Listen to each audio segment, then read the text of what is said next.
Yes. I hope this That's one the is updated it. one? No, I had this one yesterday.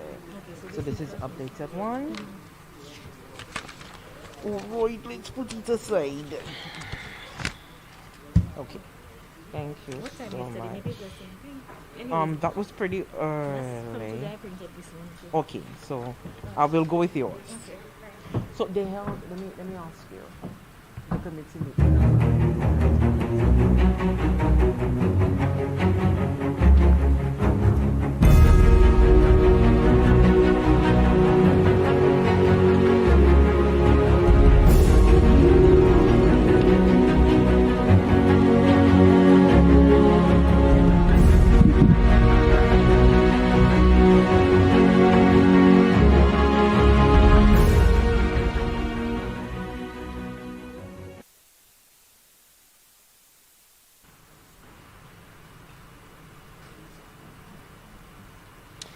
Good morning to you, St. Lucia, for those of you at home following us on the National Television Network, as well as on our YouTube channel and Facebook page, Government of St. Lucia.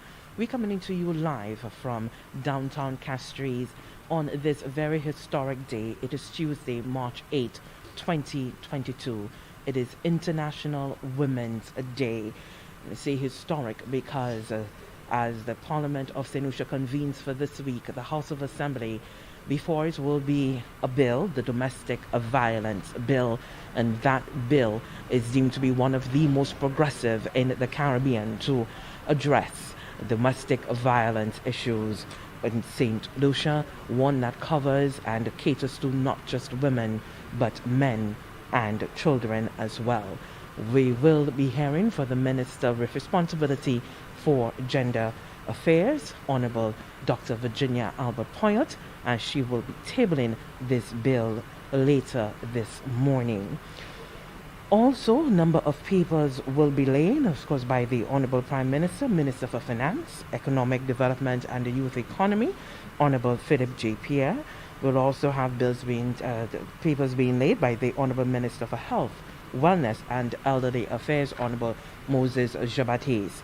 Honorable Minister for Commerce, Manufacturing, Business Development, Cooperatives and Consumer Affairs, Honorable Emma Hippolyte. The Standing Committee for the Standing Finance Committee met a moment ago right here, and a report from the committee presented by the Honorable Prime Minister. The report of the Standing Finance Committee on the supplementary estimates of expenditure in the sum of $9,870,400 for the financial year 2021-2022. Also before the House today is a motion which will be presented by the Honorable Prime Minister, and the motion is that be it resolved that the Honorable House of Assembly do adopt the report of the Standing Finance Committee on the supplementary estimates of the expenditure of the financial year 2021-2022 as a charge against the consolidated fund and other funds of the state in St. Lucia. There are a number of bills to be laid as well. The Honorable Prime Minister, first reading the Supplementary Appropriation Bill. There's also the Domestic Violence Bill, as I indicated, to be tabled by the Minister of Public Service, Home Affairs, Labour and Gender Affairs. The Honorable Prime Minister will be as well tabling the Eastern Caribbean Central Bank Agreement Amendment and the Customs Control and Management Amendment. By the Deputy Prime Minister and Minister for Tourism, Investment, Creative Industries, Culture and Information. There will be the Community Tourism Development Bill. The Honorable Minister for Agriculture, Fisheries, Food Security and Rural Development. The Agriculture and Fisheries Incentives Amendment Bill will be presented by him. Now, it is the intention of the Honorable Minister to seek leave of the House to enable all these bills to go through all their stages at this sitting. And so, as I indicated, today is March 8th, International Women's Day. And International Women's Day is being celebrated this year under the theme Gender Equality Today for a Sustainable Tomorrow. And we are expecting that in the presentation of Honorable Dr. Virginia Albert to the House, that she will be sort of fleshing out what this theme exactly means to the St. Lucian society, to the modern day St. Lucia, as well as how it fits into the government's plans for overall development, the national development plan of the country. A lot of work has gone into ensuring gender equality in St. Lucia over the years, and decades of really lobbying from a number of civic organizations. And the government of St. Lucia over the years as well has ensured that some of its policies reflect the sort of inclusiveness of genders, and making sure that there is equity in everything that is done on the policy level.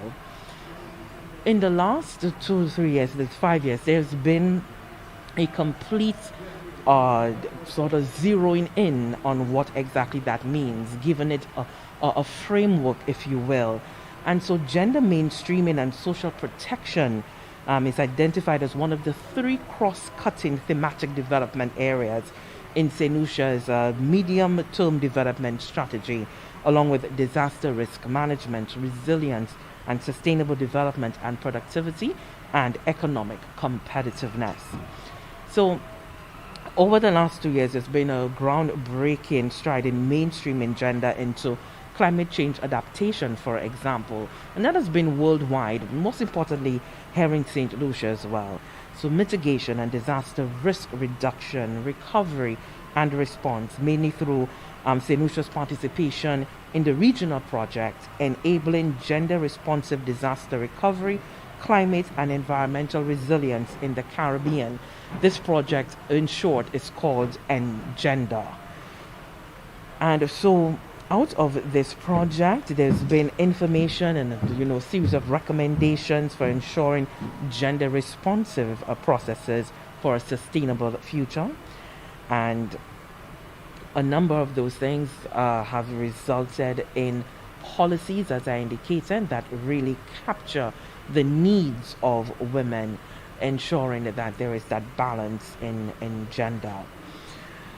We will also be hearing the minister speaking to this in terms of how the government intends to really ensure that this comes to fruition. Certainly,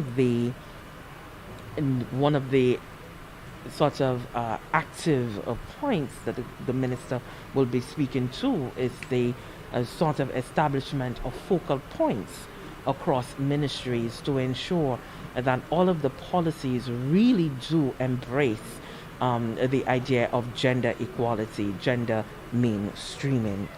And so the overall objectives really is to raise the awareness for gender equality in the context of sustainable development, really to recognize the contributions of women in St. Lucia to national development, and then to sort of galvanize the support for mainstreaming gender in the national development processes and create opportunities for partnerships for women's empowerment in national sustainable development processes. So we'll be hearing a whole lot more for the Minister, Dr. Virginia Albert when she presents the domestic violence bill to the House. On the other side, we are perhaps expecting to hear perhaps a statement from the Minister for Health, as we have seen and we have been updated by the Chief Medical Officer overnight, the resolution of the 5th wave of COVID-19, and the Chief Medical Officer indicating that in the past week, the island has continued to register low numbers of cases of COVID-19, and presently the island is at the baseline point in the epidemiological curve, and we like to refer to it simply as the flattening of the curve. So we can see that over the few months, all of the sorts of restrictions that have been put in place, the constant calls for persons to adhere to all protocols to ensure that we get COVID-19 under control. We are now at this point. The shared sacrifice of everyone has resulted in St. Lucia now sort of getting a firmer grip on itself, and certainly having to regain control from COVID-19. And so we see the resolution of the fifth wave as reported by the Chief Medical Officer.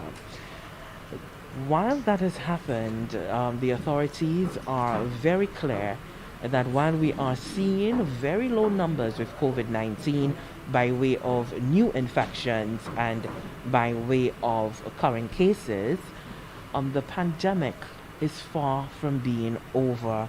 And so we must maintain vigilance. We must continue to adhere to the protocols that are being put in place. While there has been the discontinuation of the confinement hours, it doesn't mean that all is well. And so the health authorities are continuing to remind the public that they must follow those important measures put in place to contain COVID-19. So those measures include avoiding large crowds and crowded areas. And if you develop respiratory symptoms, you are to seek medical care and avoid contact with others. Avoid large meetings and crowded activities, as well as social gatherings. You are to ensure that the protocols are maintained at all workplaces and sectors, on minibuses and commercial and tourism sector, the gyms, the hardware stores, the supermarkets, and recreational activities. Also, ensure safe physical distancing for face-to-face meetings and activities. You are to use the face mask when in public places. And there's critically, as we begin to have more of our sort of liberties reinstated as a result of the flattening of the curve from COVID-19, we all now must make sort of personal decisions. We are still seeing some people opting not to wear masks, and they believe that since they're vaccinated, there's no need to do that for them to wear the face mask. And so it would be important for you to weigh the risk that you are exposed to. And if you are in a crowded place, you're amongst vaccinated individuals just like yourself, you can keep that social distance. And if you choose not to wear your mask, you can do so. For those who choose to wear their mask, that's important as well.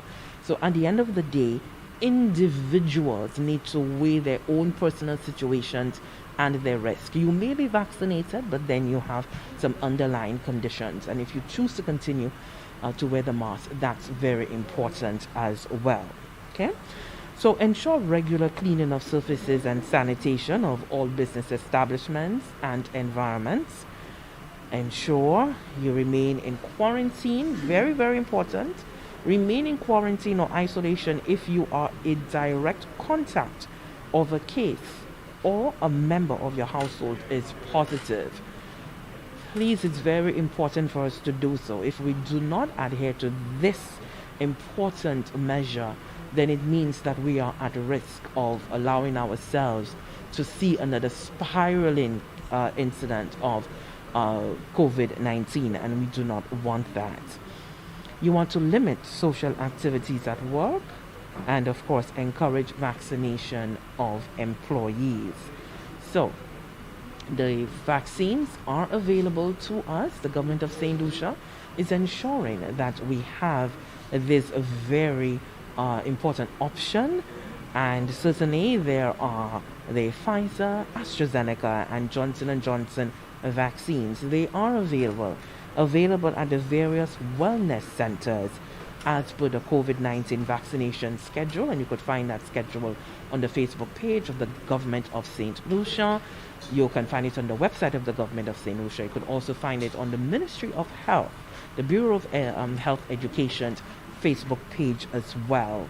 And the vaccines, they've been proven to be safe and effective in protecting persons from developing COVID-19. Certainly, it lowers your risk significantly in having a severe form of the disease, complications from the disease, hospitalization, and death. The booster vaccine is also available for persons who have been fully vaccinated for over a 6-month period.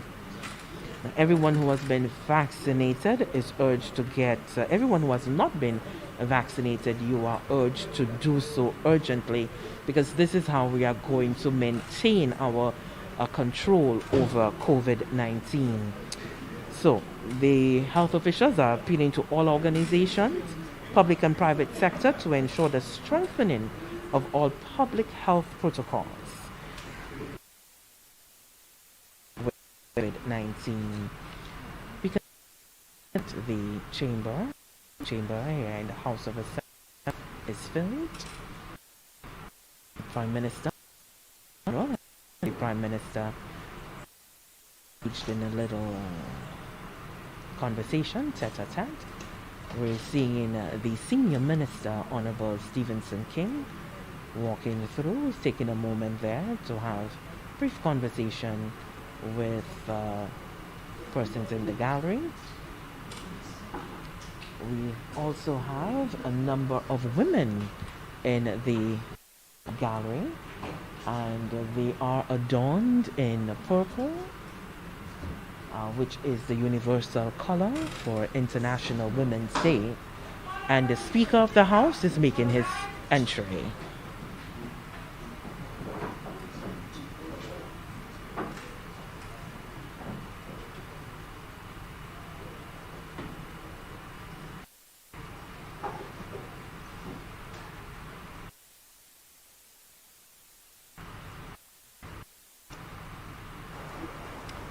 Good morning, everyone. From 1 Corinthians chapter 10. Brethren, that you remember me in all things and keep the traditions just as I delivered them to you. But I want you to know that the head of every man is Jesus Christ. This is the word of God. Let us pray. Almighty God, by whom alone kings reign and princes decree justice, and from whom alone cometh all counsel, wisdom, and understanding, we, thine unworthy servants here gathered together in thy name, do mostly humbly beseech thee to send down thy heavenly wisdom from above, to direct and to guide us in all our consultations, and grant that we, having thy fear always before our eyes, and laying aside all private interest, prejudices, and partial affections, the result of all our counsels may be to the glory of thy blessed name. The maintenance of true religion and justice, the safety, honor, and happiness of the Queen, the public weal, peace, and tranquility of St. Lucia, and the uniting and knitting together of the hearts of all persons and estates within the same, in true Christian love and charity one towards another, through Jesus Christ our Lord. Amen. The grace of our Lord and Savior Jesus Christ, the love of God, and the fellowship of the Holy Spirit be with us now and forevermore. Amen and amen.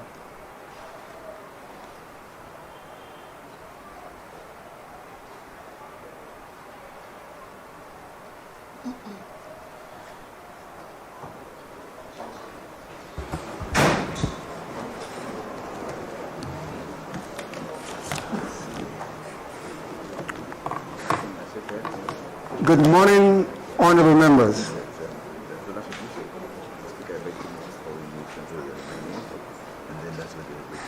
I have been advised of the absence of the Member of Parliament for Dennery South.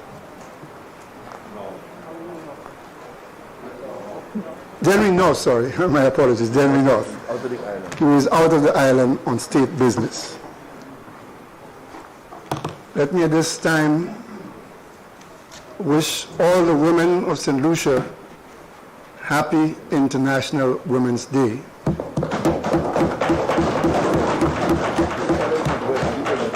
And it would not have escaped members, I'm sure, that the Sergeant at Arms today is female.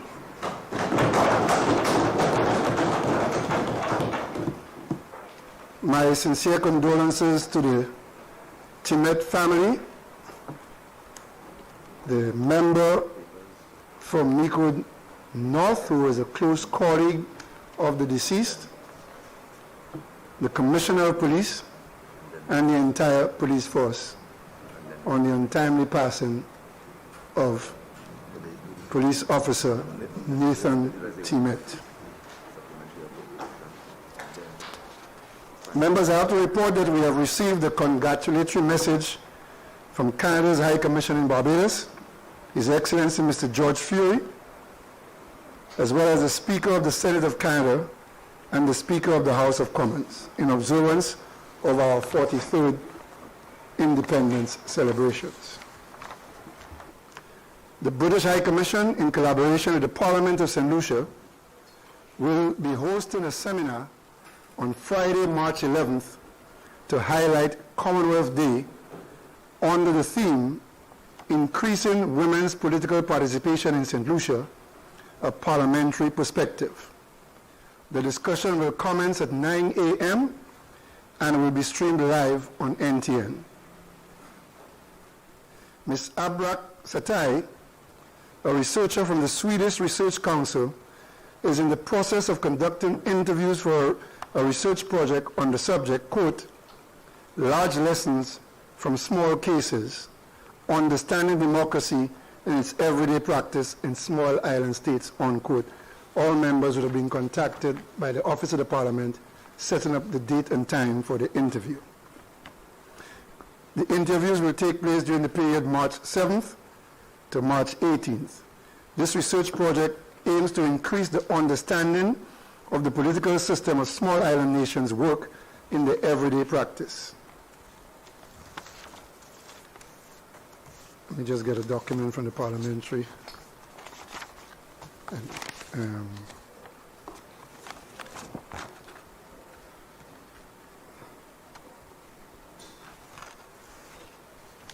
And Parliament of St. Lucia is pleased to announce its partnership with Parliamentary and the Caribbean Women in Leadership to host the next Young Women in Leadership Initiative.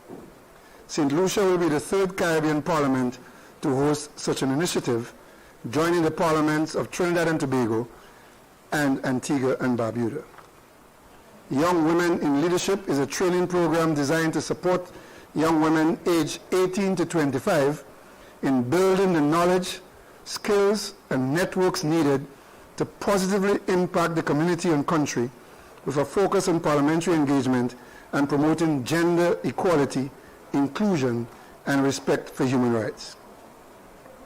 Activities will take place virtually and in person throughout the months of May and June 2022, including training sessions on transformational leadership, gender equality, and parliamentary procedure. The initiative will culminate in special all-women simulated parliamentary sit-ins of the House and Senate at the end of June, with program participants serving as parliamentarians and parliamentary staff in sessions focused on a gender equality theme. Applications are being sought from passionate and dedicated young women between the ages of 18 and 25 residing in St. Lucia who are interested in public leadership, gender equality, and human rights, and are excited about opportunities for personal growth and development. No previous experience is required, and there is no cost to participate for the selected applicants. The application process is open from March 8th to April 8th, 2022. We appreciate your support in promoting this exciting and important initiative among the various constituents and any young women leaders you, the members, may think may be interested in applying to take part.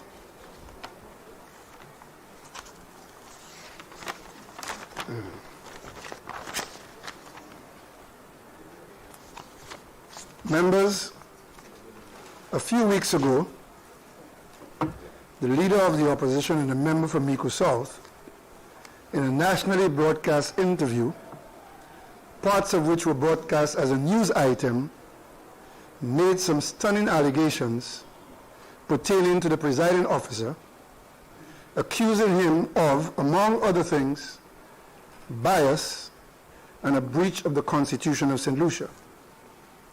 According to the member, the Speaker was, during debates, biased, and that on occasion it was, quote, like 17-2 in the House, unquote, inferring the Attorney General and the Speaker join in with the government's 15.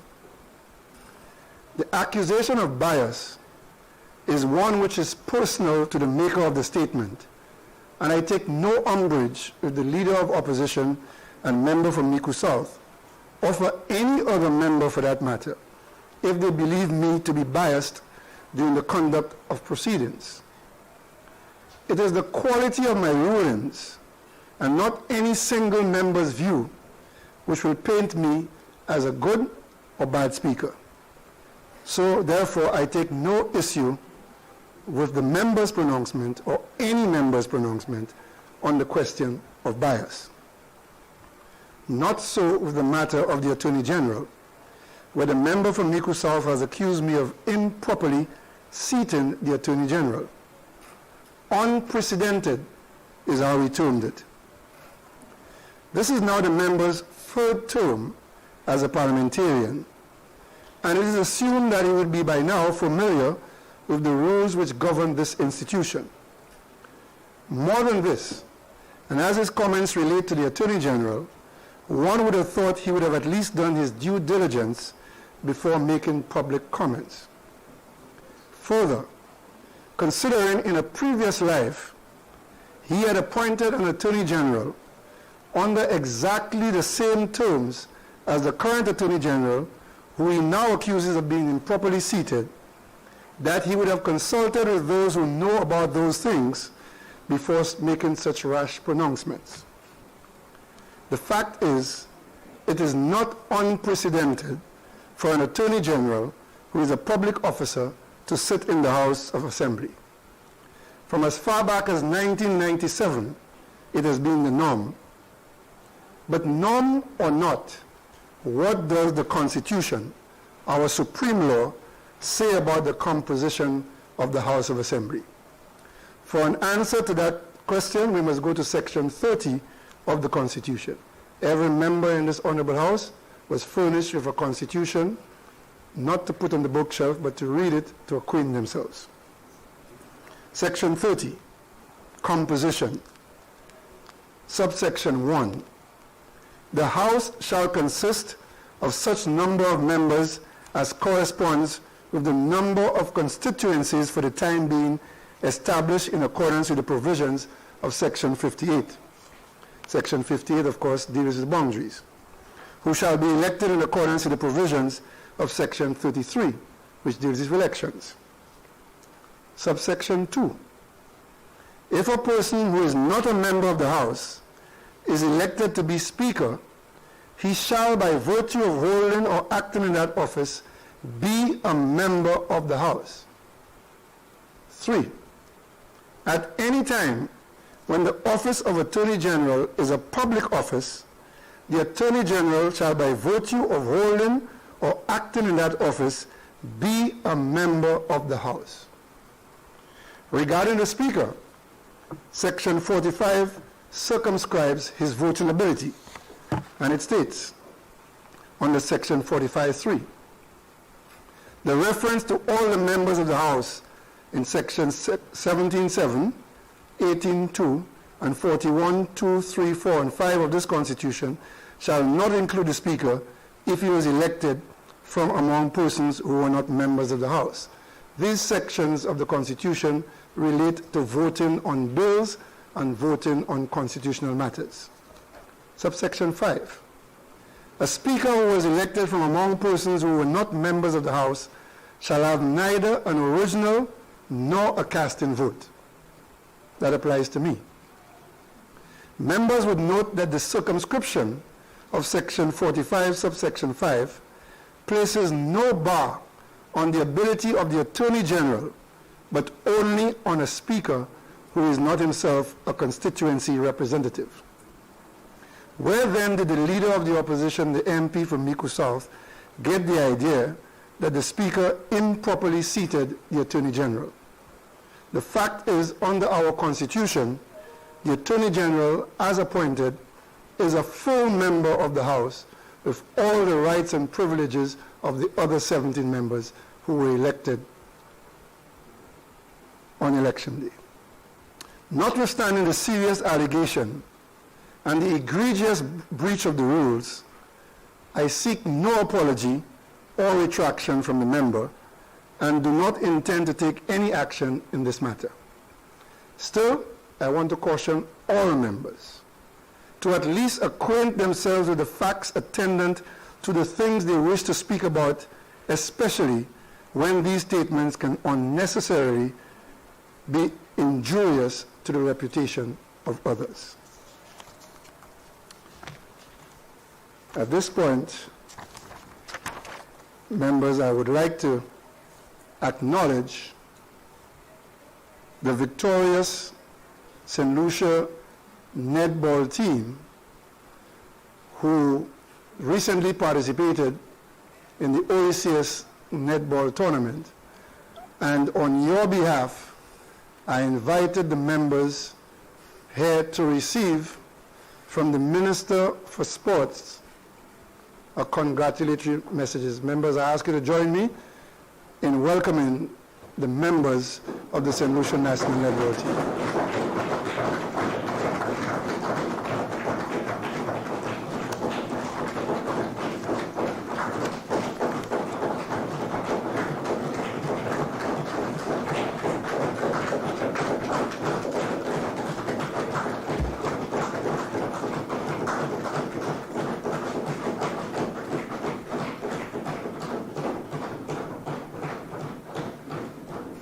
My understanding is that the membership cuts across the entire island.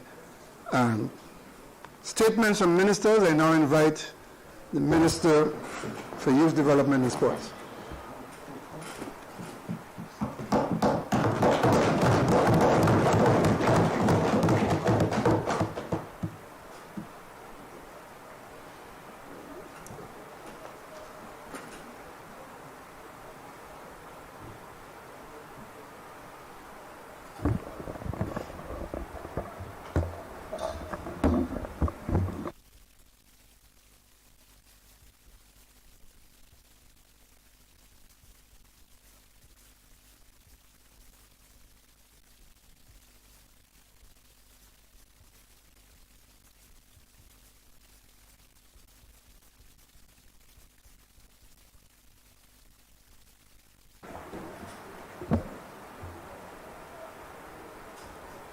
Mr. Speaker, I rise to make an official statement to this Honorable House on this International Women's Day, the celebration of women in our society.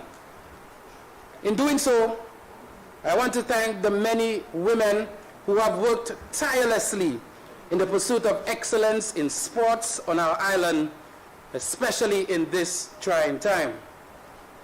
Mr. Speaker, St. Lucia has registered some eye-popping results in the region and indeed the world over the last few months.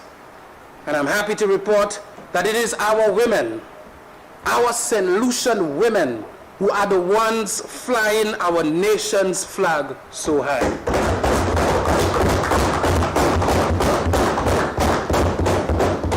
Mr. Speaker, St. Lucia's Julian Alfred continues to make us proud. A few weeks ago, Julian got into the elite pantheon of world female sprinters at this time. Her time of 7.10 seconds ranked the former Leon Hess student from the community of Cicero the 7th fastest woman over 60 meters in the history of the world.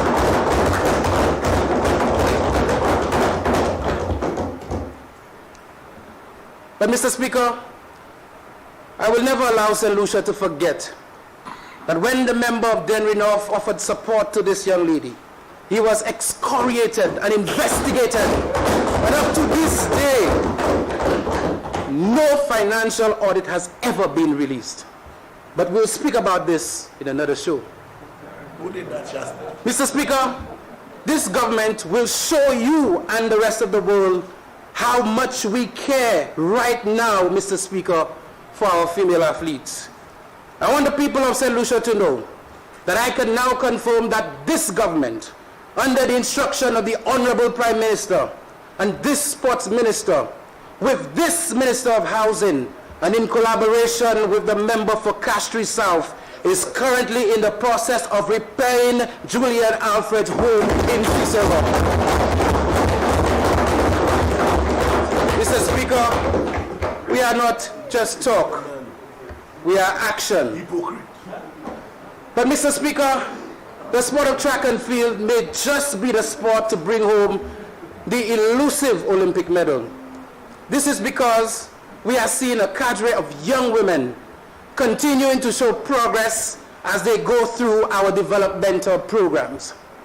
A possible member of a 4x100 meter women's team may be Viewfort's very own Naomi London. Mr. Speaker, at the recently completed games at the George Odlum Stadium, the young sensation became yet another female athlete from St. Lucia running sub 12 seconds. London finished the race in 11.82 seconds to officially qualify for this year's Carifta Games.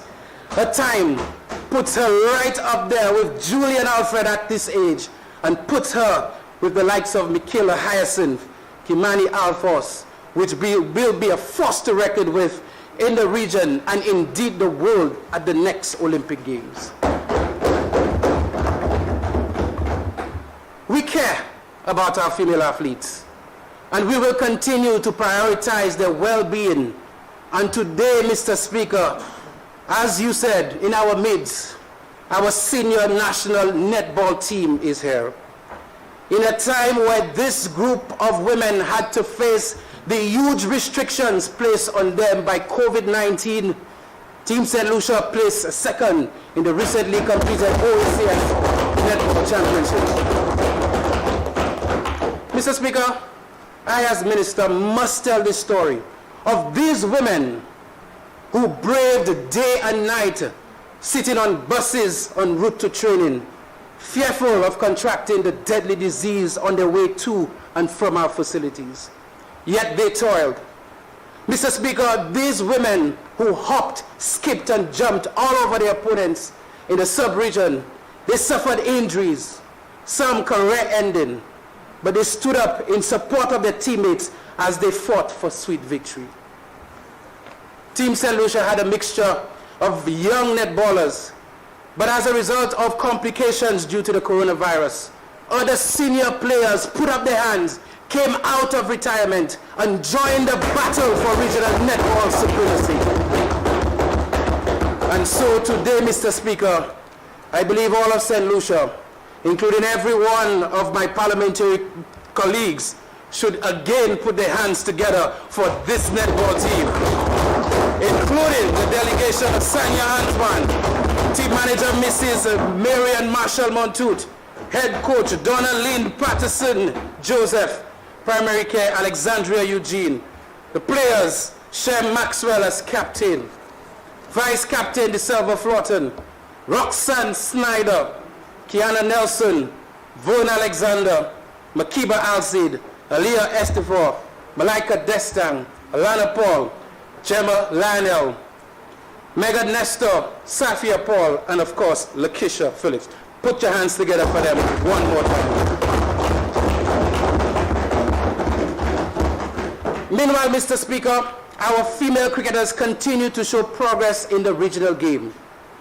Despite having just a few training sessions with the Windward Islands under-19 female cricket team before a team of the USA in St. Vincent, young sensation Zeta James continues to comport herself with class and displayed immense talent with both ball and bat. Despite losing the series, James was considered by some of the legends in regional cricket as the best batter for both teams. Zeta, along with the likes of Sky Smith, Nisha Alexander, Shania Cooper, Destiny Edward, Sunali Dorius, and Namaya Maslin, continue to show their high level of talent and commitment to training to ensure they eventually break into this West Indies female team. They, along with the likes of Malika Edward, who doubles up as an assistant coach from the community of Babonneau, continue to make great strides in the field of cricket. Mr. Speaker, I can go on and on about the Olympian and swimming prospect in Nikeli Shalmine, the Corinth native who also competed at the recently completed Pan American Juniors. She continues to work hard to ensure she lifts the sport of swimming higher. Faith Jeffrey is another female swimmer catching the eyes of the region and the world. Mr. Speaker, all this is happening while we see a serious uptake in female sports administrators. We are proud of our women in sports administration, the Velika Augustines of the world, Fortuna Belrose of the world, Marlene Emmanuels of the world, Rufina Paul, Yasmin Tyson, Rosie Prevost of the world. Mr. Speaker, the sport of bodybuilding is being held together by a woman. The president of the St. Lucia Bodybuilding and Physique Association, Jacqueline Treem, continues to work tirelessly to ensure the sport continues to grow. And she's from Grosley. Mr. Speaker, the president of the Caribbean Netball Association is a St. Lucian woman. Rufina Paul, she stands tall in the regional netball administration. She's from Grosley. Makiba Alcid, Dora Henry, Chozel's Estop the Open. When you go to Chozel to watch T20 cricket, a woman is driving that. Dora Henry in track and field. She continues to assiduously work to ensure that they continue to progress. The pioneer swimming competitions on island, Diane Worrell soldiers on, while many other women continue to work hard in the interests of national progress. Mr. Speaker, our government is so proud of their achievements, and we want to make this position absolutely clear to them today that this government will work with them to ensure that we can provide as much support as possible to help with their development in sport. As we know, sports involvement leads to discipline. It builds healthier lifestyle. It reduces stress. And so, considering the times that we are living in, it is even more important for us to do this now. We will continue to show our support. We want to thank them for their contribution to our country. Happy International Women's Day to all. Thank you.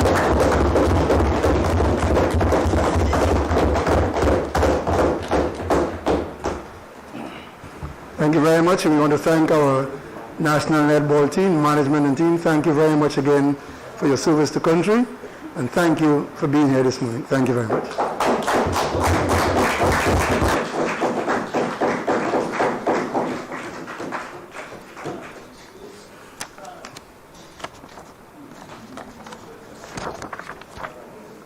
Are there any other ministerial statements?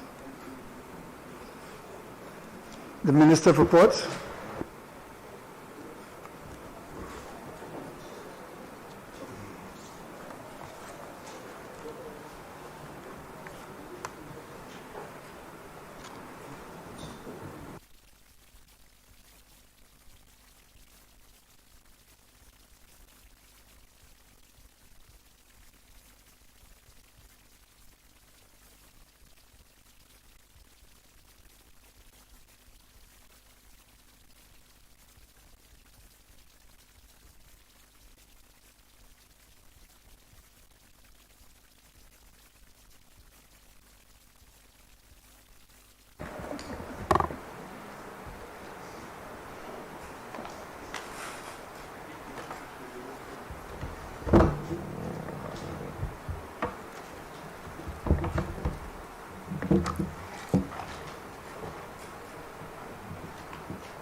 Mr. Speaker, permit me this opportunity this morning to recognize the women of St. Lucia, those who have made contributions to the development of our country, those in whom we are so proud of for their contribution.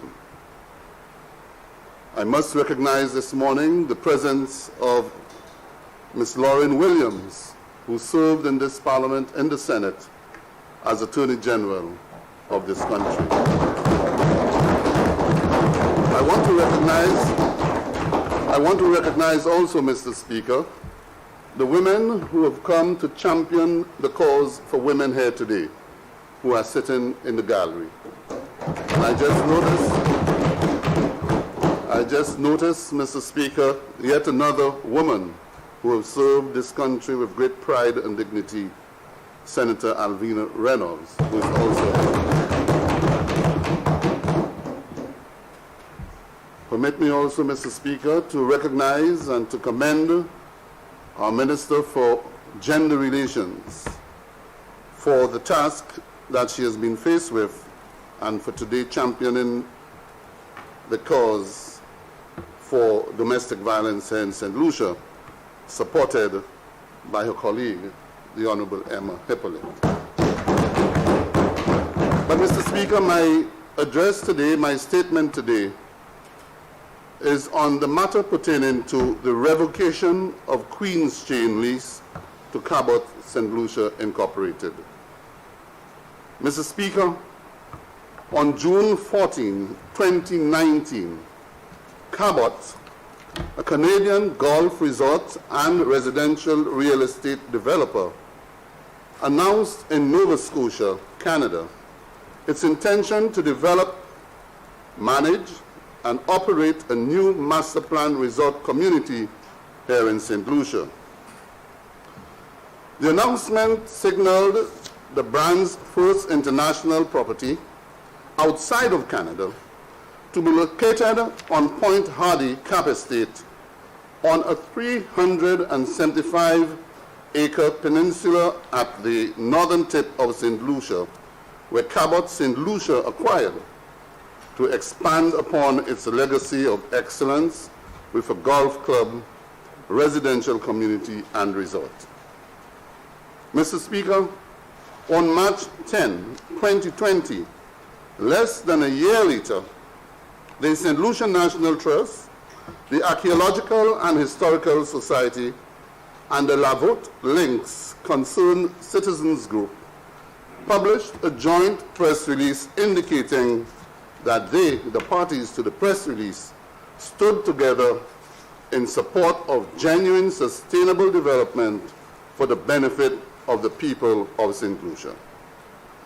The parties to the press release opined that for over 7 months, they had sought individually and collectively to engage in productive negotiations with both the developers of the Cabot St. Lucia Canadian-based project and the various public agencies responsible for observing due process to ensure the safeguarding of citizens' rights and the natural and cultural heritage of St. Lucia.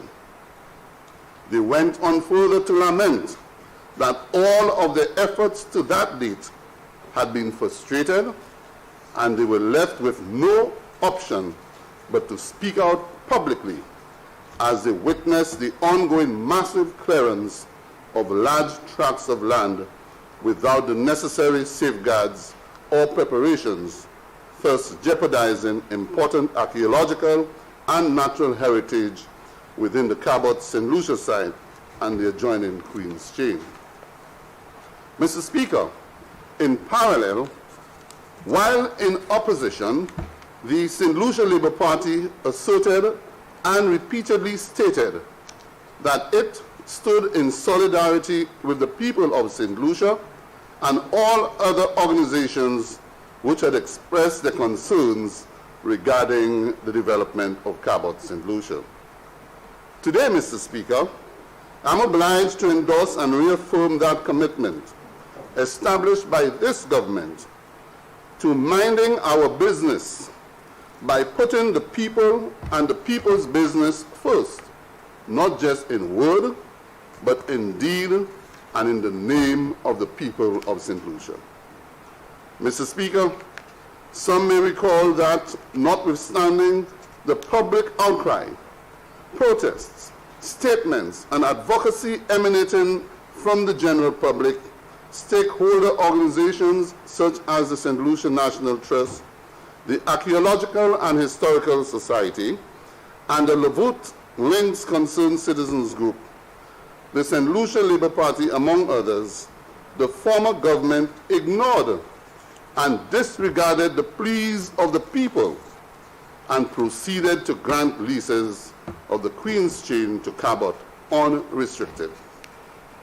Mr. Speaker, that's after 2 years of public animation and 1 month ahead of the announcement of the 2021 general elections. The then cabinet approved the grant of a 75-year lease to Cabot St. Lucia, Inc. of the Queen's Chain properties comprising block and parcel 1658B3, block and parcel 1457B369, block and parcel 1457B40, and block and parcel number 1657B2.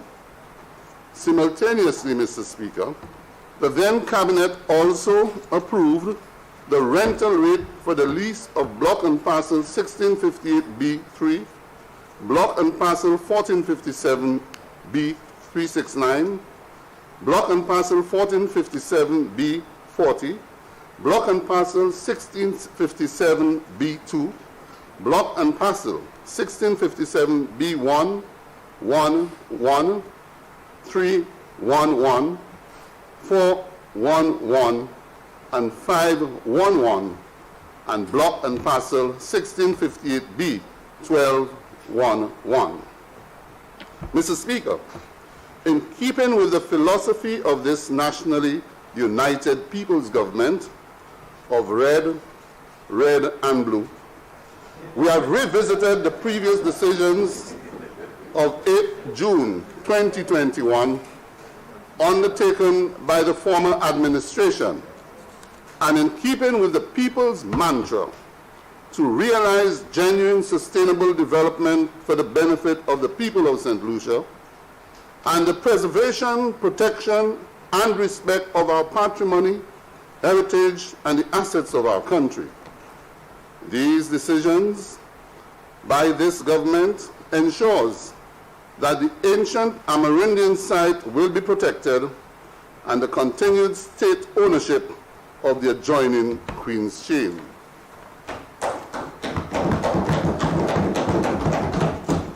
Mr. Speaker, as I intimated on February 2, 2022, in a television interview, this government of St. Lucia, the government of the St. Lucia Labour Party, will continue to encourage and welcome investors to St. Lucia with open arms, but we expect them in return to preserve, protect, and respect our nation's patrimony and our people, as well as the wishes, dreams, and aspirations of our people.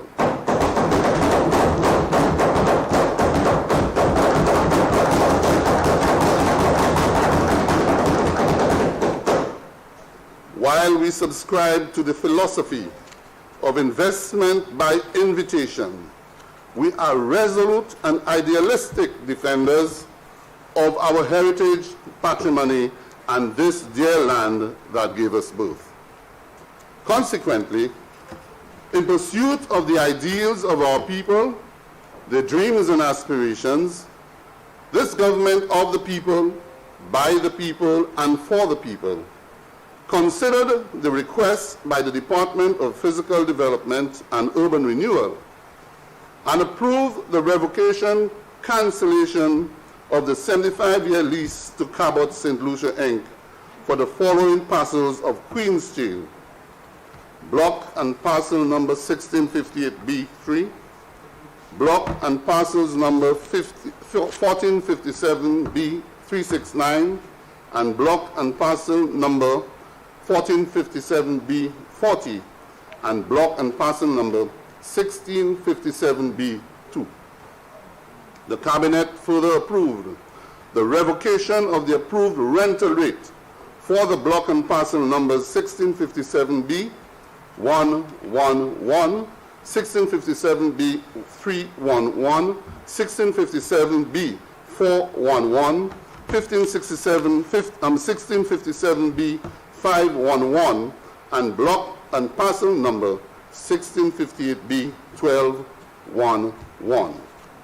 In addition, Mr. Speaker, Cabinet considered and approved publication in the St. Lucia Gazette of the Notice of Intention to Acquire part of block and parcels 1457B, 1457-111, 1457-112, 1457-123, and 1457-124 for public vehicular access realignment and road infrastructure improvement at Kazabar in the quarter of Grosley, in accordance with Section 4 of the Land Acquisition Act, Cap 5.04, to facilitate unimpeded and unhindered pedestrian and vehicular access to the Kazabar Beach.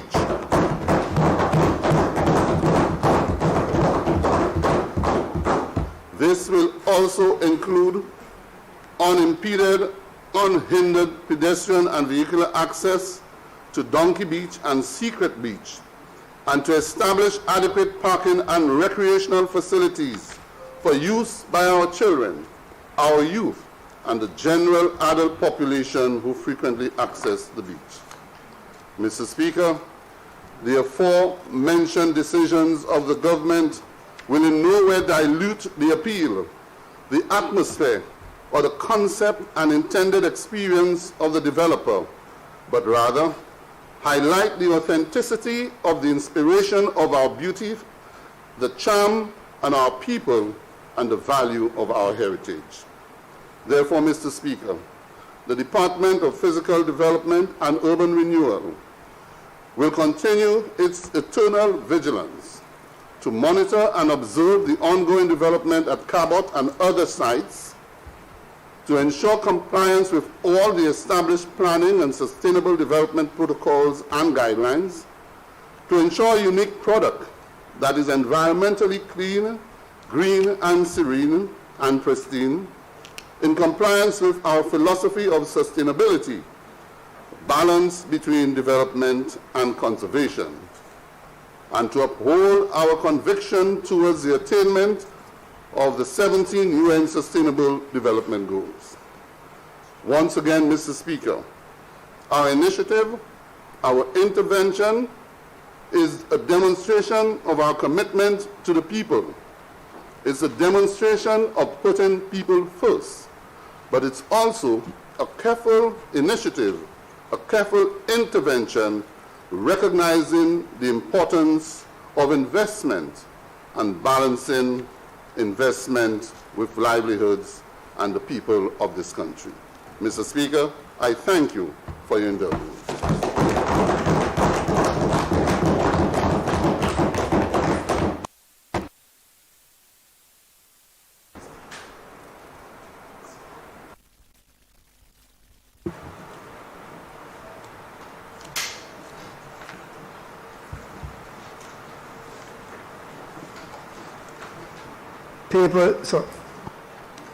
Minister for Gender Relations.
Mr. Speaker, today is the 8th of March 2022 and it marks International Women's Day.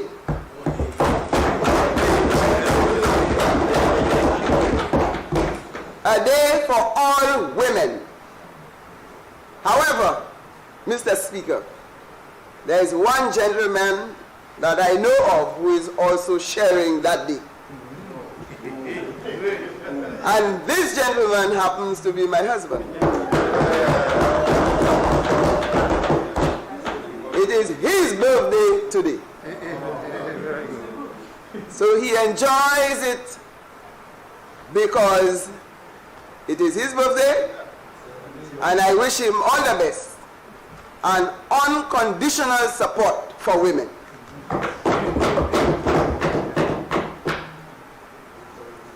Mr. Speaker, let me recognize in our midst former Attorney General and Minister in this House, Senator Lauren Williams, who served in the upper house from 1992 to 1997. And Mr. Speaker, let me remind this House that in 1995, I accompanied the Senator to Beijing, China. And it was at this time what we call today the Beijing Platform for Action was formulated and created a pathway for gender equality throughout the world. Let me recognize all the women who have blazed the trail in the persons of the late Geraldine Rock, the first woman elected to Parliament. The youngest parliamentarian, a woman, in the person of Menisa Rambali. Let me recognize in our midst Senator, former Minister, Honorable Alvina Reynolds, Senator Lucia Jawaher, Senator Pauline Antoine Prosper, and many others who have blazed the trail and fought for gender equality in our society. I recognize the presence of the Director of Gender Relations and the strong women in the gallery who are here today. And not just the women, but we, the men. Because we have a government that is very gender sensitive.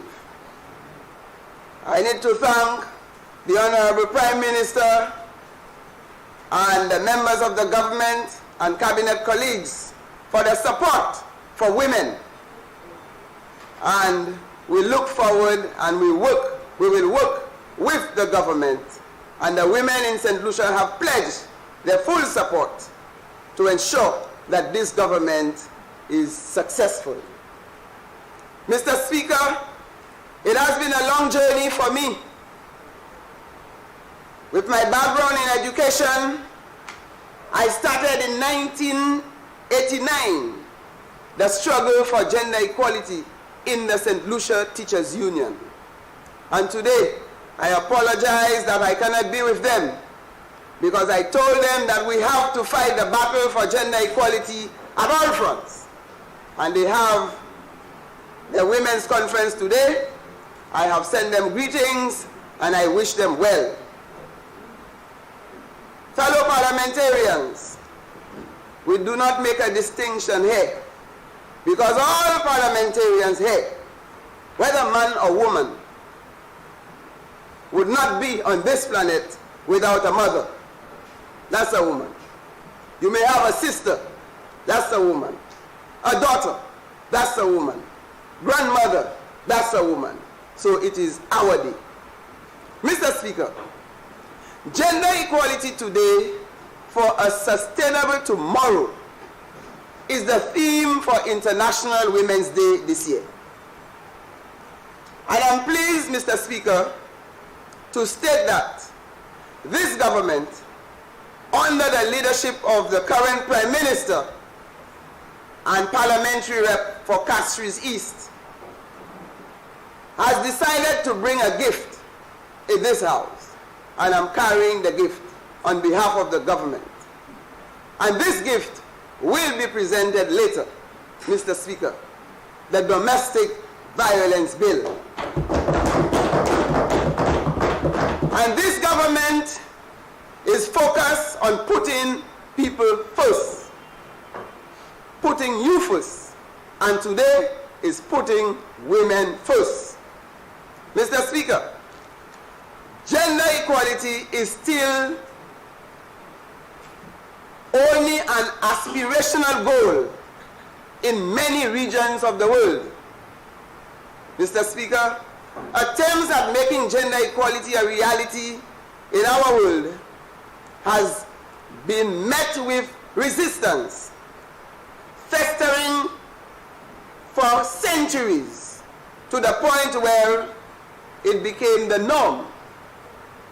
The unexpected, earth-shattering COVID-19 pandemic exposed inefficiency and cost of inequality in a way that it has never been before.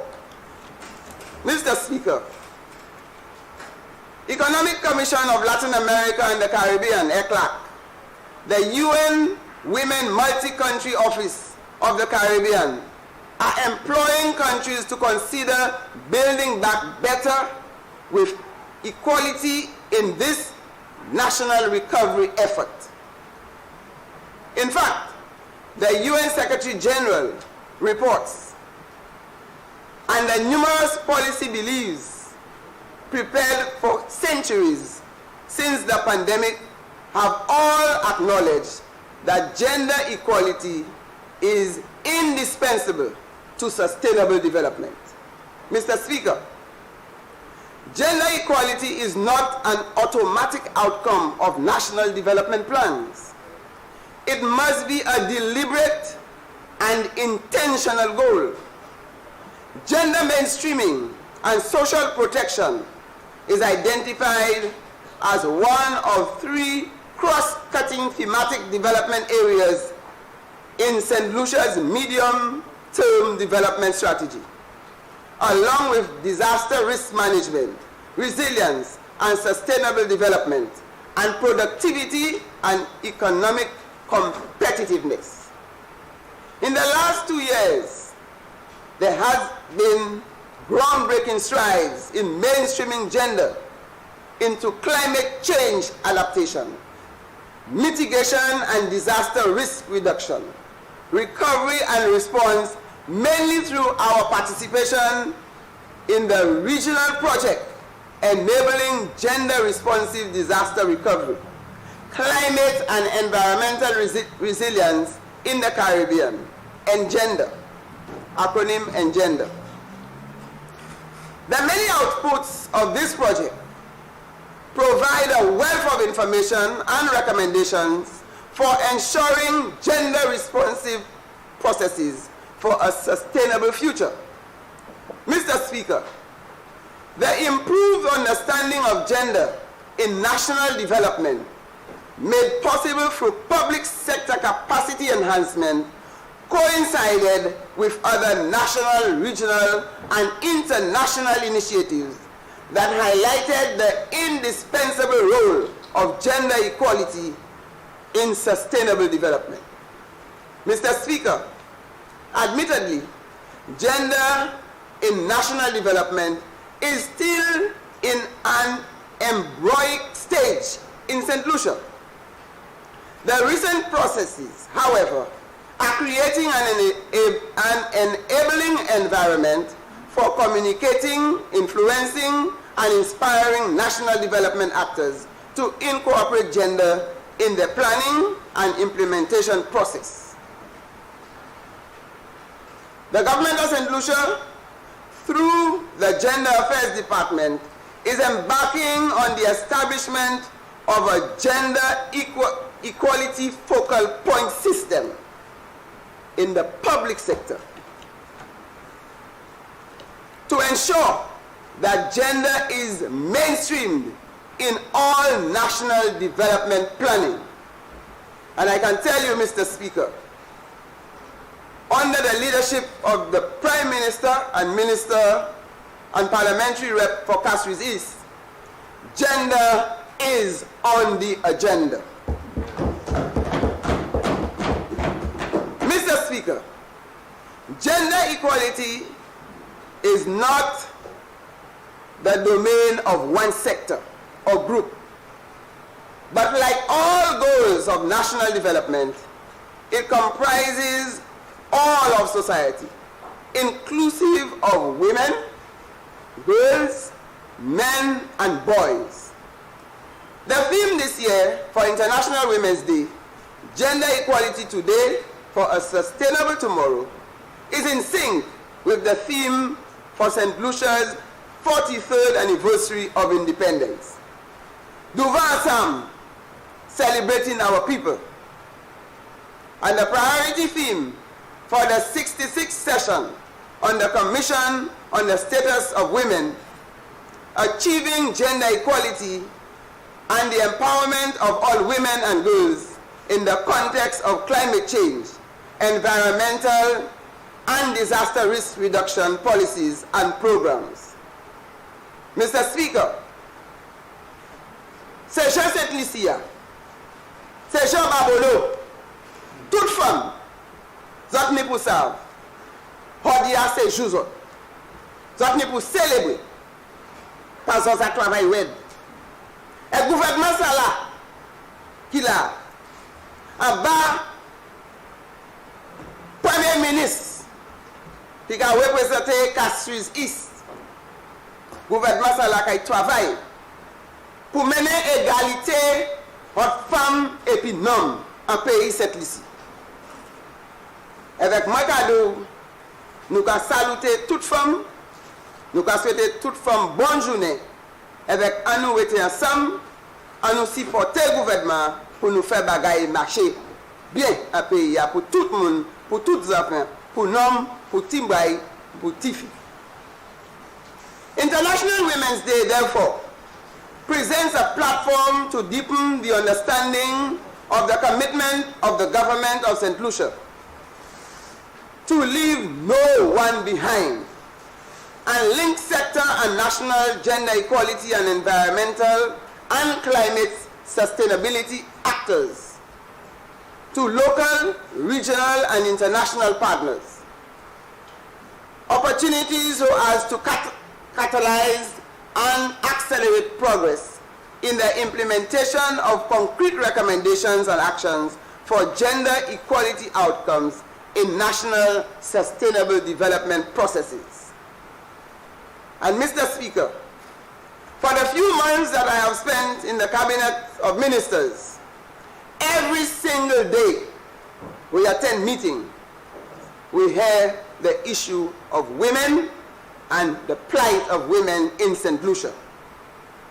And for this, the government has embarked on a number of social programs that will address the needs of women, especially women who are single-headed households in St. Lucia, to alleviate poverty so that they can help the children who have to be facilitated and get quality education, for quality health care and economic growth and employment.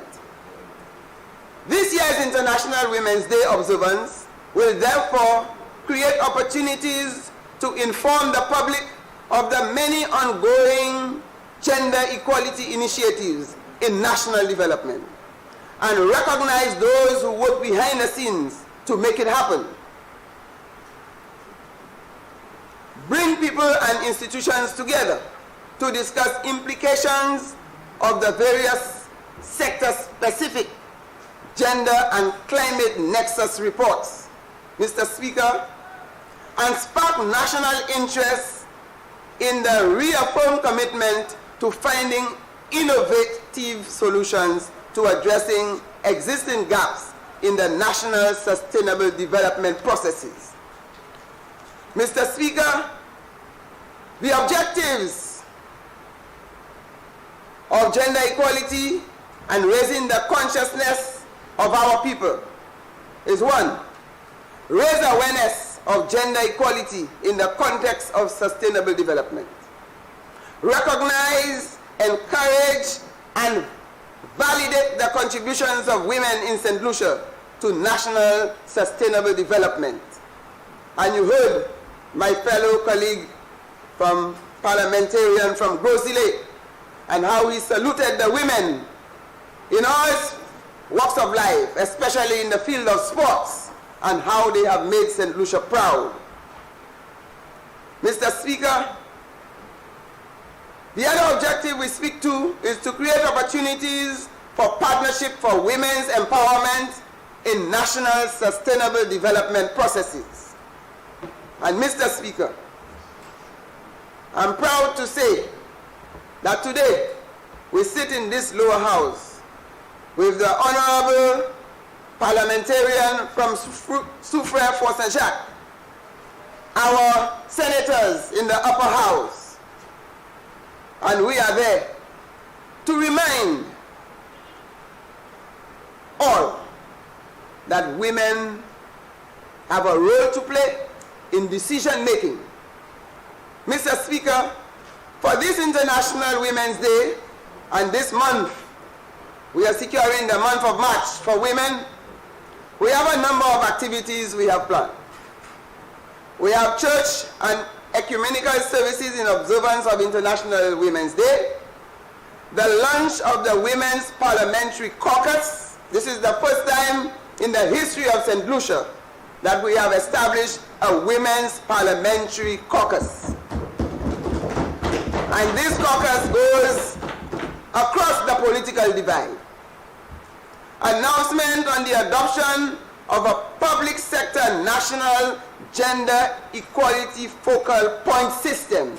Every single agency in St. Lucia will have a gender focal point. Online forum, as was mentioned earlier, Mr. Speaker, where we look at political participation of women in St. Lucia, challenges and opportunities, and that will be February 25th.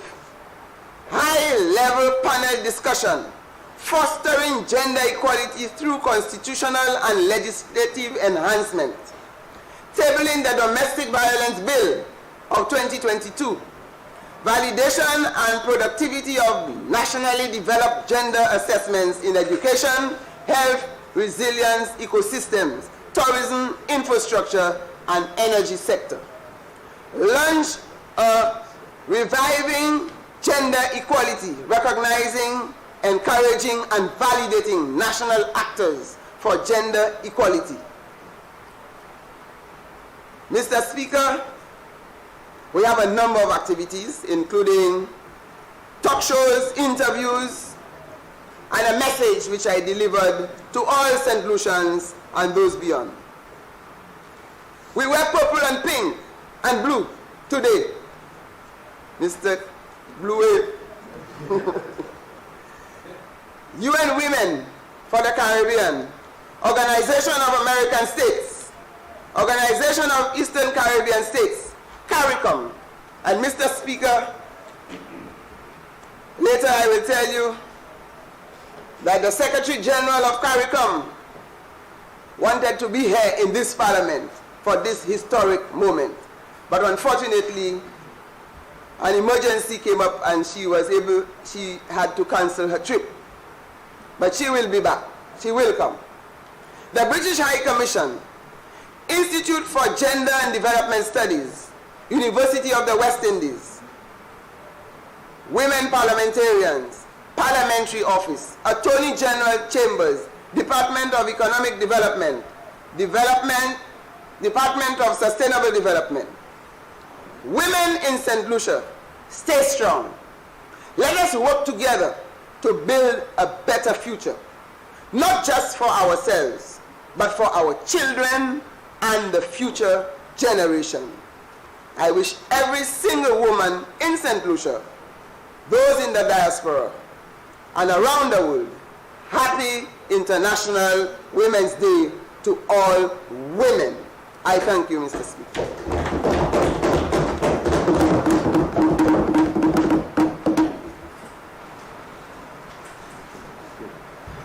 Minister for Commerce, Manufacturing, Business Development, Cooperatives and Consumer Affairs.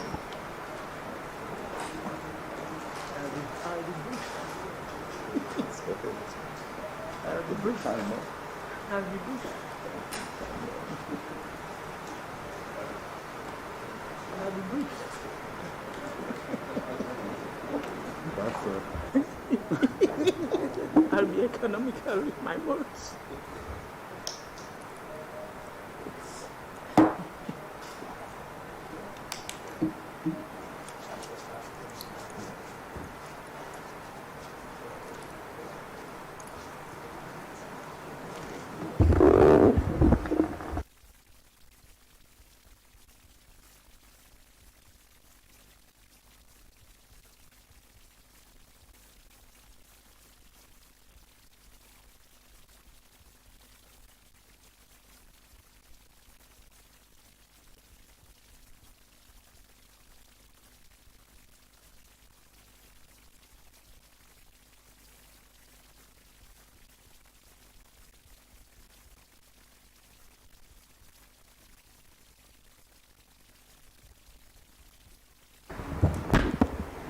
Thank you.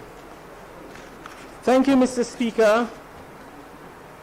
Mr. Speaker, today, March 8th, International Women's Day, is a very important day in the lives of women, where throughout the world, women are celebrated for their strength, their courage, their bravery, their resilience, and their long-suffering.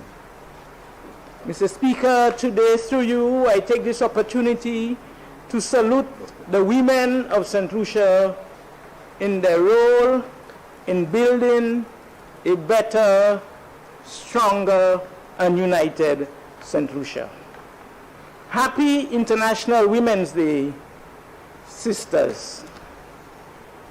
Mr. Speaker, today I join the rest of the world in grieving and feeling a sense of shame, sorrow, and utter disgust as I watch with utter horror the disaster, chaos, and pain inflicted upon the people of Ukraine, especially on the men, on the women, and children.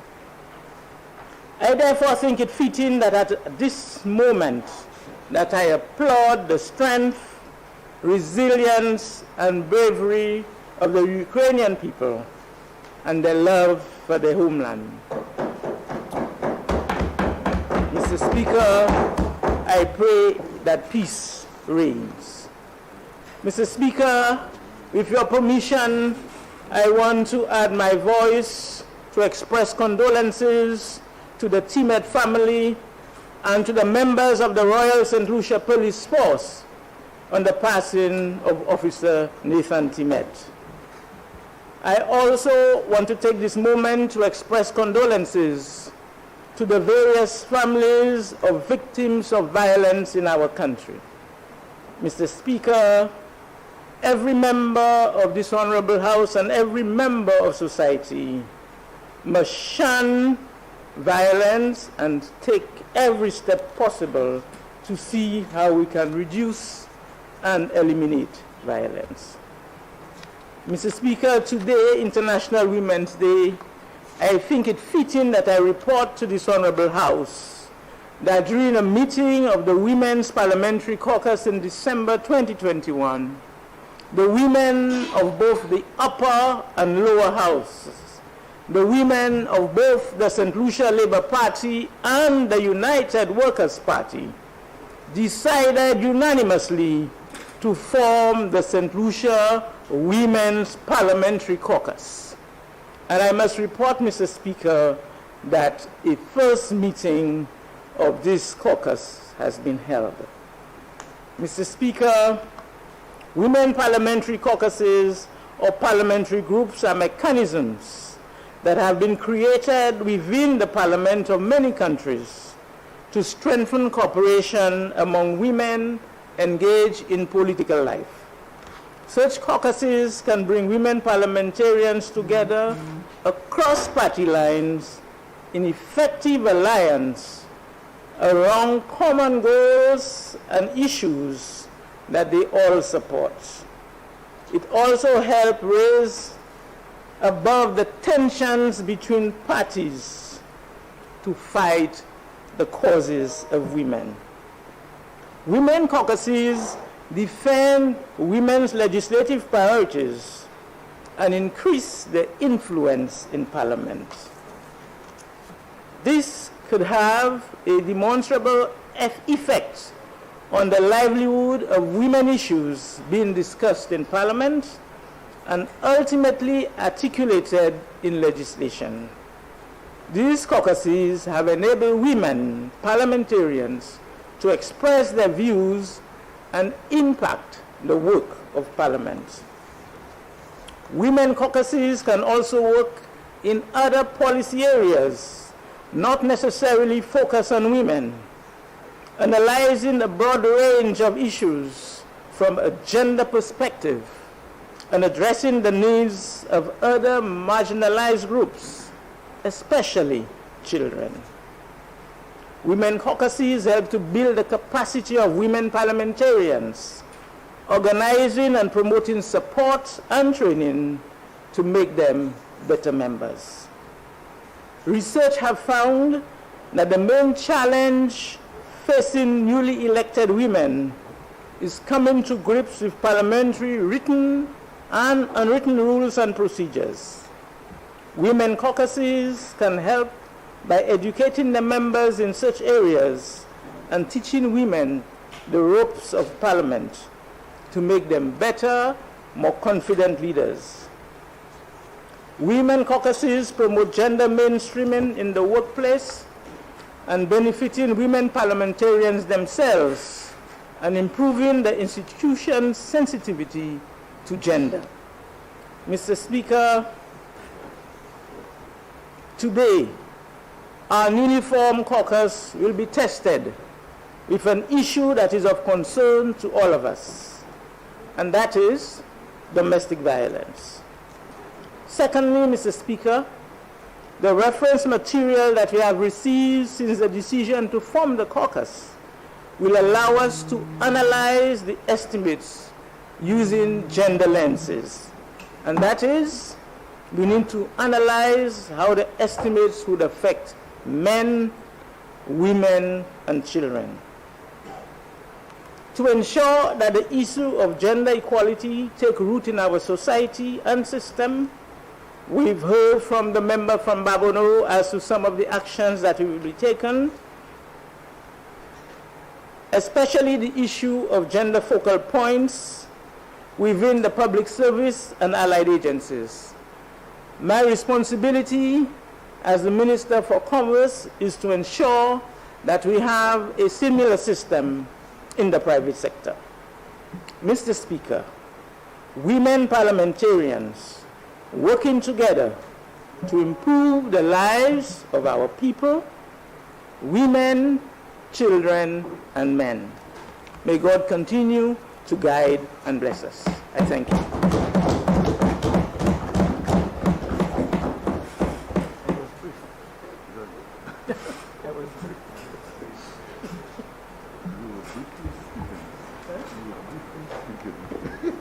Papers to be laid.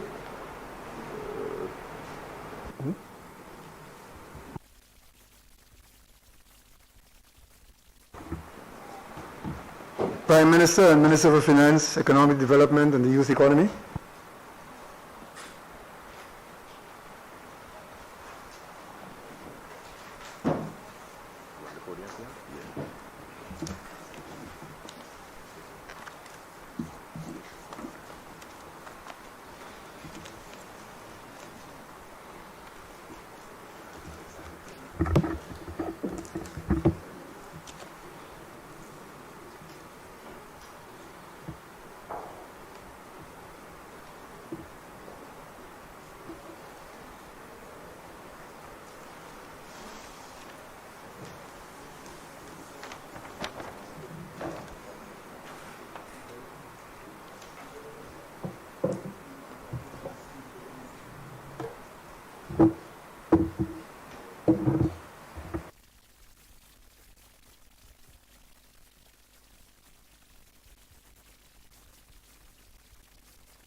Mr. Speaker,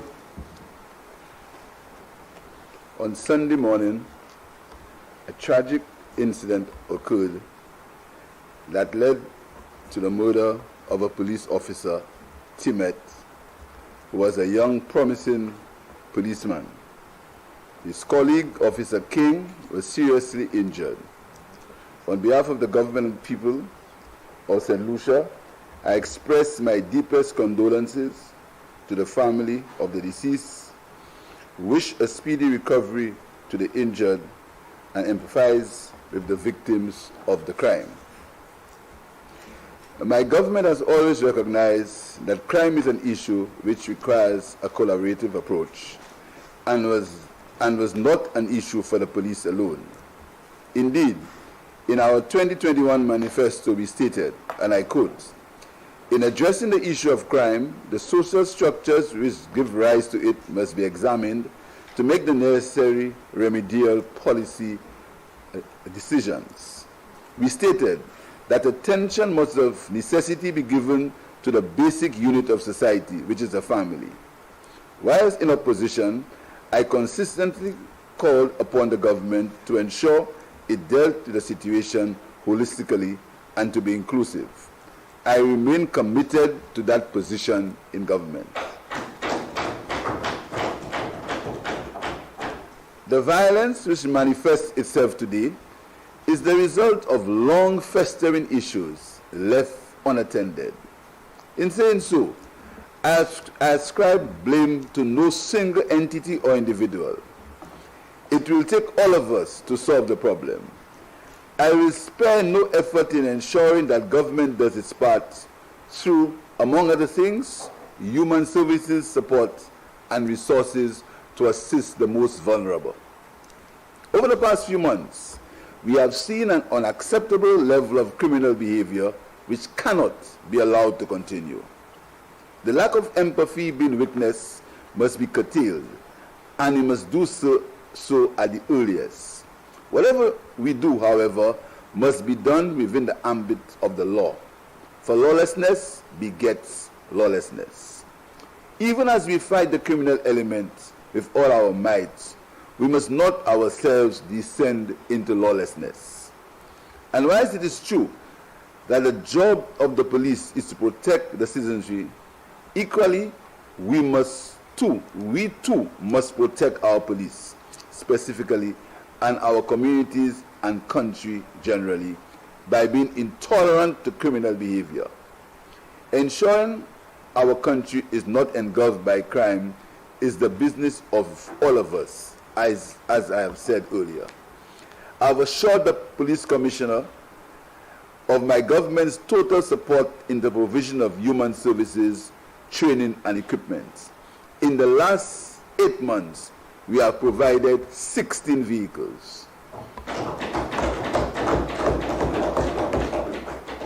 And I now call on all citizens to also play their part by being responsible and intolerant of criminal behavior.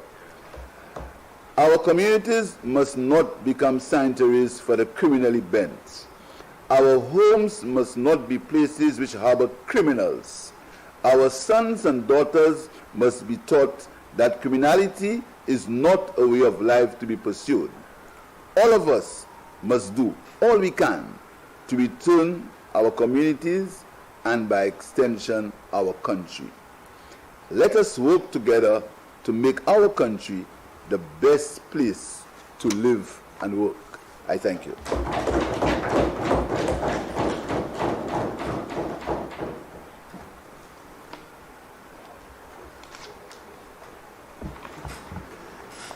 Papers to be laid, Prime Minister and Minister for Finance, Economic Development and the Youth Economy. Mr. Speaker, I beg to lay the following papers standing in my name. Statute Instrument number 15 of 2022, Excise Tax Amendment of Schedule 1, number 2 order. Statute Instrument number 16 of 2022, Value Added Tax, Resolution of Parliament to approve draft Value Added Tax Amendment of Schedule 3 order. Statute Instrument number 19 of 2022, Value Added Tax Act Amendment of Schedule 3 order. St. Lucia Financial Services Regulatory Authority Annual Report 2020 to 2021. Supplementary Estimates of Revenue and Expenditure 2021 to 2022.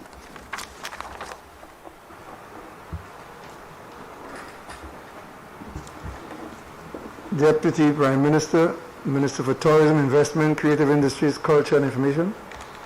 Mr. Speaker, I'd like to lay the following papers on behalf of the Honorable Minister for Health, Wellness and Elderly Affairs. Statutory Instrument number 10 of 2022, COVID-19 Prevention and Control, Prohibition of Assembly number 2 Order. Statutory Instrument number 11 of 2022, COVID-19 Prevention and Control, Physical Distancing number 2 Order. Statutory Instrument number 12 of 2022, COVID-19 Prevention and Control, Approval of Tests for COVID-19 and Designation of Laboratory Order. Statutory Instrument number 13 of 2022, COVID-19 Prevention and Control, Testing and Quarantine Order. Statutory Instrument number 17 of 2022, COVID-19 Prevention and Control, Physical Distancing number 3 Order. Statutory Instrument number 18 of 2022, COVID-19 Prevention and Control, Prohibition of Assembly number 3 Order. Minister for Commerce, Manufacturing, Business Development, Cooperatives and Consumer Affairs. Mr. Speaker, I beg to lay the following papers appearing in my name. Statutory Instrument number 14 of 2022, Price Control Amendment number 2 Order. Statutory Instrument number 20 of 2022, Appointment of the National Export Council Order.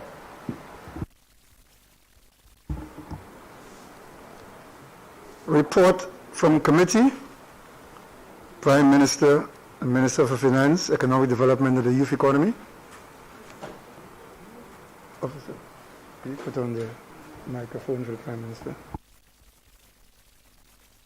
Mr. Speaker, I beg to report that the Standing Finance Committee of the House met on Tuesday, March 8, 2022, and considered the supplementary estimates of expenditure for the financial year 2021 to 2022.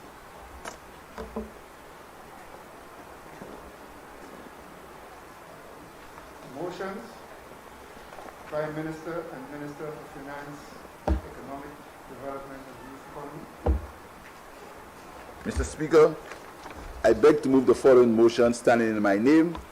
Be it resolved that the Honorable House of Assembly do adopt the report of the Standing Finance Committee on the supplementary estimates of expenditure for the financial year 2021-2022 in the sum of $9,870,400, and do agree that the said sum do form a charge against the consolidated and other funds of the State of St. Lucia.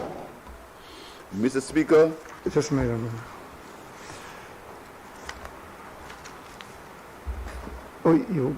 Sorry, go ahead. Mr. Speaker, this motion is the result of the provisions of the Public Finance Management Act, which states, Mr. Speaker, that any change in the appropriation bill, any increase must be brought to Parliament through a supplementary estimate. The provision for a supplementary estimate, Mr. Speaker, is to cater for expenditure that was not accommodated in the appropriation law, whether it is due to natural or other unforeseen events or expenditure due to price and tariff increases. Further, Mr. Speaker, the Public Finance Management Act requires that a supplementary appropriation bill be introduced before the House of Assembly with explanatory notes, which includes the proposed amendments to the appropriation law and other charges to the appropriation law through the reallocation.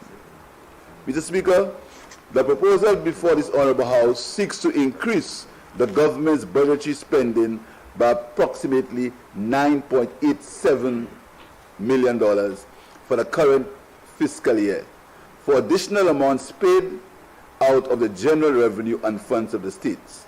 You recall, Mr. Speaker, that this supplementary budget therefore increases the overall spending authority to $1,648,471,000 for the current fiscal year. It is to be noted that the increased allocation is only on the current expenditure, as capital expenditure remains at the level of the original budgeted amounts, with some reallocation between projects. Mr. Speaker, subsequent to the approval of the Appropriation Act on May the 10th, 2021, a number of expenses have incurred which were not anticipated and as a result not included in the original appropriation bill. Mr. Speaker, St. Lucia was impacted by Hurricane Elsa, a Category 1 hurricane in July 2021. After the assessment of the damage caused by Hurricane Elsa, the government of St. Lucia at the time announced a response package on July 12, 2021, valued at $10 million. These funds were not provided for in the appropriation bill.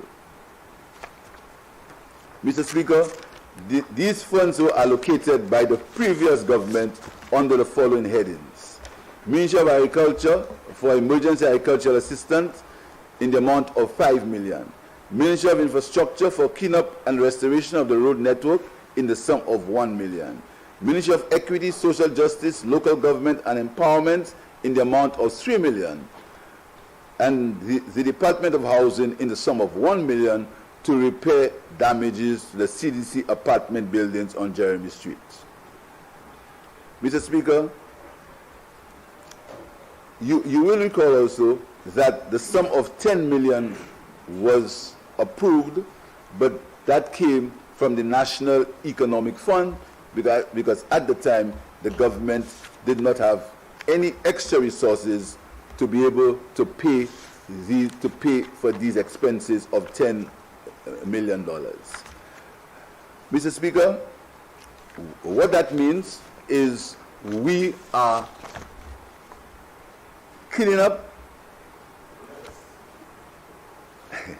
Mr. Speaker, and putting right the expenses which were necessary after Hurricane Elsa, expenses which totaled $9,870,400. Mr. Speaker, I will tell you how that amount was spent. A sum of $4,941,127 represented the largest share of the amount requested, and that was utilized by the Department of Agriculture, Fisheries, Natural Resources and Cooperatives at the time.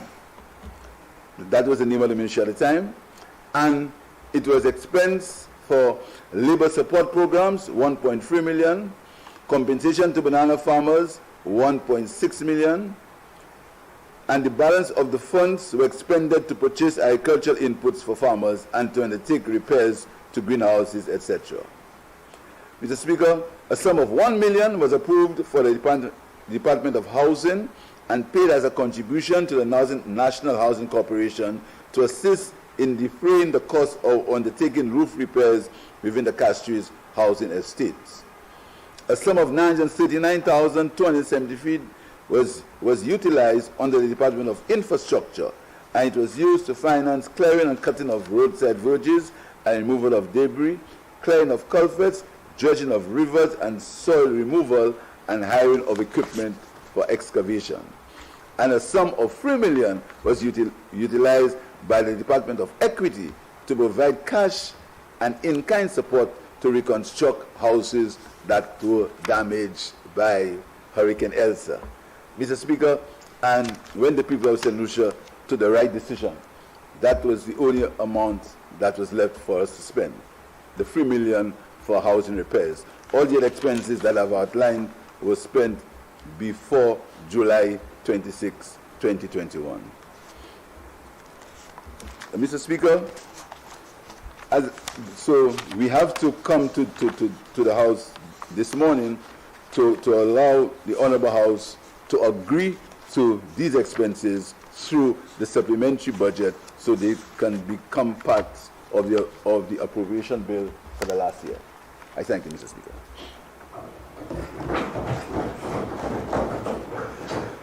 Honourable members, the question is that the Honourable House of Assembly do adopt the report of the Standing Finance Committee on the supplementary estimates of expenditure for the financial year 2021 to 2022 in the sum of $9,870,400, and do agree that the said sum do form a charge against the consolidated fund and other funds of the state of St. Lucia.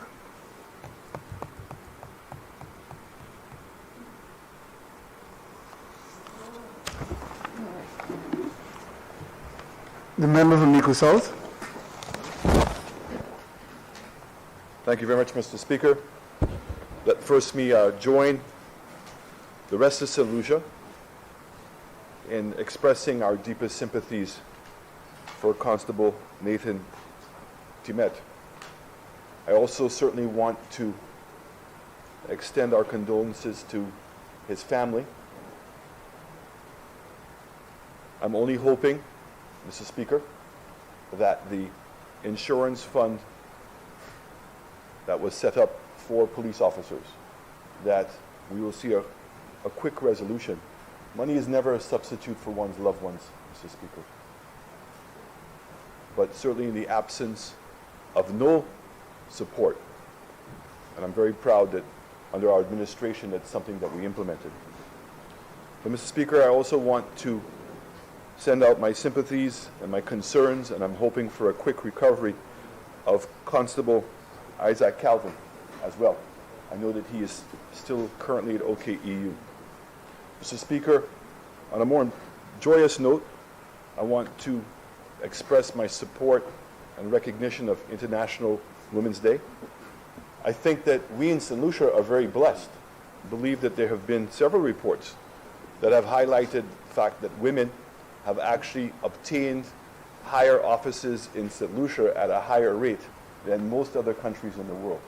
And I think that we know that in our midst. We see the success of our women and the contribution that they have made to our country. And so I'm very, very pleased to continue to celebrate that day. Mr. Speaker, on the motion on hand, the expenditure which the government has rightfully come and included in the supplementary budget, which was an amendment that was made in the Financial Management Act to cause those things to take place. I'm very happy that they've done that. I also want to say that Prime Minister is very correct. This was an expenditure that was not anticipated. This came out of a storm, and sadly, Mr. Speaker, the metrics of the storm were such that it did not instigate or trigger CRIF to come in place. So therefore, there was not the normal amounts of money that would have come in to help with the cleanup. And the reality, Mr. Speaker, because we soon forget these things, is that after the storm, there was word on the street that there was another storm that was coming. And the reality is that it was there for everyone to see the damage that was done to the CDC, and therefore we had to move expeditiously to get those roofs covered. I also want to say for our farmers, Mr. Speaker, the reality is over 90% of our crops were damaged. And as you know, Mr. Speaker, and most of us hopefully know in St. Lucia, our farmers have been suffering, our banana farmers have been suffering for a while with the problems that we were having with Windfresh, reality that they were not receiving their payments, and they did not have the resources to quickly rebuild their farms. And again, like previous administrations, we want to continue to show our support for our farmers. So therefore, it was important that we move very quickly to reassure the farmers that we would provide them with the resources to replant. So cutting their bananas and then replanting immediately and helping them with the labor to be able to do that. Also, Mr. Speaker, we had a situation in which, as I said, there was another storm pending, and therefore cleaning out the drains that had been clogged, taking out the branches that had blocked the current drains was a necessary action, and we had to move expeditiously to do so. And I want to say, Mr. Speaker, we were very mindful that we were in an electoral cycle, a very close one, and therefore we attempted to do it in a very transparent and non-political manner in which we conducted ourselves. So again, the opposition supports this supplementary budget that's being presented. And again, we're very grateful that the Economic Fund had been set up, Mr. Speaker.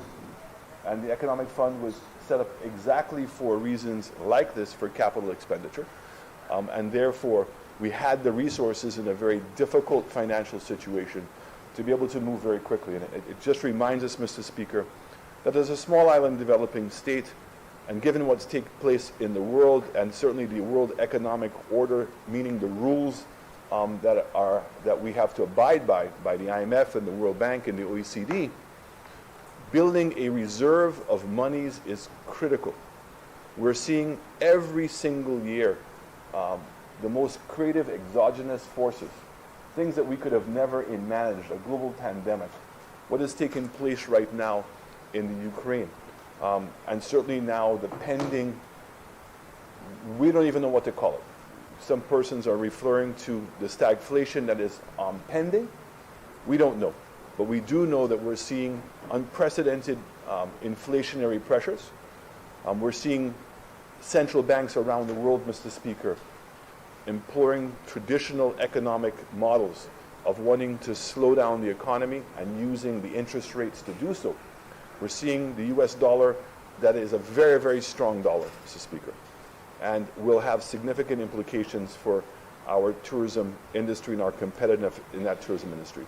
So we're being challenged on all ends. And so therefore I implore this government, and certainly United Workers' Party has embraced that as a part of our policies moving forward, that we must develop a reserve of cash at minimum of 50% of our operating costs for the year. Because if we in fact have to deal with exogenous impacts, Mr. Speaker, by borrowing money, then that is going to create a cycle that we will never be able to get out of. So again, we support this supplementary budget, and I thank you, Mr. Speaker. The member for Castries Central. Thank you, Mr. Speaker. Mr. Speaker, quite honestly, it wasn't my intention to have contributed to what one can call basically just putting the House in order. I heard the member for Miku South talking about supporting the supplementary budget and also using the word transparency. Before I go into it in any kind of detail, Mr. Speaker, let me again join those who have gone before me in expressing condolences to the members of the Royal St. Lucia Police Force, the family of Constable Timmet and Constable King, who was injured in the same incident. I also want to wish each and every woman in this country a very happy International Women's Day. You see, Mr. Speaker, persons might not understand what is happening, but those monies had already been spent by the former administration, by the UWP government, then headed by no other than the member for Mikud South. So to say he supported, I don't know what else he could have done. He's the one who spent it and now comes to say he supports it. But what intrigues me, Mr. Speaker, and I was waiting attentively to have heard the details of the expenditure. $1 million for the roofs of the CDC. Mr. Speaker, I was on ground. I was there. And the few roofs, Mr. Speaker, that had been damaged could have never ever come close to $1 million. Never. Up to today, Mr. Speaker, some of the roofs are leaking. Yes, I have problems with them. But I'll tell you what, Mr. Speaker, This expenditure provided yet another avenue for the last administration to continue with the perpetuation of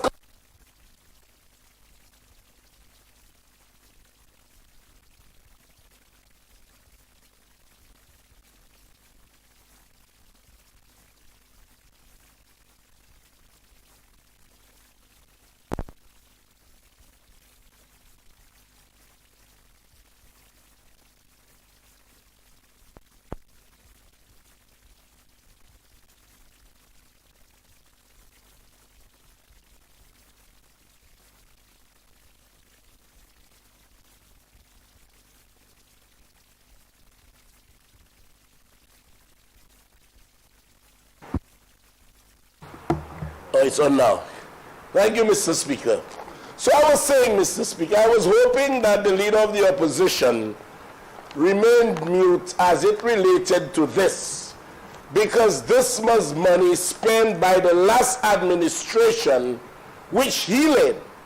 So to come in this house and to say you support the supplementary budget is as though you are lending support to this government's policy. You're not. You're supporting what you had done before. Now, the CDCs, Mr. Speaker. $1 million for the CDCs. And I see a member of the NHC board here, and she's chuckling. Because, Mr. Speaker, like I said, I was on the ground. There is no way under the sun that the few sheets of plywood and the few sheets of galvanized that was used after Hurricane Elsa could come near to $1 million, not even $150,000. But I'll tell you what happened, Mr. Speaker. The managing director of NHC then was given strict instructions not to permit the staff of NHC to get involved in the repairs. Let me repeat that. The managing director of the National Housing Corporation was given strict instructions not to let anybody in the maintenance department of the National Housing Corporation to get involved in the repairs. Corruption galore. I will read the letter. I will read it, and I was hoping that he permitted me by opening the door. Mr. Speaker, and I'm going to make it a document of the House. It is dated July 5th, 2021, exactly 21 days before the elections. And it reads, it's from the managing director to the maintenance department. CDC roof repairs. Please be instructed per correspondence by the chairman of the NHC. She quotes the email. The NHC staff has no direct involvement in this project as the funds of the project is from central government. Effective Monday, July 5th, 2021, the maintenance section of NHC will have no direct involvement in the project. The supervision of the project will be done by the board. The board of NHC will supervise. Mr. Speaker, I'll explain. The then chairman was a former employee of Timothy Mangal. What was his name? Kashik. That was his name. It was corruption galore. And he asked everybody to stay away whilst he did the supervision. The same way he retrofitted an office as chairman of NHC for NHC itself at a cost of $50,000. So, Mr. Speaker, when this Prime Minister comes here and he said we expended this and we expended that and we expended the other, it reminds me of the foundation at St. Jude that was estimated at $3 million and ended up costing taxpayers $9 million. What I intend to do, Mr. Speaker, as Minister with responsibility for housing, is to do an audit of the repairs and to make public what the findings were. Because we did not spend $1 million.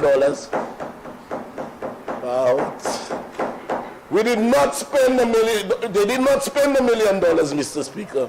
And there was no reason why a board of directors had to be involved in the supervision of works which ordinarily would have been undertaken by the maintenance department of the National Housing Corporation.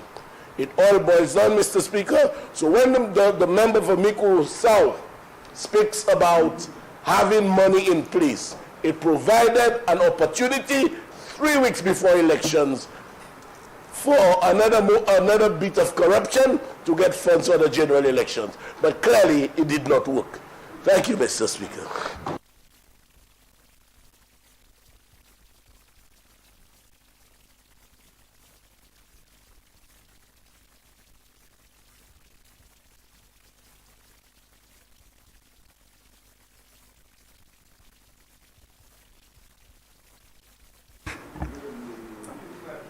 Minister for Finance.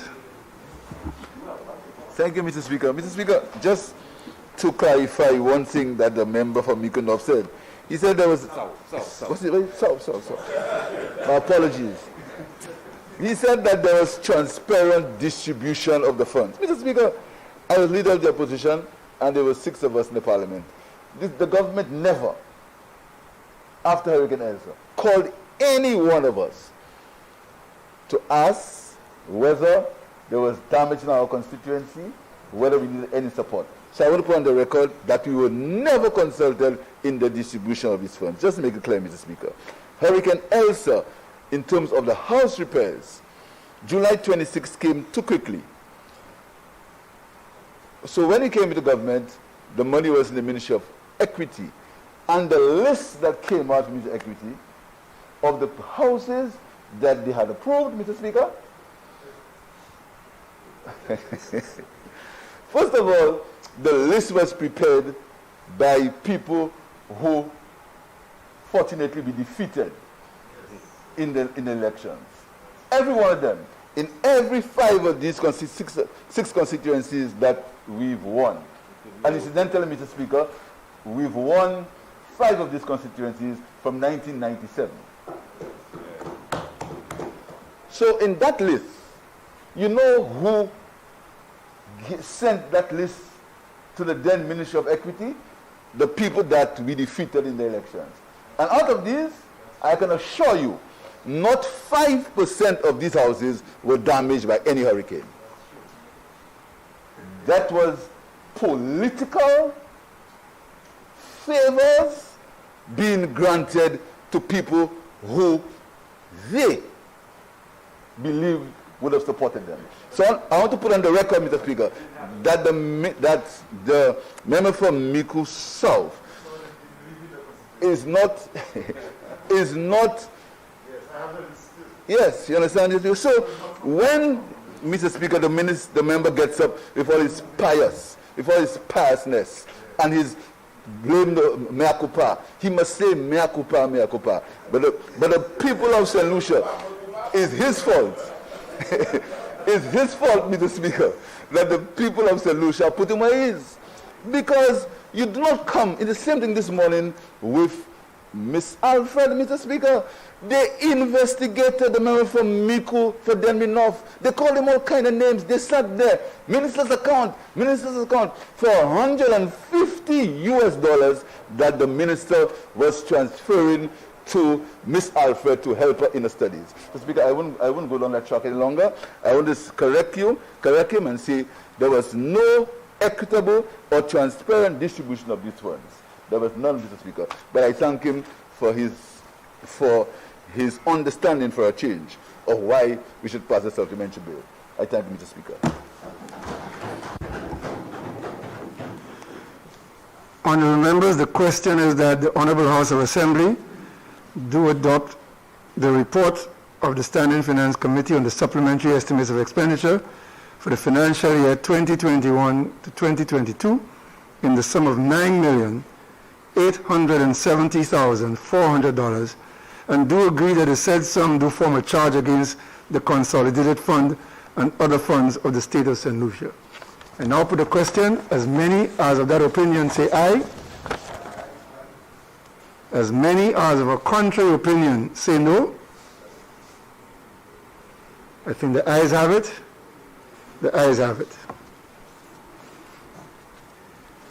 Bills. Prime Minister and Minister of Finance, Economic Development and the Youth Economy.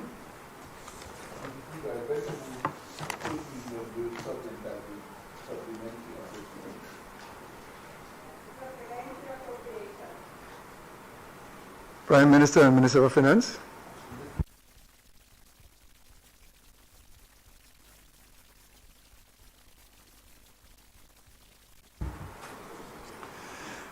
Honourable members, the question is that Standing Order number 48-2 be suspended in order to allow the Prime Minister and Minister for Finance to proceed with the remaining stages of the bill at this sitting. I now put the question. As many as of that opinion say aye. As many as of a contrary opinion say no. I think the ayes have it. The ayes have it. Leave is granted. Please proceed, Minister for Finance. Mr. Speaker, this bill is just to bring into the appropriation bill and to bring into the finances of the country what we passed in the supplementary estimate that we passed a few minutes ago, and there is no need for any further explanation.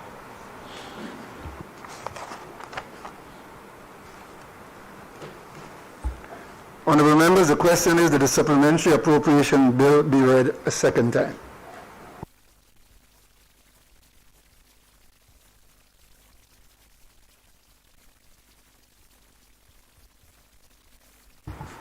I now put the question. As many as of that opinion say aye. As many as of a contrary opinion say no. I think the ayes have it. The ayes have it.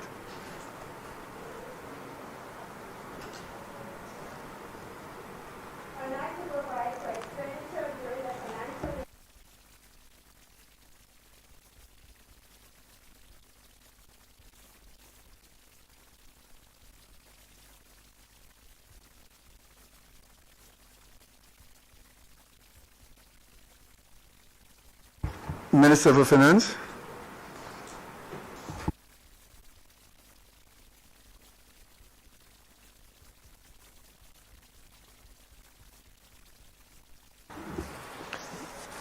I beg to move that the supplementary appropriation bill be read a third time and passed. Honourable members, the question is that the supplementary appropriation bill be read a third time and passed. I now put the question. As many as of that opinion say aye. As many as of a contrary opinion say no. I think the ayes have it. The ayes have it. Whereas the sum of money granted by the Appropriation Act No. 2 of 2021 for the services of the State of St. Lucia for the year ending on the 31st day of March 2022 is insufficient to meet the demands of such services.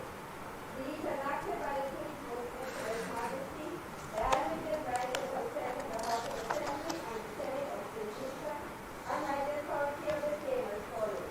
This act will be cited as the Supplementary Appropriation Act 2021-2022. Supplementary Appropriation $9,870,400 for services of the State of St. Lucia for the year 2021-2022. Minister for the Public Service, Home Affairs, Labour and Gender Affairs.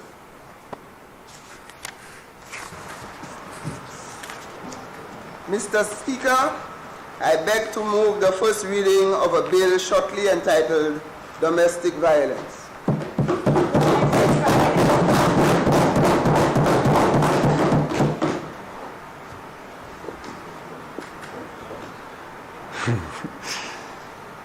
Minister for the Public Service, Home Affairs, Labour and Gender Affairs.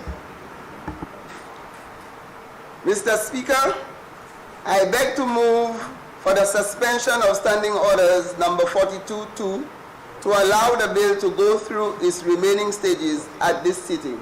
48-2. To allow the bill to go through its remaining stages at this sitting. Honorable members, the question is that Standing Order 48-2 be suspended in order to allow the Honorable Minister to proceed with the remaining stages of the bill at this sitting. I now put the question. As many as of that opinion say aye. As many as of a contrary opinion say no. I think the ayes have it. The ayes have it. Leave is granted. Proceed, Honorable Minister.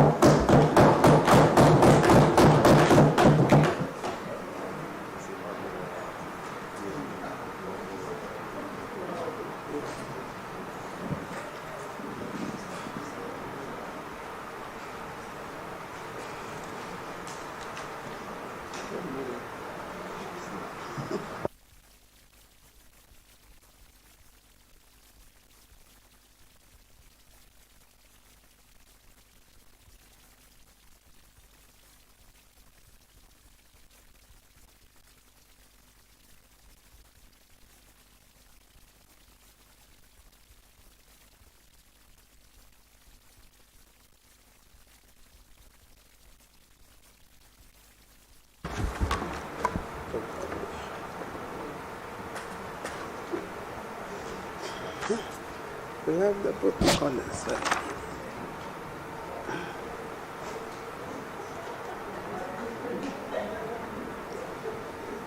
Mr. Speaker, I rise here to discuss the much-awaited domestic violence bill. And before I proceed, Mr. Speaker, I want to recognize the head and one of the most powerful voices around this bill. Raise your voices. I want to recognize the lady, Catherine Seeley,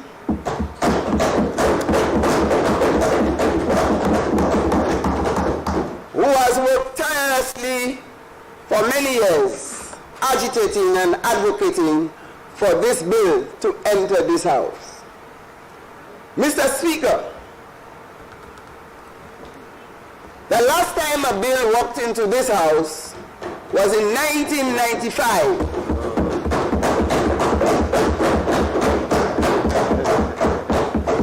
Thank you, Mr. Deputy Speaker.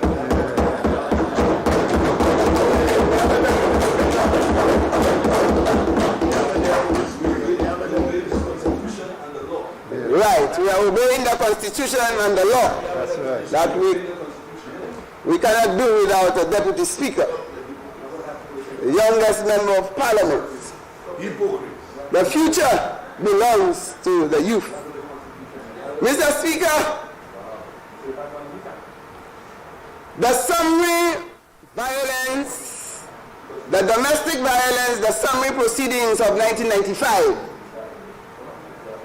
that is about 27 years ago, Mr. Speaker, since there was a bill in this House. And the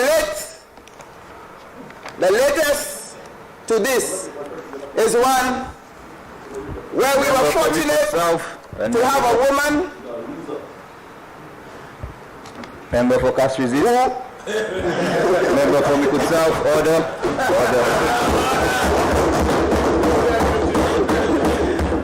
We were fortunate to have a woman who championed that bill in 1995. And we are talking about 27 years ago. In the persons of the then Attorney General and Minister of Women's Affairs, Lauren Williams.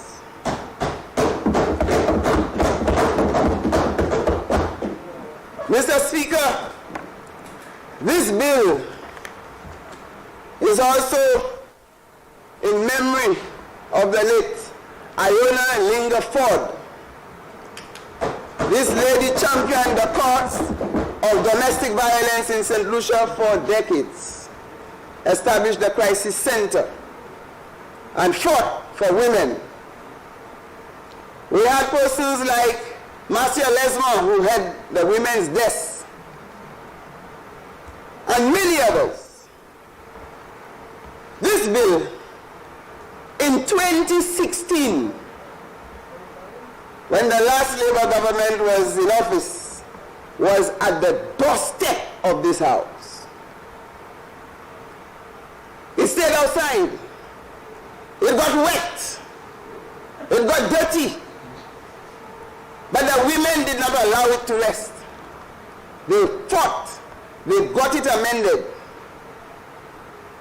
And it took this government, under the leadership of our Prime Minister and the courage of our cabinet colleagues, to say, we want this bill in the house. It must not be outside.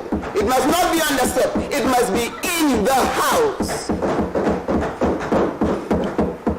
And I was asked to carry this bill in. And today is a historic moment for the bill on domestic violence. And our women who have been victims of domestic violence, they have had the largest percentage. They form the largest percentage of victims of domestic violence. And therefore, they stand to benefit tremendously from this bill, Mr. Speaker. Mr. Speaker, this is a bill for men, for women, for boys, for girls, for persons who reside in a domestic situation. And Mr. Speaker, the bill will speak to combating crime. And we have seen the scourge of crime in our society. And this is one step in combating crime in St. Lucia, by ensuring that we do not have domestic violence in our society.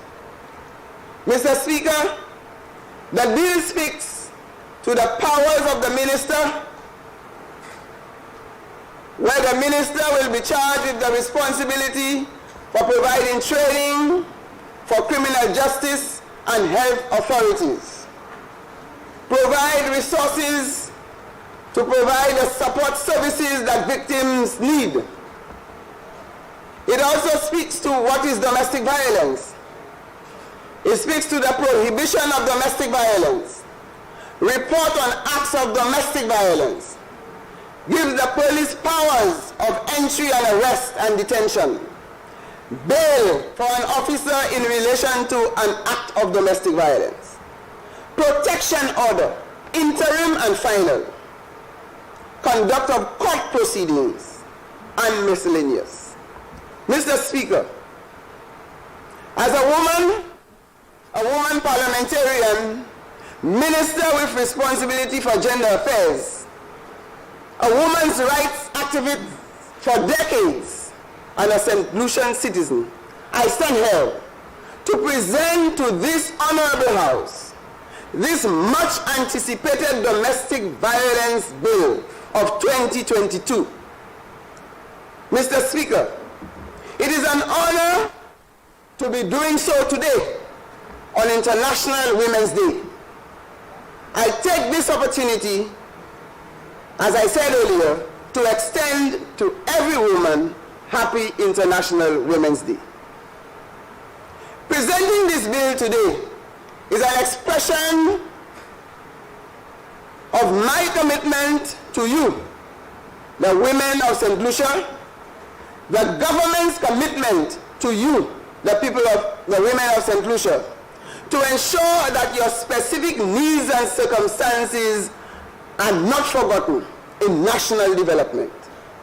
But it is also a commitment to all the men, boys, and girls, because creating a gender equality society, as the theme for International Women's Day suggests, is creating a society in which no one is left behind.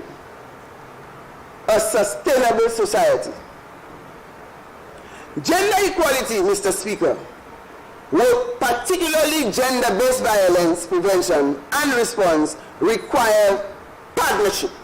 We cannot do it alone. We have to work as a team. Mr. Speaker, bill salakika to a house la hodia. Sasena bill ini 27 l'année. Kote un bill kon sa te passe. Et nou hawe an chay ak violence. An chay moun ha pel la vie, Mr. Speaker. An chay fami ka souffert, Mr. Speaker. An chay tis enfant ka souffert, Mr. Speaker. Pas moun ni violence an kay kote yo ka wete. An kay se kote moun suppose ni silence. Yo suppose ni respect. It's a place for quiet and tranquility and happiness. Not a place for violence. That is not what a home is about. Mr. Speaker, before going into the contents of the bill, Mr. Speaker, I would like to commend the pioneers of the women's movement in St. Lucia and the parliamentarians who saw the need to champion the cause of women and supported the enactment of the Domestic Violence Summary Bill Act of 1995, as I mentioned earlier. Attorney General Lauren Williams pioneered that. And today, she is sitting right here in this house after 27 years. Mr. Speaker, we had women who championed the cause of other women in Parliament, the highest decision making in this country. And they did well. There were some who forgot their way. They lost their way. But I'm telling you, we will remain focused. Those of us in the lower house, Sister Honorable Rep from Soufrière, Fosséchac, our senators, the struggle continues. Mr. Speaker, other women who blazed the trail have done well, but we have a long way to go. This bill, Mr. Speaker, will help change the culture in our society. Because we have accepted, some of us have accepted domestic violence as a norm. This bill will have low tolerance or no tolerance for violence in the home.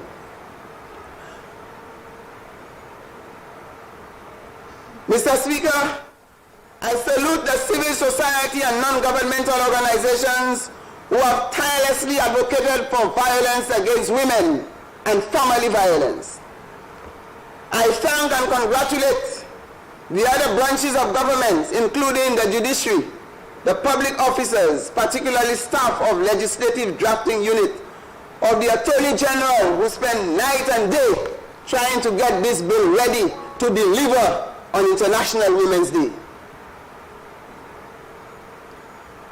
The Gender Affairs, under the directorship of Jenny Joseph, the Human Services, the Family Court, the Royal St. Lucia Police Force, as well as all other departments engaged in the review of this and previous versions of this bill. Mr. Speaker, I feel honored to be the one to run the last leg of this journey, and particularly proud to reach the finish line on International Women's Day. It takes a government with a vision to do that. This is the first bill since I have been a parliamentarian. That's my maiden over.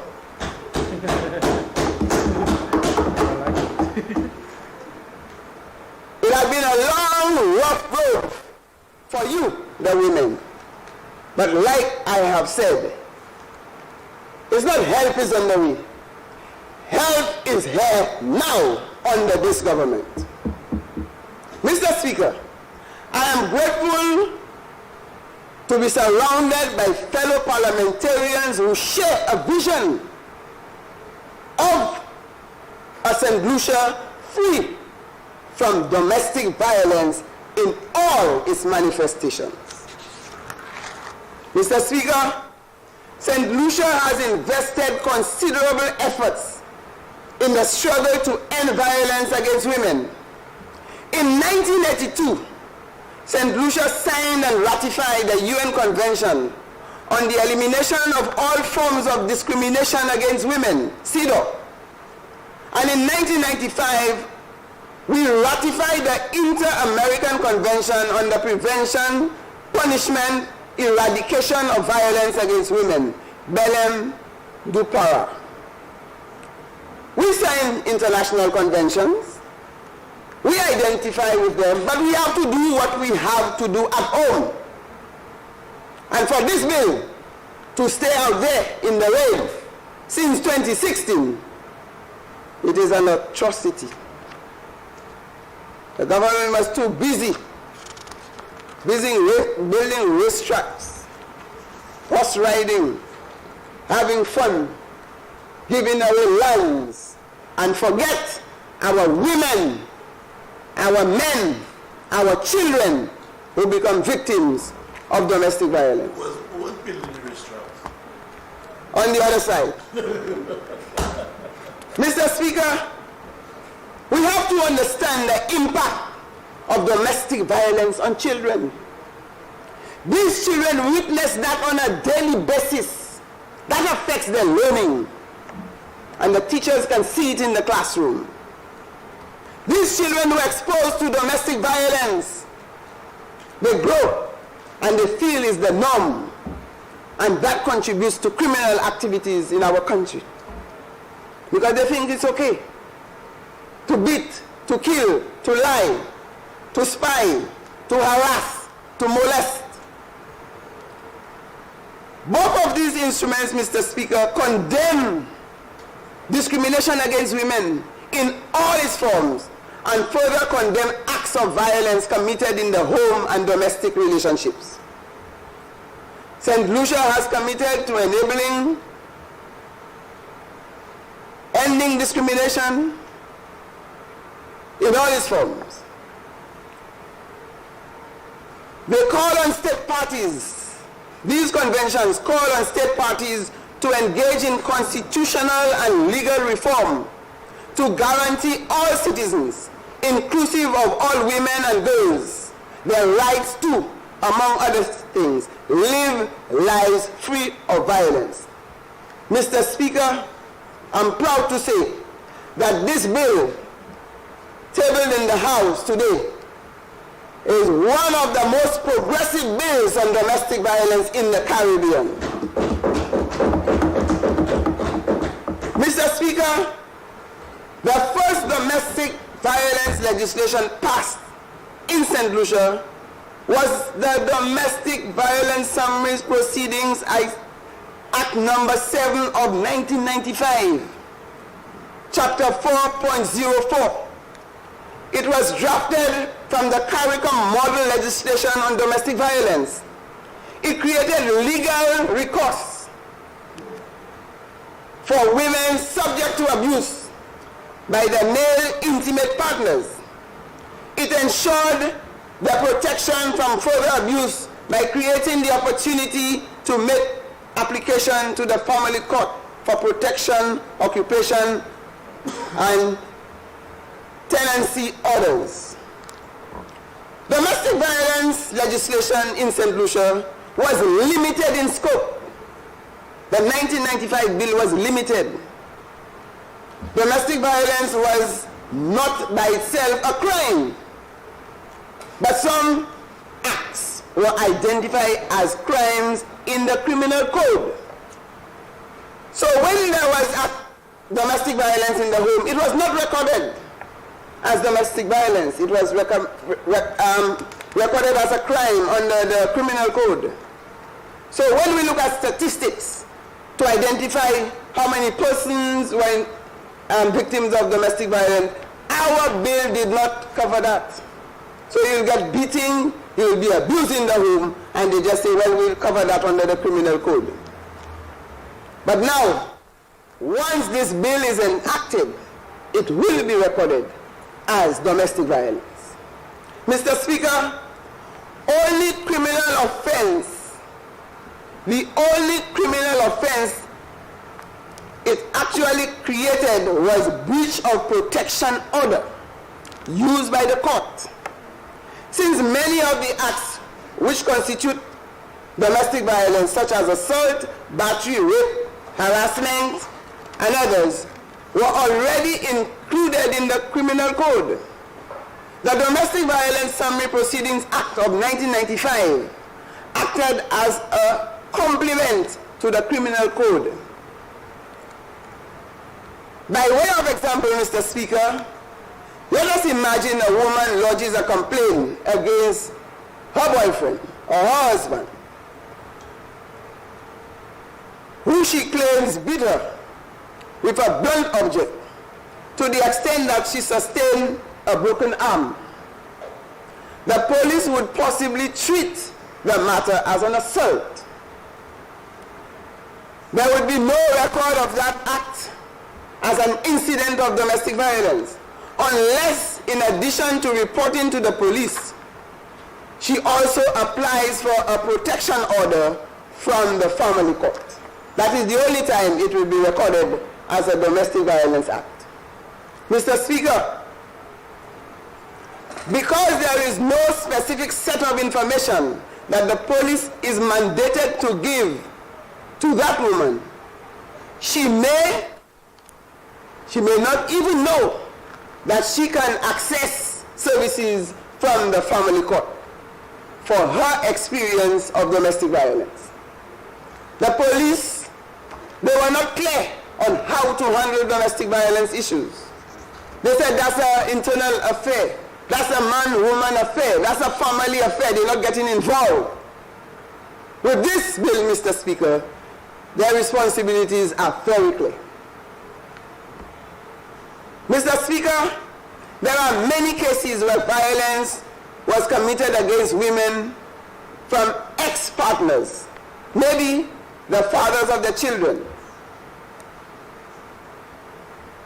Mr. Speaker, if they did not live with them, they were not able to obtain protection orders because of their specific circumstances. That is why, Mr. Speaker, we do not even have a good sense of de facto situations of domestic violence in St. Lucia, because only a few of the actual cases came through the established processes and got included in statistics.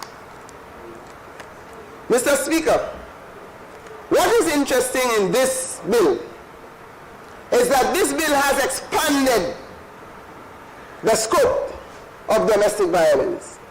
It has added new areas and new responsibilities for persons who are to address the impact and give attention to victims of domestic violence. In the past, Mr. Speaker, an act had to be committed. But now in this bill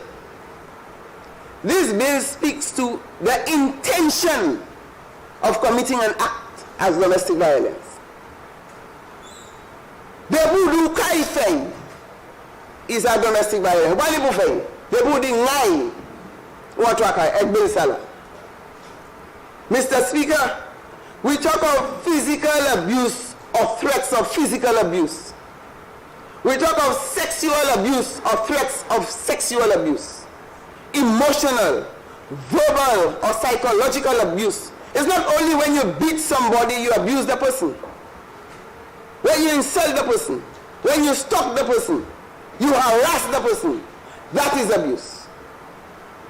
Molestation, which is in the criminal code. Arbitrary deprivation of liberty or forced confinement economic abuse. In the situation you have money to give to the children, money to give the mother to support the children, you deny it. That is abuse. Harassment, stalking. In 27 years ago, we did not know about cyber stalking. We didn't have cell phones. But now, people use cell phones to stalk. And when we talk of domestic violence, I go back to the point, Mr. Speaker, that it is domestic violence. That means the violence, whether it's committed against the woman, it's against the man or the child, that is recorded as violence. Mr. Speaker, we recognize that because the act was limited in scope, many people who were victims of domestic violence could not access justice, and some people who were perpetrators got away because they couldn't be prosecuted under the existing law. Mr. Speaker, the domestic violence bill benefits St. Lucians in many ways. Mr. Speaker, there are far too many women who have died at the hands of their intimate partners in St. Lucia. An average of 3 per year. Some of these women had been living in violent relationships for several years before the fatal incident. There are sometimes claims that the reports were made before it came to that, but nothing was done to protect the victim. We cannot wait and say RIP. We cannot wait and say condolences. We cannot wait and say sorry. We have to prevent it. Mr. Speaker, this is unacceptable. Whereas we cannot prevent every incident of domestic violence from occurring, we should ensure that our laws do not contain loopholes that allow perpetrators of domestic violence to become emboldened. And if we start combating domestic violence in our society, we will, in the long run, benefit from a society that is free of crime, because domestic violence is a criminal act. That is why, Mr. Speaker, passing this domestic violence bill is so urgent. Once enacted, this piece of legislation will facilitate a more robust and coordinated approach to the overall prevention and response of gender-based violence in St. Lucia. Mr. Speaker, we have so much to gain from making the decision to enact this piece of legislation. Passing new domestic violence legislation is urgent for protection of all persons from family violence. This bill, Mr. Speaker, does not discriminate against any person subject to domestic violence based on the sex, marital status, and types of domestic relationships. It therefore increases the types and groups of people who can receive protection from domestic violence. Mr. Speaker, the bill provides for the minister to ensure that there is adequate resources in the government's budget to support services for victims of domestic violence. We have started, but we have a long way to go. I noticed the Prime Minister, Minister of Finance, is looking at me straight in the eye because he's checking the coffer, the empty coffer, and he's wondering where are we going to get it. But Mr. Speaker, let me assure the Prime Minister and Minister of Finance that help is coming. Help is coming. Because there are many agencies out there who are concerned about domestic violence. And they will be proud of this bill, Mr. Speaker. They will applaud this government for taking that bold step. And we will not be afraid to knock on the doors and say we are doing the right things for the people. We are not building horse race tracks. We put in the people first. We put in the people first. We're not giving away our lands. The lands belong to the people. We're not paying for vaccines unless we get the money. We're not paying unless we get the vaccine, Mr. Speaker. The vaccine must be delivered and then we pay over the counter. We don't pay in advance. But it's still worse. We need that money for us to combat domestic violence in our country. We need to reduce poverty. We need to make life better for St. Lucians, especially women. We have so many families crying. They are calling me. And they said they want justice. They want to know what happened to their daughter. They had to bury their daughter. Mr. Speaker, it's not easy. We all know that having the required resources can allow for the comprehensive coordinated services that victims of domestic violence require. Mr. Speaker, in addition to the resources for the implementation of legislation, the minister is responsible for ensuring criminal justice and health care providers receive the required training to provide high-quality services to survivors. We have a shelter. When battered women and the children are threatened, their lives are at risk, we got support from outside to take care of this shelter, but it will not continue all the time. We have to reduce the incidents. Mr. Speaker, I elaborated a little earlier on the challenges involved in capturing data on domestic violence, given the existing legislation. With the enactment of this bill, the government of St. Lucia will be much better able to produce timely and comprehensive reports on the status of domestic violence in St. Lucia.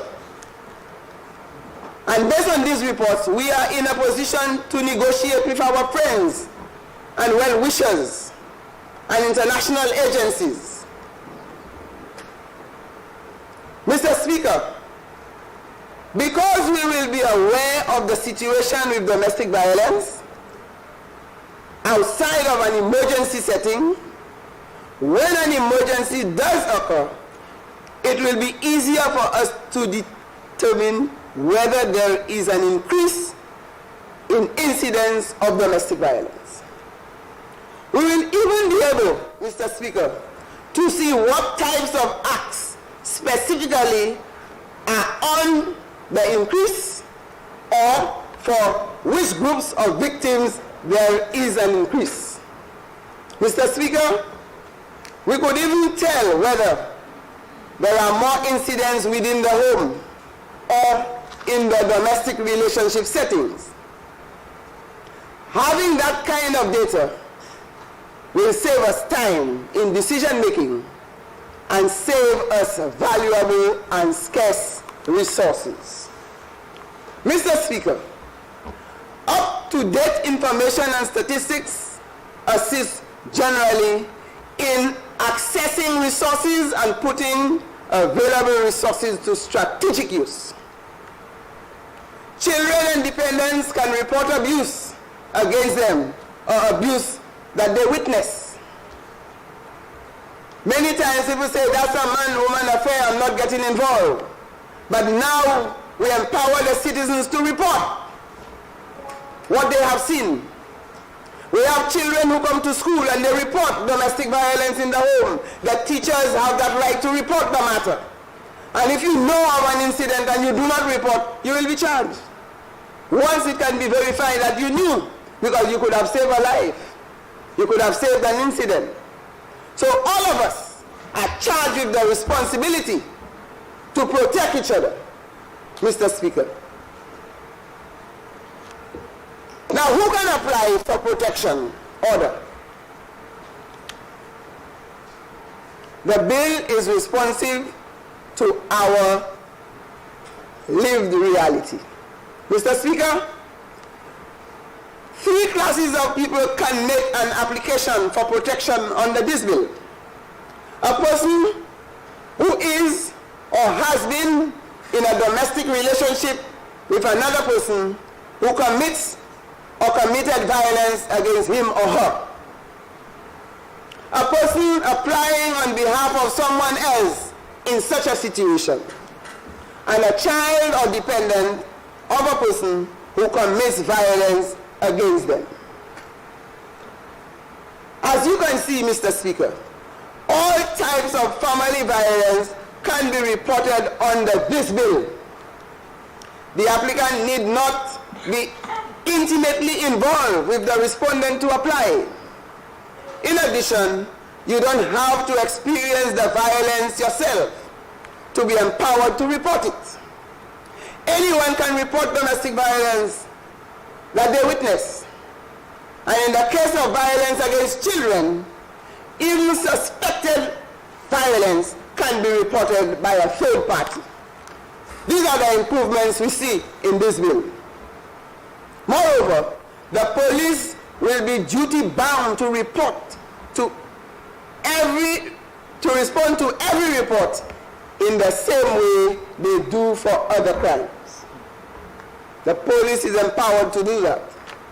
Mr. Speaker, even children and dependents can report abuse against them or abuse that they witness. Mr. Speaker, in recent times, we heard of a child beating the parent. That is domestic violence. We heard of a child killing the parent. That is domestic violence. So it's not just about partners or intimacy. It has to do with the domestic setting. Mr. Speaker, this bill makes it clear that we are taking a zero tolerance for domestic violence in the family, regardless of whether the violence occurs inside the home or outside the home. Presently, we cannot tell from our available criminal statistics how victims and perpetrators of physical and sexual violence are related. The rates, however, of physical and sexual assaults are too high. Over 2,000 reports of physical assaults are lodged every year. We see an average of 249 cases of sexual assaults each year. Anecdotally, we are aware that several of these occur among family members. Mr. Speaker, this bill responds to this reality. As rights duty bearers, we have a responsibility to look at what is happening in our society, identify gaps in our laws, and fill those gaps in a timely manner. And this is what this government is about. In its first year, it has brought that bill to the House. And the women out there are celebrating, Mr. Speaker. They are happy that this government had the vision to introduce this bill here today. Whereas we do not have control over what people choose to do, we certainly can let them know what will not be tolerated under the law. So now families will not be left without hope when they experience domestic violence. We promise to put our people first. That is what we promise, Mr. Speaker. And this is a clear demonstration that the safety and well-being of citizens, both in private and in public, is a priority for this government. Mr. Speaker, we need to speak on how does the bill define a child. Mr. Speaker, unlike the existing law, children are given consideration in this bill.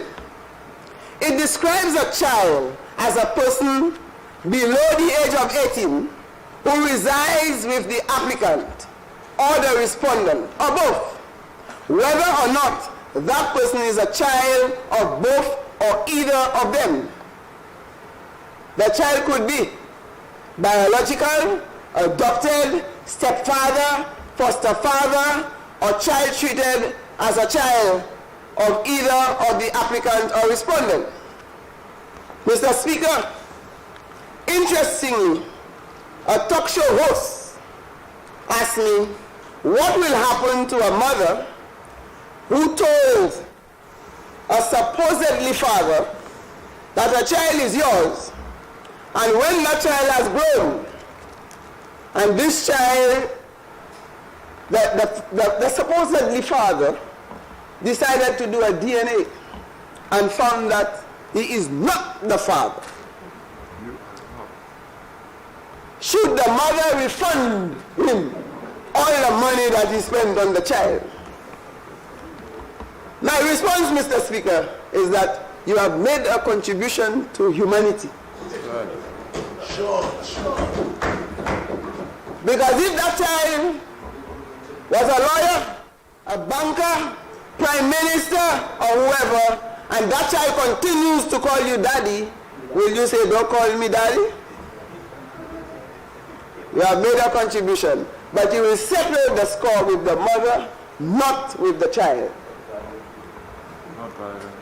Not violently. When I say go to court, go and do your business and so on. Not violently. No.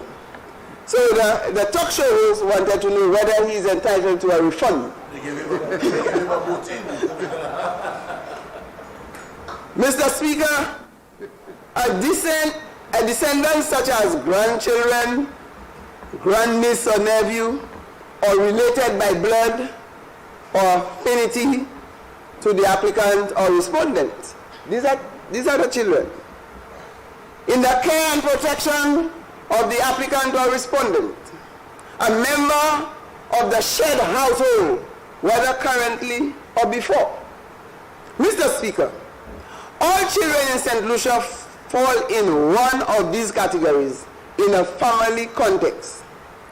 So in other words, all children who experience violence in their domestic relationships can make a report to the police, not just children who live with parents.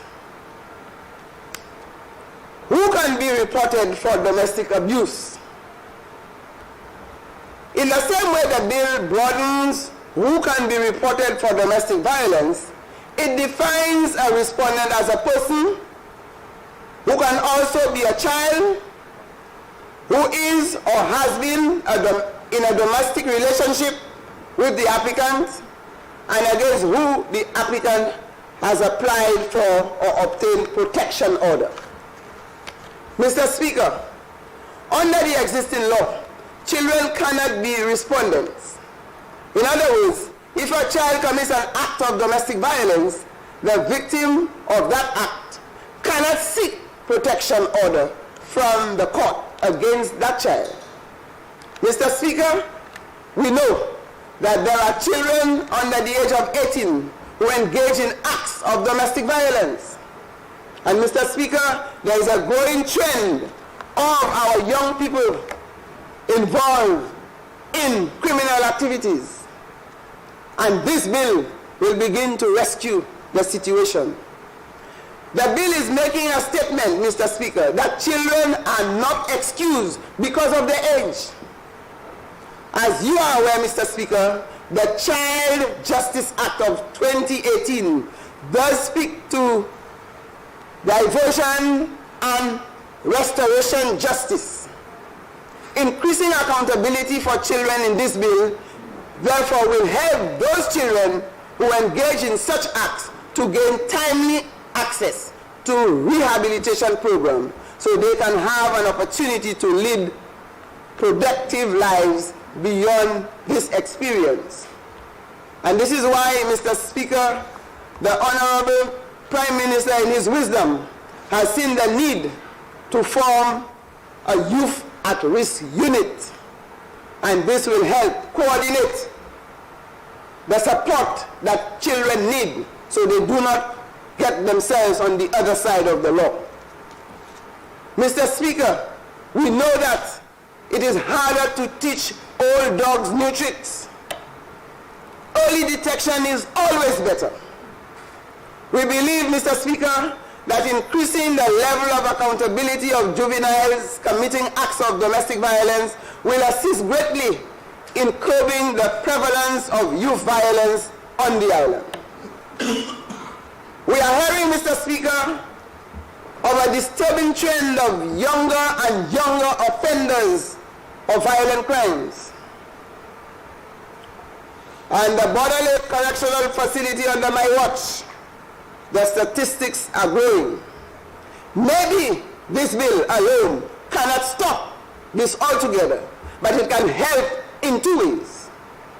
Now that the children can report domestic violence, they can feel empowered from an early age to do something about the violence occurring around them. They will no longer be left with no other option but to endure.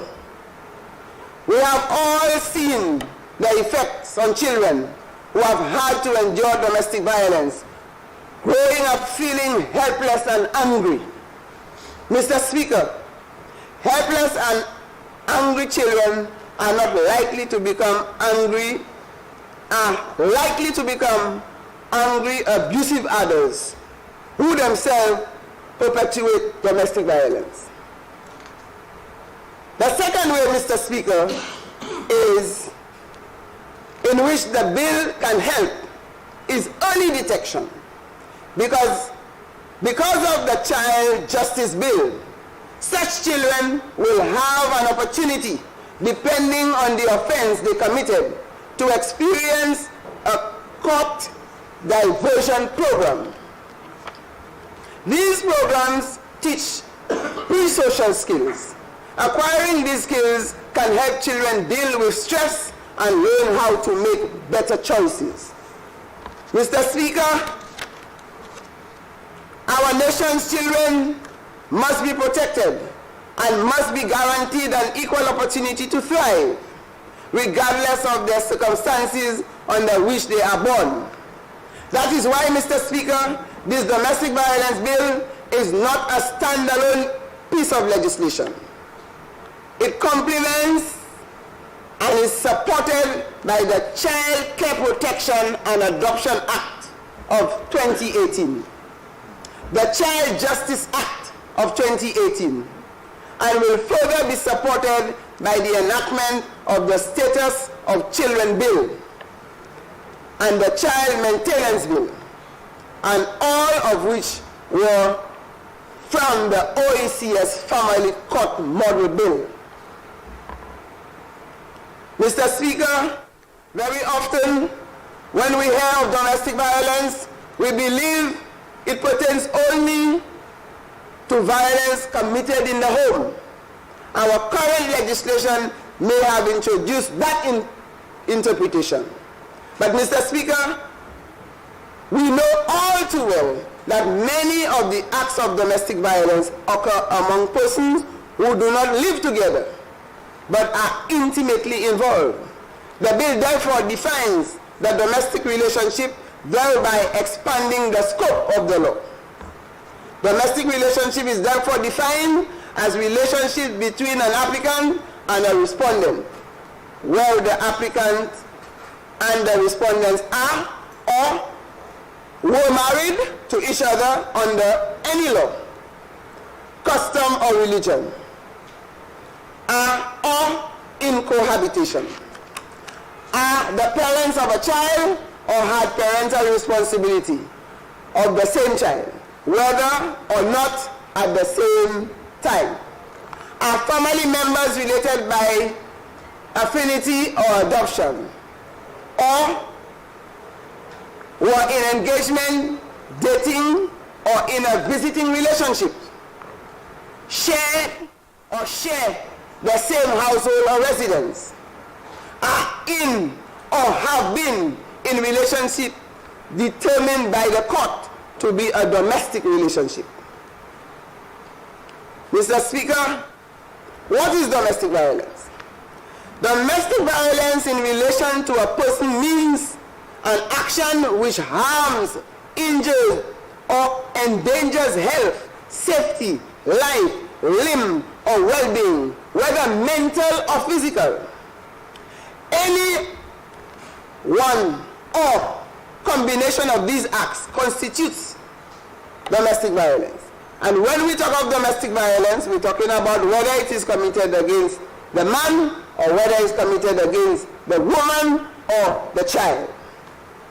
We talk of threats of physical abuse, physical abuse, threats of sexual abuse, sexual abuse, emotional abuse, verbal abuse, psychological abuse, coercion, molestation, arbitrary deprivation of liberty, forced confinement, economic abuse, intimidation, harassment, stalking or cyber stalking, damage to, destruction or deprivation of property, or entry into the applicant's residence without consent, where the parties do not share the same residence.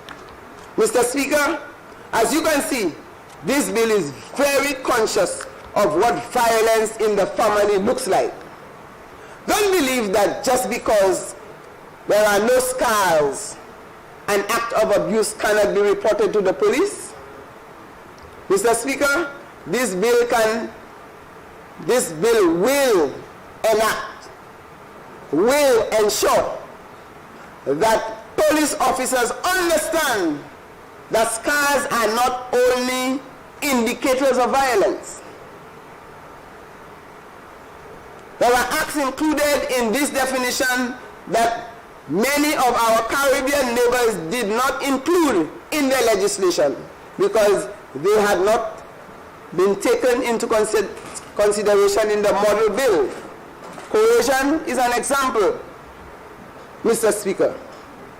And when we talk of violence, we are also reminding women that the violence can be against men. We have to change the culture.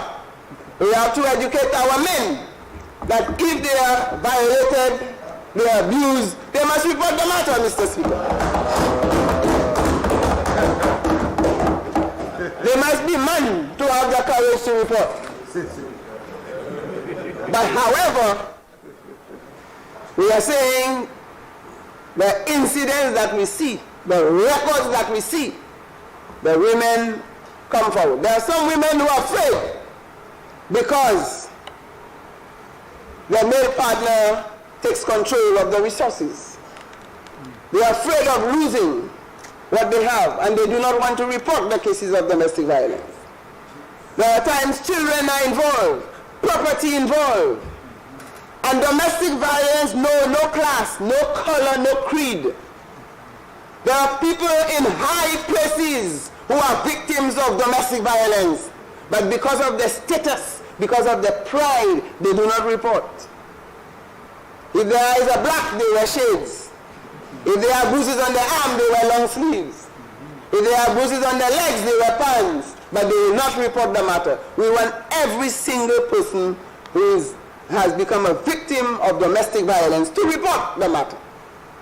And we are going to arm our police, we are going to arm our agencies, we are going to train our people so that they begin to change that culture.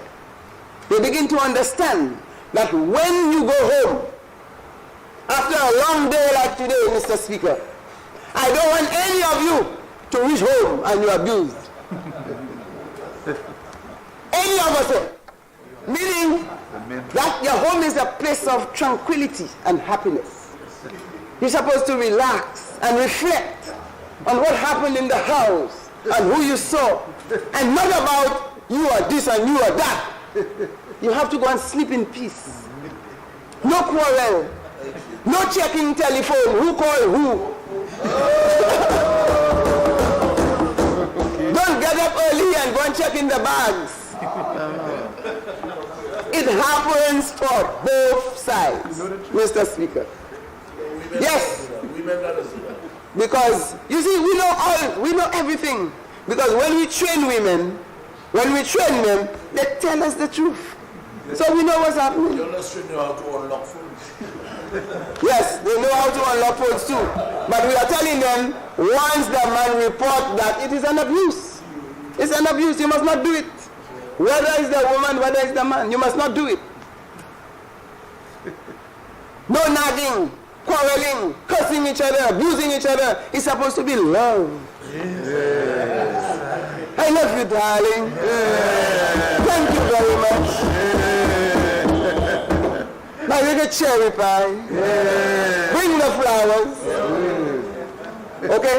So, Mr. Speaker, it is important that we have this bill to change the culture, to let our men know that they have to respect their partners, they have to respect the children, to tell our women they have to respect their partners, they have to respect the children, and if you are abused, you take the matter forward, whether you're a man, whether you're a woman, whether you're a child.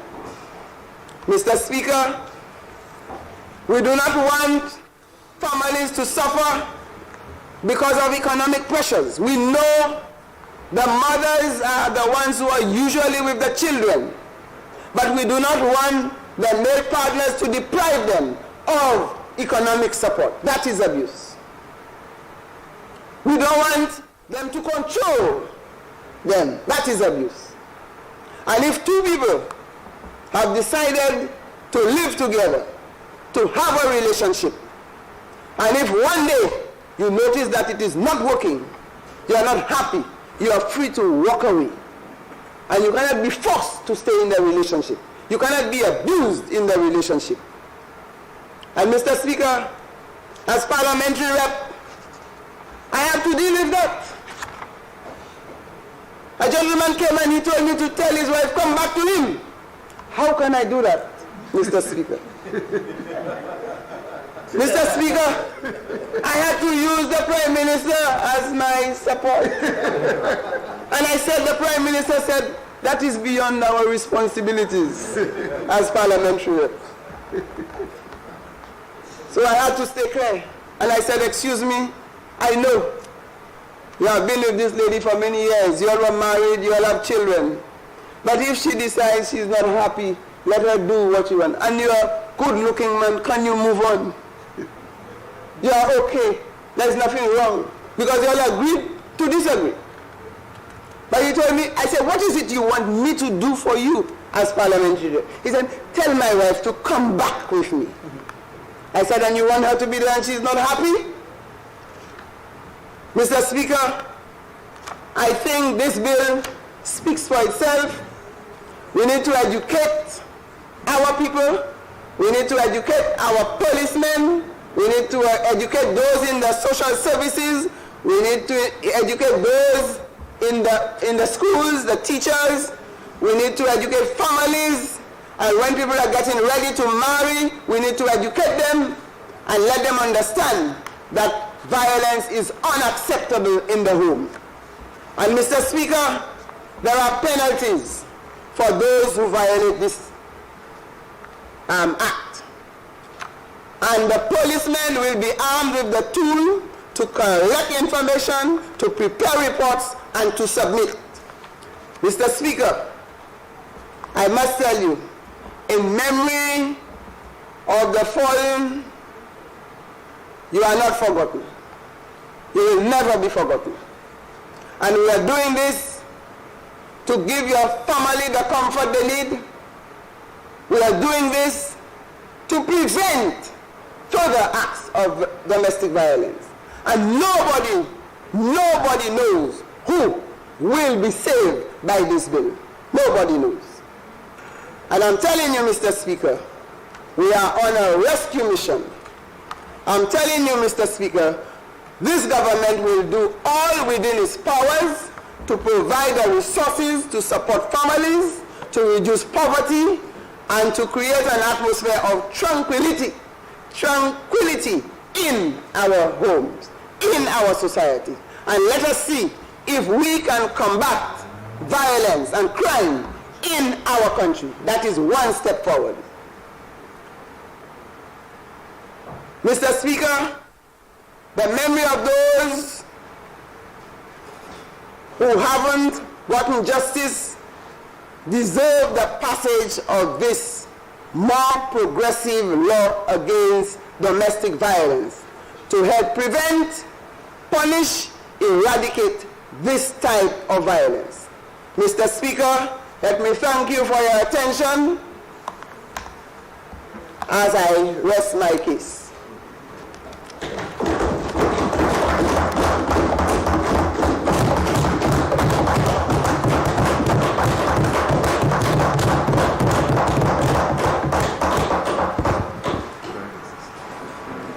Honorable members, the question is that the domestic violence bill be read a second time.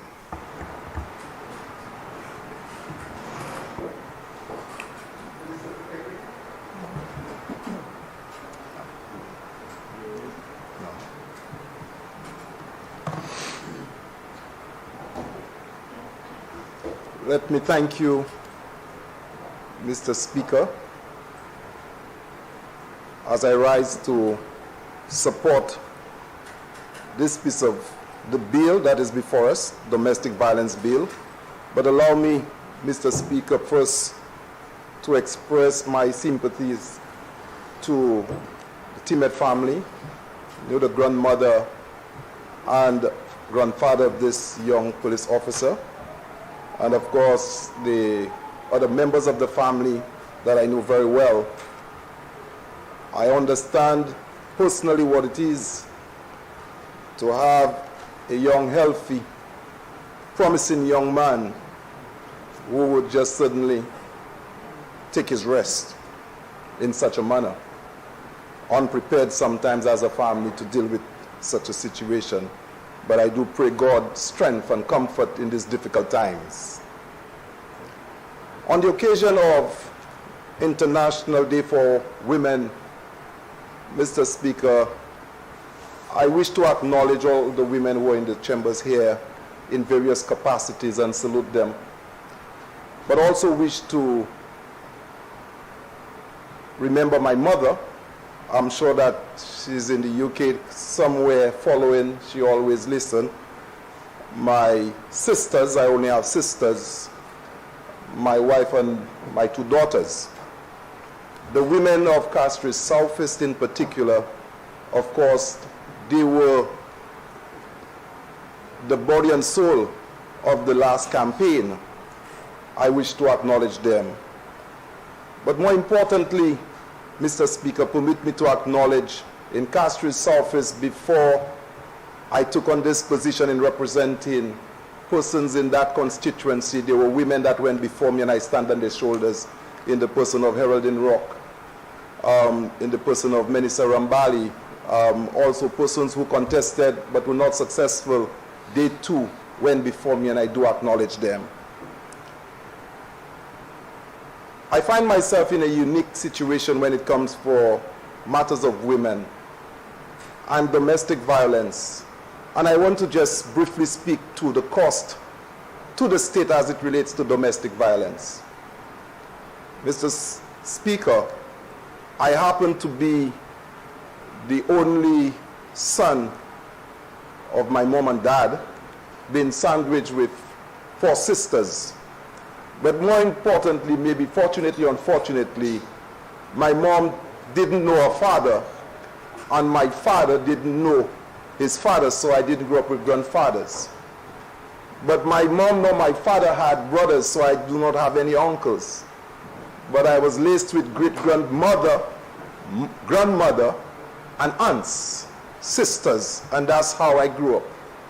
The only male I had close to me too was my father and my son, and now they're both at rest.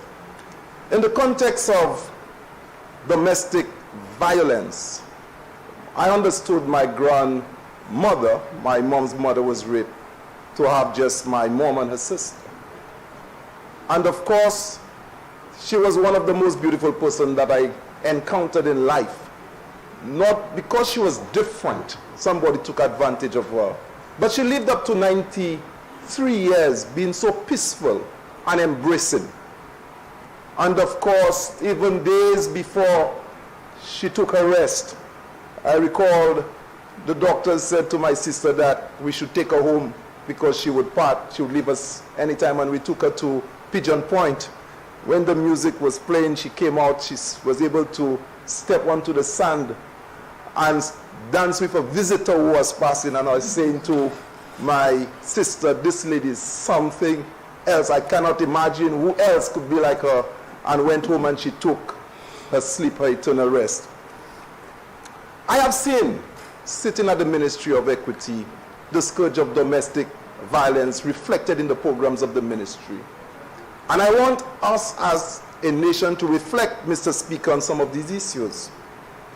We speak of gender-based violence because it's rooted in inequality, where a cultural definition that men in particular felt that they were superior to women. This is the root of domestic violence or gender-based violence. But even in the whole issue of violence itself, there's always some form of Goliath-David relationship. And those of you who may be reflecting and asking on what authority can Joachim speak of violence, so let me hasten to say, all forms, including going into a church to confront somebody, is a form of abuse. It is.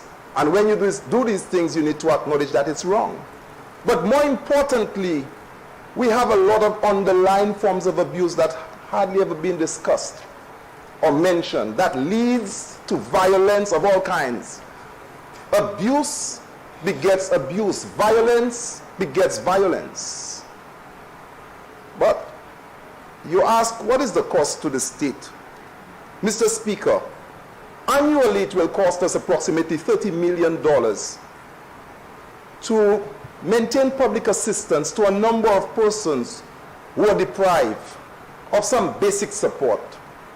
The numbers have moved from about $8.2 million, and it's expected to be approximately $22 million this year. Just to care for approximately 500 senior persons who have been abandoned in some instances by their family, we need to come up with $8 million annually to do so. And of course, there is a trend, Mr. Speaker, where family members are asking for the state to pay them to care for their family, for their grandparents. This is a form of abuse. Mr. Speaker, I think of this whole change in our cultures and our values, but this rooted problem of abuse, that people feel they are superior, they can do whatever they want. This piece of legislation, and I'm not the expert or the legal mind to speak to every aspect of it, but no one can boast that it takes care of somebody else's problem. I think it's really a mirror that everyone should take a look and reflect to what extent that we as a nation must come up to speed in terms of to what extent we are contributing or have contributed to the scourge of domestic violence in this country. Some years ago, when the member for Central Castries was also the member for Central Castries, I was at the SSDF, and he called me on a Friday night, and he said to me, a mother with 4 children from Mondida was thrown out of her home. She had a newborn baby. And he asked me, what can we do? And of course, with his energies behind you, you know that, and the speed that he operates with, you know, fast and faster. On that very weekend, I had to build a house to house a mother with 4 children, including a newborn, because some man felt that he was only transacting sexually, and if she is not willing to be a participant, then she must go out. I am happy that there is a piece of legislation that brings that kind of discussion into focus. But of course, it cannot be made, people cannot be made to feel comfortable doing this thing at bright daylight as if it was normal. So I asked myself, Mr. Speaker, yes, while we inscribe on paper the do's and don'ts and the issues that brings hurt on families and individuals and persons who we consider may be not inferior, but we feel powerful over them, to what extent do we usher in a culture that does not rely on a piece of legislation, but that promotes values that brings about security of individuals? It is not about love, it's about respect. For if you ought to respect someone and recognize them, that you have no right to hurt them. It's not the absence, not the fact about you must love them. And I dare say some mother-in-laws, some mother-in-laws in families, encourage a certain kind of abuse that brings destruction on families, and you get the ripple effect. It goes on and on and on. I'm happy the member for Human Services is there, and the family court and the stories you hear when you have to deal with, abuse, sexual abuse, and a newborn baby from an 11-year-old, and what happens thereafter, as if you never get to the end of the pain and suffering. I can say I'm extremely happy that my mom lived her life from 16 years on her own because her mom was not able to care for her. And as a result, that I'm here today to speak on the issue of domestic violence. But as I went through this piece of legislation, and there are 17 areas of focus, which has already been mentioned by the member who presented it, I asked myself, which one represents me? And I say to everybody who is going to speak, this thing is really a mirror of what our society is. And in some ways, sometimes when we speak of men and how their own participation and responsibility, it usually comes with laughter. And I understand the sense of humor, because that in itself is cultural. We laugh because we can't face it sometimes. The issue of domestic violence. And is it real? Yes, it is. But we must come to terms with exactly what it is and face it. It is not adequate that just because it's written is going to do what it's supposed to do for us, if we ourselves do not break our bones on the pieces of legislation that challenges us individually and every member of our society. So, Mr. Speaker, I embrace this piece of legislation, Domestic Violence Act, and of course, the work of the Human Services Department, the foster care programs, the children at boys, the young men at Boys Training Center, and our families and our families system that has actually been wrecked. We can start to nurture our children, get into the schools and make this alive in the minds and the nurturing of children, that we can bring about a new tomorrow. I dare say that whereas I am hopeful that the police will be armed to respond, but the protection of a victim of domestic violence is almost lit, which is the focus of this bill, because the person has become a victim. Ideally, what we would like to achieve in our St. Lucia is a place where domestic violence becomes so unpopular that when it's spoken about, it is rare. And we can achieve this through education and nurturing in our early childhood centers, in our primary schools, in our secondary schools, to actually do like what they did for the banana black sikatoka, where you sometimes cut off some of those adult plants and transplant the younger ones really immersed to get the black sikatoka and that disease away.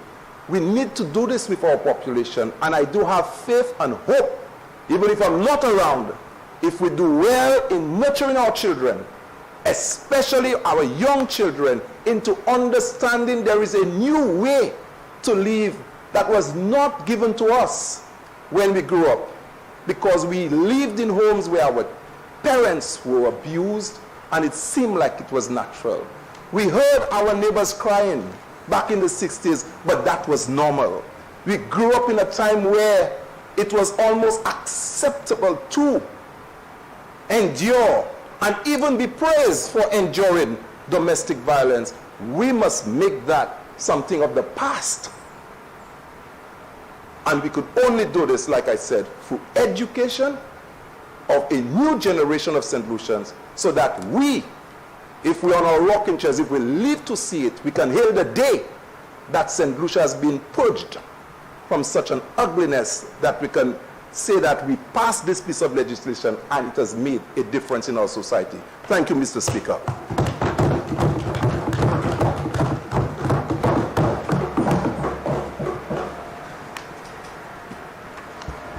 Minister for Commerce.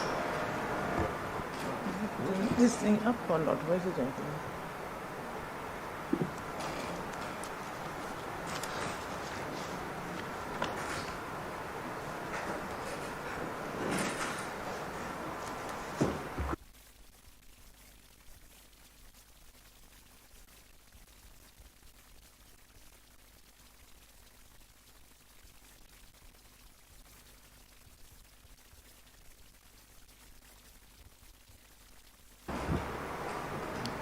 Thank you, Mr. Speaker.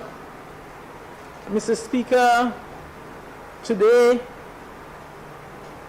March 8th, I stand with great humility in support of this domestic violence bill, now placed on the floor of this Honorable House by the member for Babono. First, let me thank all the persons, all the women who have come to support and to witness this historic moment. Mr. Speaker, it is historic for each and every one of us. It is historic for the women on both sides of this Honorable House. It is historic for members of the upper and lower house. It is also a historic moment for our government, as it delivers on a promise in our manifesto. Mr. Speaker, it is also a watershed moment for victims of domestic violence. These women, children, and men who have found themselves very much abused by members of their own families. All of us have heard the various stories from victims. Partners hurling abuse at each other. Parents hurling abuse at children. Partners physically abusing each other. Parents physically abusing children. Family members sexually abusing each other, especially children. And Mr. Speaker, in some cases, the abuse continues for years, unreported, unchecked, resulting in cases of death of loved ones. We've also heard of adult children abusing their aging parents, aging grandparents, and relatives. All of this resulting in an intergenerational cycle of violence. As children in particular, these behaviors then come as acceptable and normal. So, Mr. Speaker, in our society, this problem remains. Some bear it quietly. And in some cases, both the victim and the abuser not recognizing the situation that they are in. Some don't report it, as we've heard, because of different reasons. Because of fear, because of shame, because of lack of economic and financial means. But Mr. Speaker, as I reflect, and as the two previous members made their contribution, I reflect on my own life. I reflect on my parents who are no longer with me. And I sat and say a prayer of thanks for the love and the respect that they showed to each other, and for that family unit, healthy family environment that they shared and caused in our family. So, Mr. Speaker, I am grateful. I am eternally grateful to them for what they've done for me and for my other siblings. But, Mr. Speaker, in preparing for this discussion on the domestic violence bill, I decided to do some research. And as I asked the question, what causes a person to be an abuser? Why do people want to control? What causes a person to inflict pain on a loved one? Because if you're in love with somebody, you want to protect. Why do victims of domestic violence remain in the relationship? So I went into quickly, I did my Google search in Wikipedia, and there was a little paragraph that I felt it was important to share. And I quote, "In abusive relationships, there may be a cycle of abuse during which tension rises and an act of violence is committed, followed by a period of reconciliation and calm. The victims may be trapped in domestically violent situations through isolation, power and control, and traumatic bonding to the abuser. Cultural acceptance, lack of financial resources, fear and shame, or to protect their children. As a result of abuse, victims may experience physical disabilities, dysregulated aggression, chronic health problems, mental illness, limited finances, and a poor ability to create healthy relationships. Victims may experience severe psychological disorder, such as post-traumatic stress disorder, PTSD. And children who live in a household with violence often show psychological problems from an early age, such as avoidance, hypervigilance to threats, and which may contribute to various traumatization, end of quote.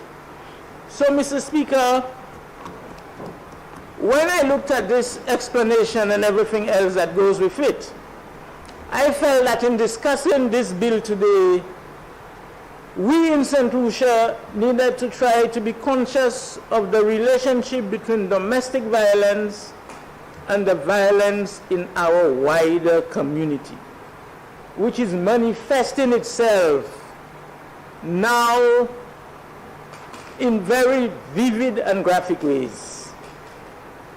And I believe, and there I rely again on the persons, the experts in that area, but it is an area we need to pay a lot more attention to. In addition, I believe we ought to debate this bill in memory of some of the persons who have lost their lives. So I did a little bit of research on that, and if you have permission, Mr. Speaker, I will call a few names. Mary Ratcliffe, at 31 years, Cynthia Paul, and that's from Soufrière, Kofi Paul, a child of 4 from Soufrière, Corinne Paul, a child of 3 from Soufrière, Donna John, age 19, from Beaufort. Valerie Lord at 21, Rivière-Mitan. Mary Henry at 34 from Soufrière. Tricia Dennis at 14 from Bocage. Giselle George at 16 from Redry Park. Pascaline Berfien, age 30 from Soufrière. Johan Bertin at age 2 from Soufrière. Ife Bertin, age 9 from Soufrière. Belinda Joseph, age 12, Saltibus. Brenda Gabriel, age 37 from Bocage. Josephine Emmanuel, age 26 from Dennery. Feliciana Charles, age 45 from Anse-Lorraine. Makina Charles, age 17 from Anse-Lorraine. Kayla Carneal, age 18 months from Angers-Micou. Macmillan Joseph, also known as Johnny, age 32 from Jacmel. Veronica Goodman, age 50. That person died in Miku. Sherry Ann Myers, age 23, Active Hill. Bill Archibald, age 6, from Marigot. Kim Jones, 18 months, from Marigot. Beverly Mangal, age 36, Deramo Moshi.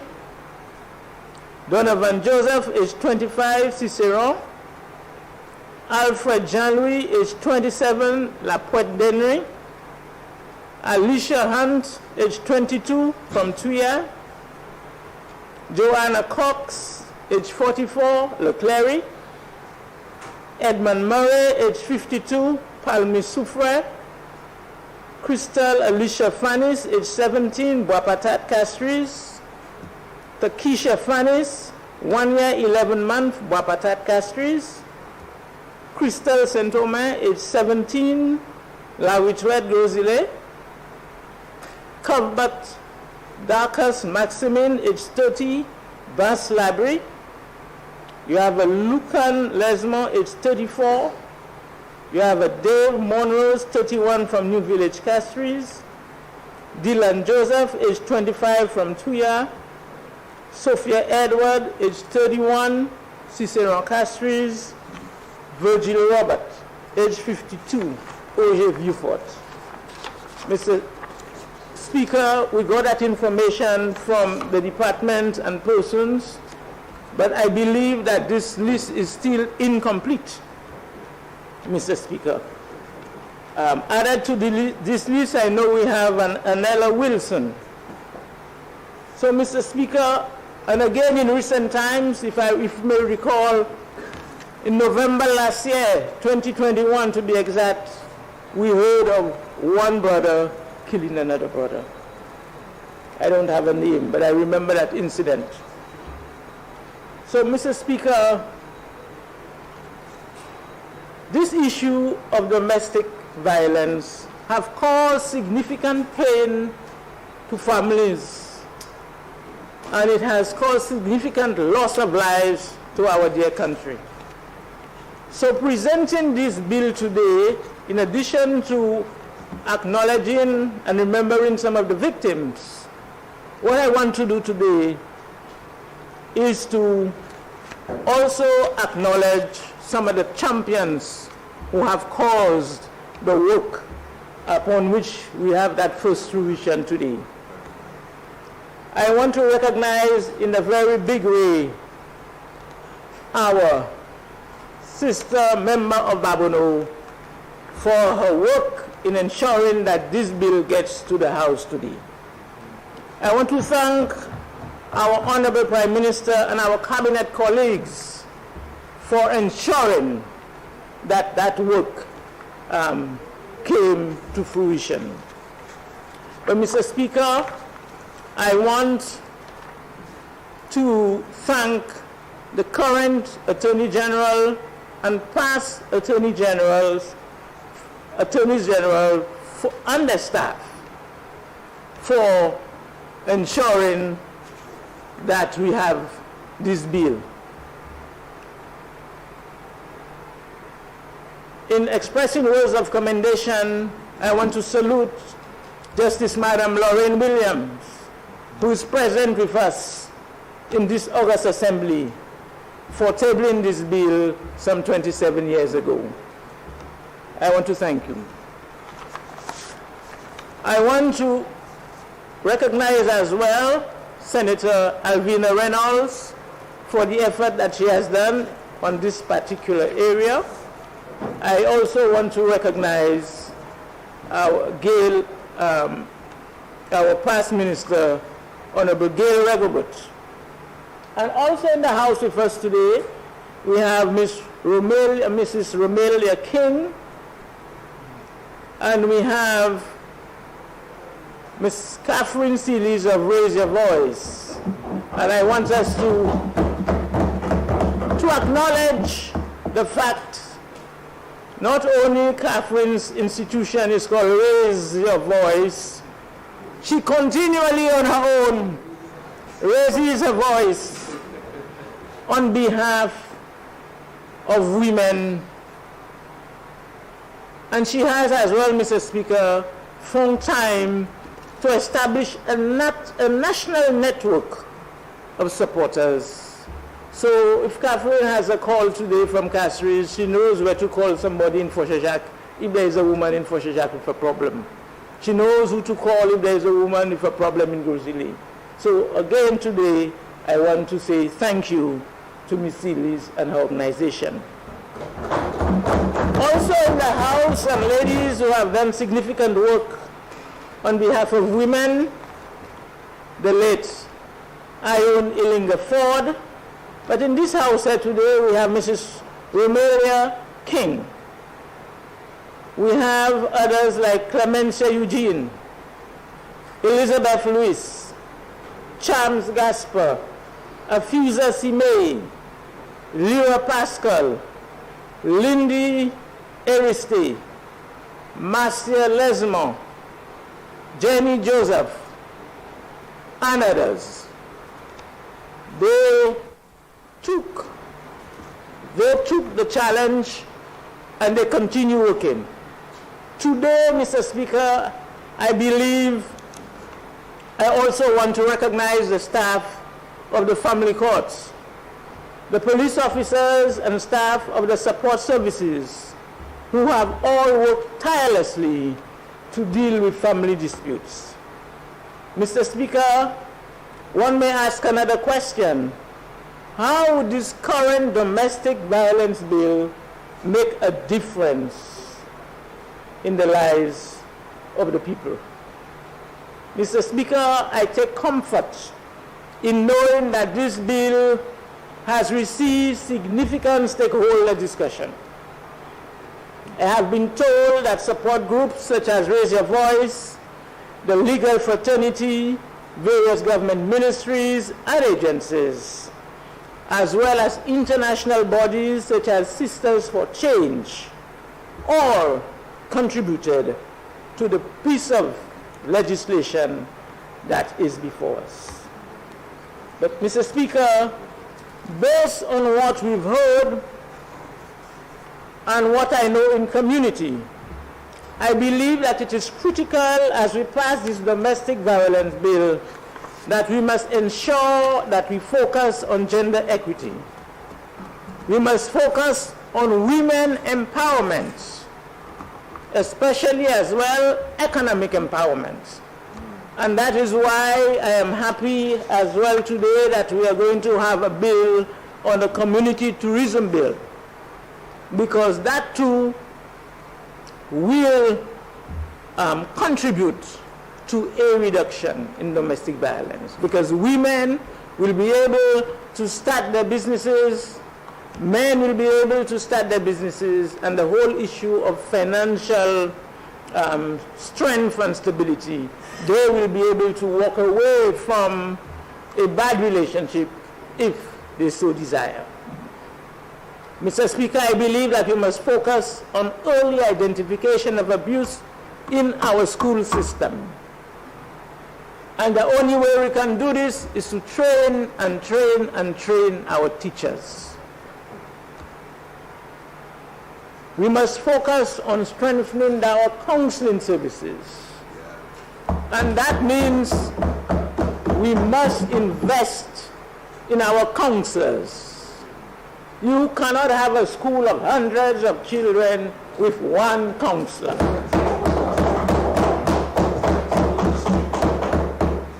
Yes, we must focus on national training for stakeholder groups. We must refocus our police and train them differently. We must invest in training of our social workers themselves. We must invest in training the community so that we know when we look at a situation, we know what is happening on the ground. We need to know the content. We need to train our community in the content of this bill so that a neighbor who is hearing every minute that something is happening needs to know how to react.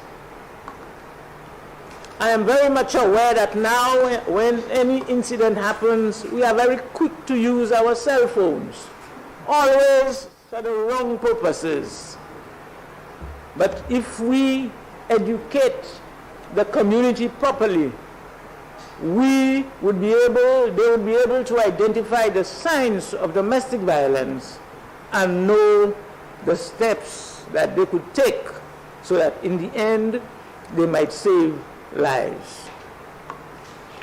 Mr. Speaker, the passing of this domestic violence bill is a first bite at this huge elephant. For effectiveness and a reduction in domestic violence, all units, private sector, public sector, must work in unison. We are stronger only when we work together. Mr. Speaker, we must start with strengthening and supporting our family units. We must invest in social services. But more than anything else, we must invest in parenting. We must invest in parenting. Because when you have two young people having a child, they do not know how to raise a child. I believe that is another beginning. That is an area we need to pay significant attention to. I am aware at one point that we had a unit teaching young people how to be parents. We need to invest in it. But Mr. Speaker, in saying all of this, we recognize that we are a government, a country with very limited resources. And that is why I believe the passing of this bill will enable us to have friends who can support us in addressing some of these social aims. So, Mr. Speaker, as I support this domestic violence bill, I pray that God will give us the strength to understand that where there is love and where there is respect, where there is love, where there is respect, there will be peace. So I pray today for peace in our families, peace in our country, and peace in our world. Mr. Speaker, our government putting the people of St. Lucia first. Our government putting our women first. Our government putting our children first. Our government putting our men first. Let us work together for a better St. Lucia and a better world. I thank you.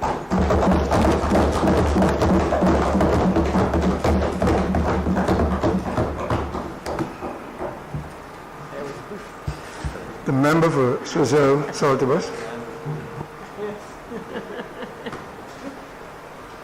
A member, just allow me to turn off the other mic, so you'll have to put yours back on.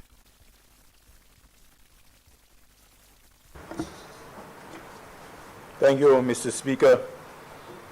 Mr. Speaker, I thought after the bearer of the bill, we would have gone for lunch so that we would have come back a little energized to contribute to this bill, because some of us, Mr. Speaker, need to have lunch at a certain time. Because that in itself is an abuse, Mr. Speaker. Mr. Speaker, I asked leave to express sentiments on two matters which everybody seemed to have contributed to this morning. And the first is to express my deepest sympathy to the Timet family. The gentleman actually has his immediate roots from my constituency, and so I sympathize with the family down in Choiseul, Mr. Speaker. Mr. Speaker, if you will allow me just to, when this happened, a number of people, as a parliamentarian, as a parliamentary representative, a lot of people would have called and expressed concern. And one of the things, Mr. Speaker, that many people seem to think, Mr. Speaker, is that a lot of these people are emboldened because they seem to think that there is no punishment, Mr. Speaker. And we in this Parliament are the lawmakers, and I want to give the Prime Minister my assurance that he has my full support to come to this House to make certain adjustments to ensure, make certain changes to the law to ensure swift justice and for any perpetrator to think twice, Mr. Speaker. Because I'm of the opinion, Mr. Speaker, that we cannot have a system where people commit gun crimes, Mr. Speaker, and they're back on the street, Mr. Speaker. We cannot have a situation where people feel that, there's no punishment, where prisoners at Bordelais, regardless of the rights that they have, can demand that they want something better to eat than rice, Mr. Speaker. We have to, Mr. Speaker, to make it a point that if you commit a crime, Mr. Speaker, you have to face a very stiff penalty and swift penalties, Mr. Speaker. So, Mr. Prime Minister, you have my full support in bringing, stronger measures to ensure that people think twice in committing various crimes. Mr. Speaker, I also want to congratulate all the women of St. Lucia on the day that we mark as International Women's Day, Mr. Speaker. But, Mr. Speaker, I have a concern because year after year when we celebrate International Women's Day, you get the feeling that it's a sort of a tokenism sort of celebration, Mr. Speaker. And you get the feeling also as if people want to put women in position because they are women. And I don't subscribe to that. Women work very, very hard for where they reach in life, Mr. Speaker. It's not a charitable position. The Honorable Lauren Williams is in the House. Madam Representative from Soufrière, who I work with for many years, a tough lady. And she didn't get there by charity. They didn't get to their positions by any sort of charitable means. They work hard. And we need to stop giving the impression that because you're a woman, you're supposed to be in a particular position. Women work for where they have attained, where they reach in society, Mr. Speaker, and we must stop giving that impression that we recognize women to be in certain positions because they're a woman, Mr. Speaker. I think we need to start changing that, Mr. Speaker. But we also need to recognize, Mr. Speaker, and Mr. Speaker, do you think women are under threat in St. Lucia? I don't think women are under threat in St. Lucia as it relates to the graduating into various positions in various establishments. Women, Mr. Speaker, are forward thinkers, forward movers. I look at households where a boy and a girl, a brother and a sister, and whether because of various situations in the house, the guy goes a certain way and the lady elevates herself to why is that, Mr. Speaker? And I think now we're making it a little bit more, putting a lot more pressure on our boys too, Mr. Speaker, because we seem to be marginalizing them when we continue to, and I'm not saying that in any way to undermine women in any way, Mr. Speaker. I want us to recognize, Mr. Speaker, that in all of the celebration of women, we must recognize also that our men are sleeping. Okay? Our men are sleeping. Because women are very strong. When we look at the rate of suicide, when we look at the various things, usually it's men, Mr. Speaker. And so I just thought, in all of the congratulatory messages to the women, which they rightfully deserve, Mr. Speaker, that we recognize that it's not an issue of tokenism, Mr. Speaker. Mr. Speaker, on the substantive bill, it's a bill that we support. The opposition supports this bill, Mr. Speaker. And I would have, when you did speak to whether the bill should have gone through all stages, you would have recognized that I said no, Mr. Speaker. And the reason I said no, Mr. Speaker, was because, and if I'm wrong, then I'm subject to correction, but I remember at your very first sitting, you spoke to bills that are very substantive, very urgent, and will affect a wide cross-section of society, that you would like to put it out there into the society for some discussion.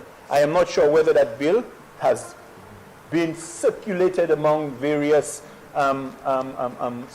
civil groups, Mr. Speaker. If it has, then I take back, my comment that we should not go through all in one sitting, Mr. Speaker. Because this bill, Mr. Speaker, affects men, it affects women, it affects children, Mr. Speaker. And, I thought, we should have that discourse out there with various civil groups to get the feedback on it, Mr. Speaker. But, Mr. Speaker, passing a bill in itself is not the end to it all.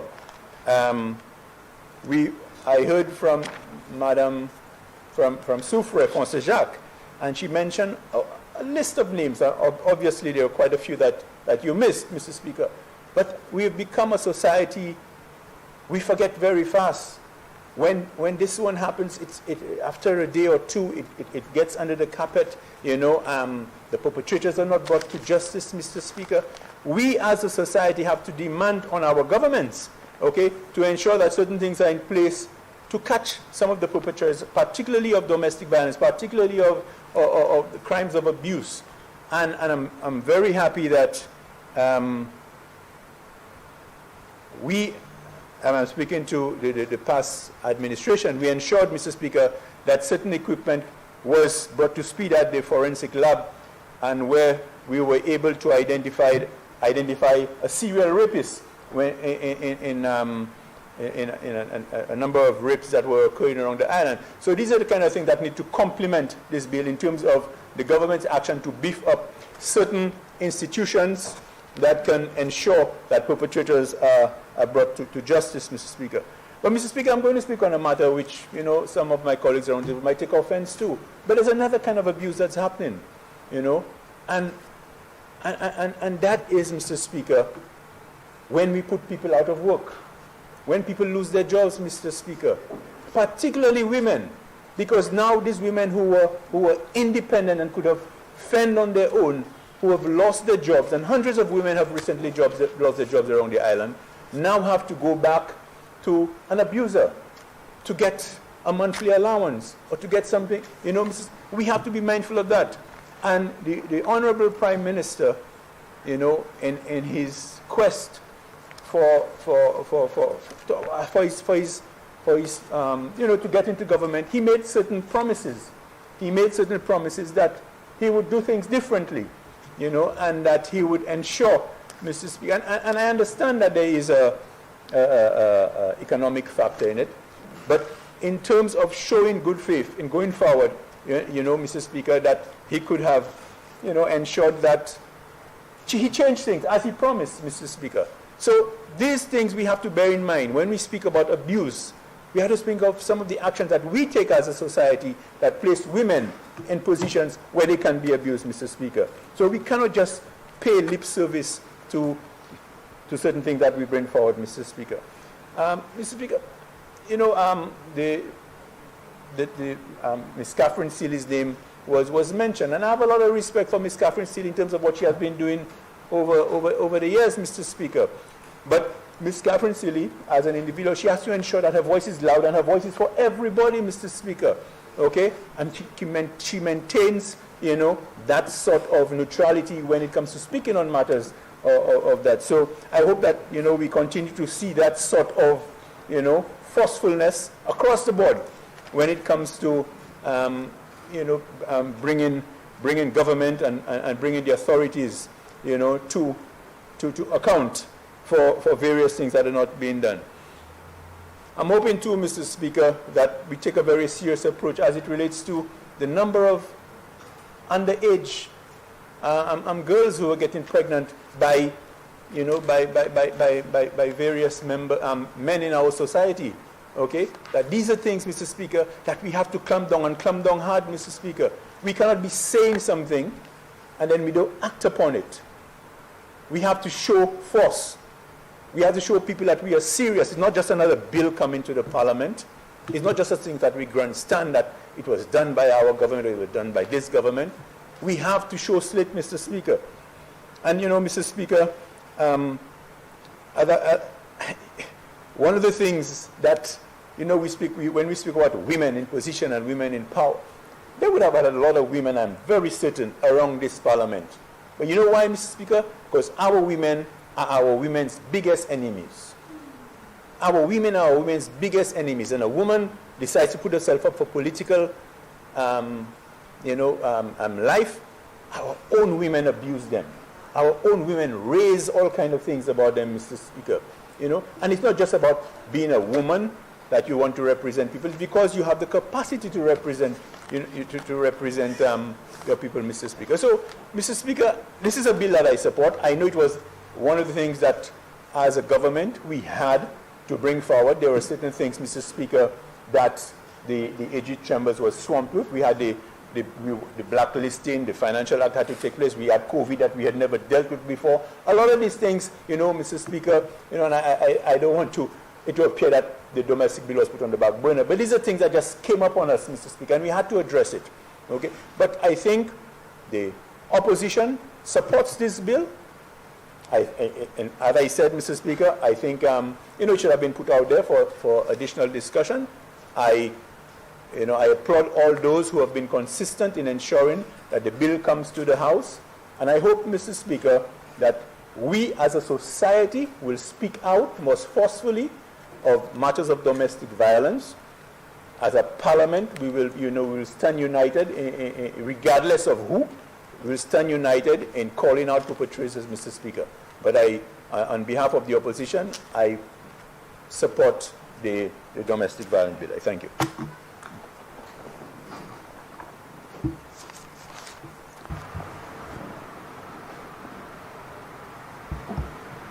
The member for Vieux-Fort North.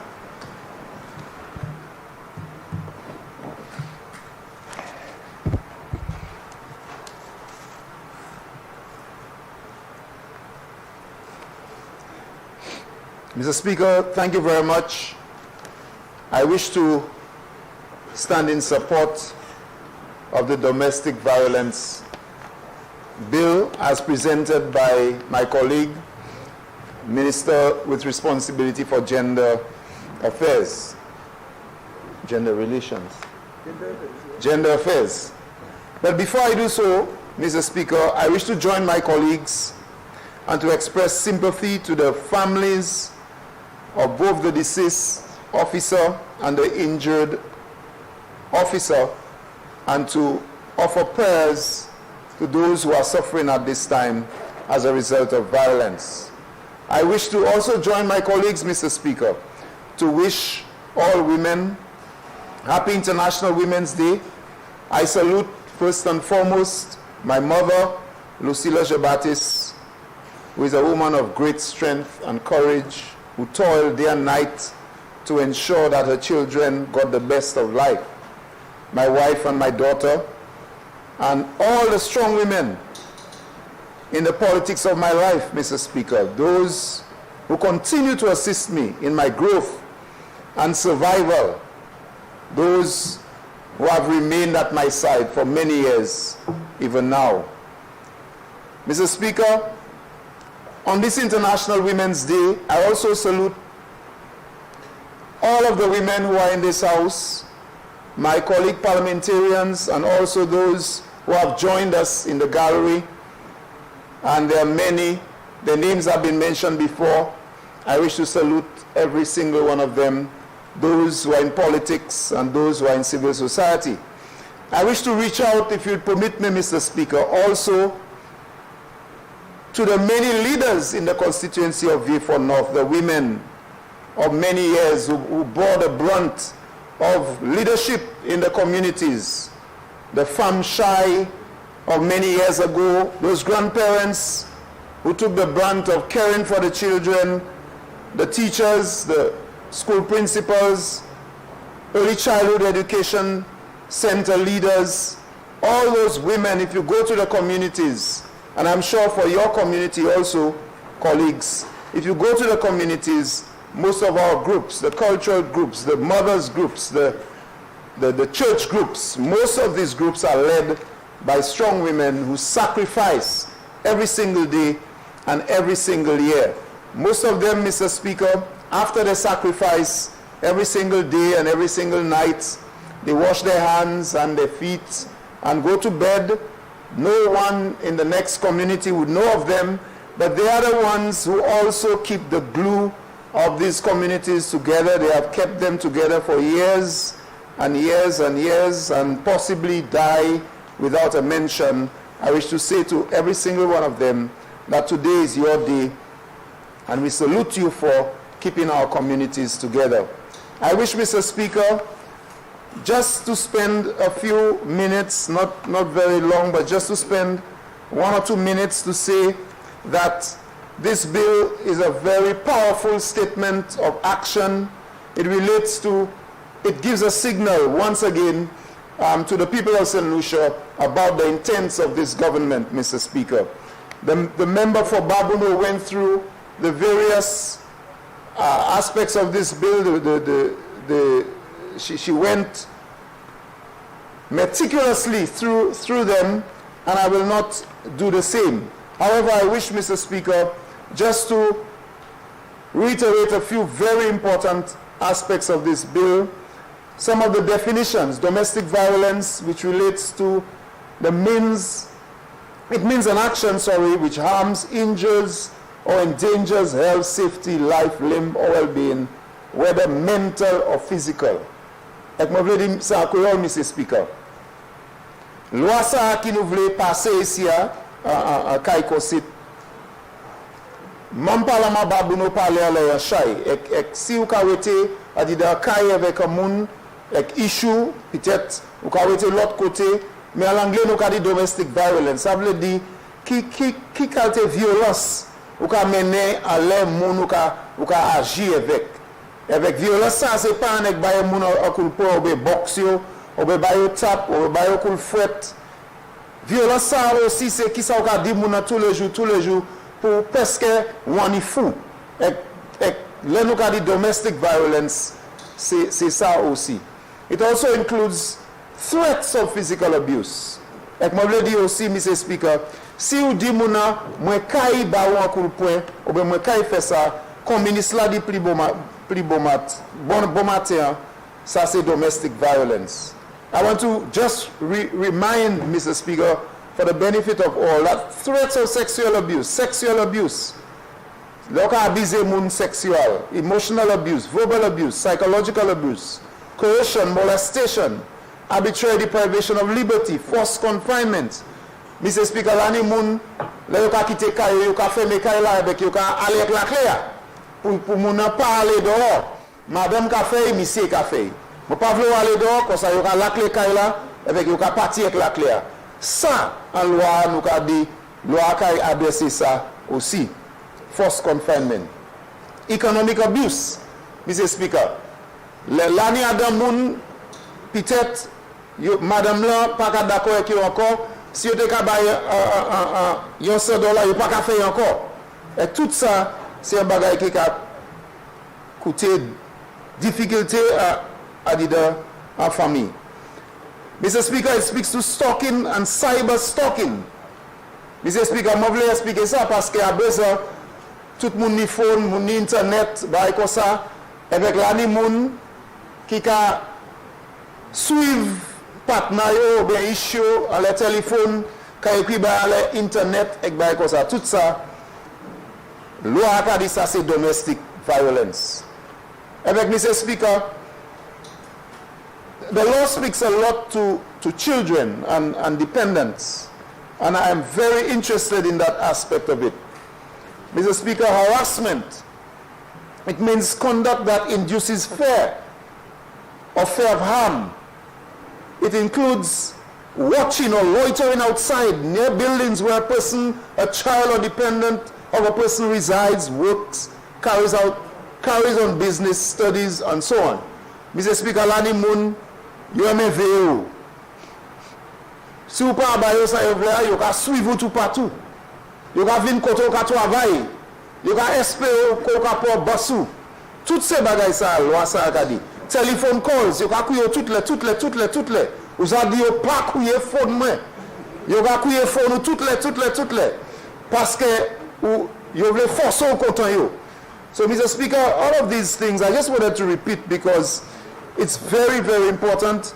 And as my colleague, sister from Sufra indicated, it is a step in the direction which causes us to change the way we see life in St. Lucia. But, Mr. Speaker, I want to end, and this is just coincidence. I discovered something in my little research for this contribution called the Voiceless Victims, Domestic Violence and Children's Rights. A panel led by a wonderful lady called Lucia Brown. And in this panel, it included experts from the Caribbean and so on. The public launch of Decides Caribbean. And there's some very important quotes there. I just wanted to quote some of what Miss Lucia Brown wrote. And I quote, and I can make it a document of the House, Mr. Speaker. In many Caribbean societies, there is an aim to primarily focus on the victims and the nature of their deaths, rather than the deep and fundamental causes of these inhumane acts against human life. Many of these victims are women and children, some of whom were known to be victims of continual abuse of violence within their respective homes and communities. In such human tragedies, it is very alarming that in many of these cases, children are involved, whether directly or indirectly, unquote. To end, Mr. Speaker, I want to continue to indicate that in this very discussion, they spoke about a very important study by UNICEF in 2015. And listen to that, Mr. Speaker. And it relates to this bill because the member for Babuno indicated the impact that these actions can have on children. And I want you to listen to this because I'm very interested in how children are impacted by domestic violence. And I quote, Mr. Speaker, "A child's developing brain can mistakenly encode the violence," listen to that, says children of domestic violence, adding that kids can grow up believing that violence is the norm and that they are to be blamed for it. The statistics and studies show, and it reinforces that belief that stopping domestic violence long-term and breaking the cycle of violence heavily relies on the raising of children in environments free of violence, unquote. In other words, Mr. Speaker, what this discussion led by Ms. Lucia Brown indicated was that children, when they experience violence, somehow they believe it's normal. And later on in their lives, they continue to copy it. And possibly this is what we see happening in our society. So I wish, Mr. Speaker, to support this bill and to say to the people of St. Lucia that we are very committed. Though it may be a long process, we are very committed to ensuring that our social systems are strengthened and that, Mr. Speaker, we continue to give our women strength and that the men, although we laugh at it because it's the cultural thing that men don't report and men get their licks too, so the men will not report it. But we want to develop a society where we respect each other and we continue to grow in love, as the sister from Babuno said. Thank you, Mr. Speaker. I support this bill. Thank you. Member for Castries South. Thank you very much, Mr. Speaker. Mr. Speaker, before I proceed, for the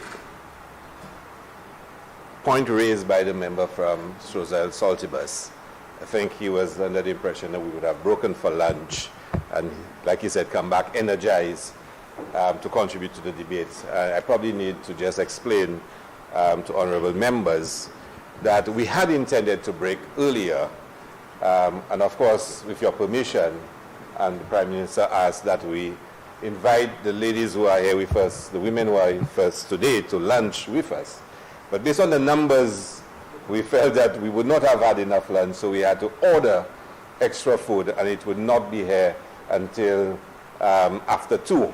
So it did not make sense for us to break, to have lunch, and the ladies downstairs with no food for them, and when we are ready to resume, then the lunch would come. So we thought that we would, given the importance of this bill, we would continue to debate until the food arrives where we can invite them to share with us downstairs. But of course, for honorable members, the lunch is downstairs, and if you feel it is necessary to have lunch now, you are free to do so. So basically, this is the reason why. And we want to take this opportunity, and I'm sure you, Mr. Speaker, will invite all the women who are here with us and been here since morning to at least join us with lunch when we do break for lunch.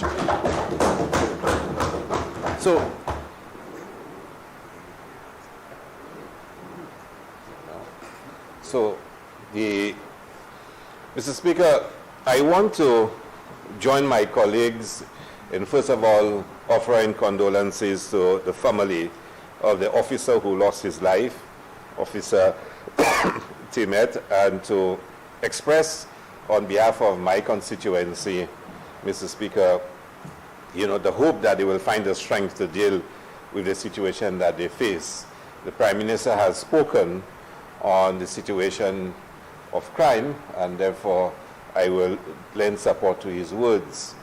Of course, today is International Women's Day, and like colleagues before me, we want to certainly pay homage to all the outstanding women that we have in St. Lucia who over the years have done so much to nurture many of us. Some of us, our mothers, were also our fathers, and therefore our mothers really prove how extraordinary they were in not just being mothers, but also being fathers for us when the strength of a father was needed.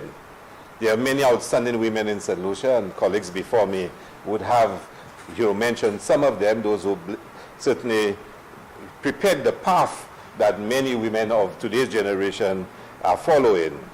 For my part, my political survival, and I've said so over and over, depends so much on my women's group. They're the most active individuals, and it's certainly the ones who carry me through a lot of the trials and tribulations that I have to face. I think we all know in politics that if you don't have women supporting you, then you're going to lose. There is no winning campaign that is not driven by women. They are the most dependable, the most reliable, and the most astute when it comes to politics. And I have learned that over the years. Some of my colleagues may not agree with me, but I always feel more comfortable when I know my women are in charge. So as a practicing politician, I can attest to the value of having women in the political process working with you. Today is International Women's Day, so we all pay homage to women for their contribution to the development of St. Lucia. And I was really inspired by the presentation by the Minister of Sports, the Honorable Member for Grosule this morning, as he really demonstrated our commitment to women in sports and the achievement of our women in contemporary times in relation to sports. But of course, that can equally be done for agriculture, for business, and many other sectors in St. Lucia. But today has an added significance. Today is a day when we are finally getting through this Honorable House a new domestic violence bill. They've been one for many years, and in the briefing notes that I saw, it was really significant that for years our women have been calling for a reflection and a review of the domestic violence act that existed in St. Lucia. that there are so many deficiencies in them that there had to be an amendment and an updating of that act. And for anyone to suggest that it is not important enough for there to be a debate today for us to close this chapter is a bit short-sighted. We have to do so. This has been going on for too long. And I was really pleased when I listened to my colleague minister yesterday at Cabinet explaining the bill to us. And she was making some very significant points, and in my short contribution, I just want to highlight them, which I thought were really critical. A point was made to us that one of the greatest deficiencies of the previous bill is the fact that women have difficulty in getting action taken, well, not just women, but the predominance is women have difficulty in getting action taken as victims of domestic violence. And we believe in many ways, and I've asked many of my colleagues, I've asked some of the activists to ensure that in this bill that they feel comforted that there is enough in there to ensure that persons who are engaging in domestic violence face justice. The victims must know that they can get justice what has been done to them. It has to happen. And we know too often, and a colleague of ours was making a point, that one of the challenges is that a complaint will be made, a case commences, and then one partner decides they do not want to go any further. And he gave us a startling, experience he had. The first time he said he was reported as an officer was in a domestic violence case.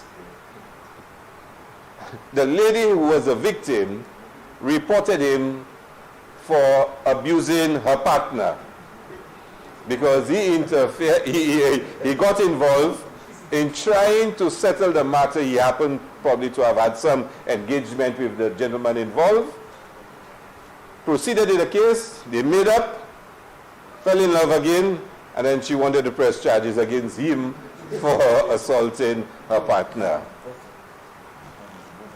And he did. I mean, I won't tell you how the story ended, but the point is, he was actually charged for that.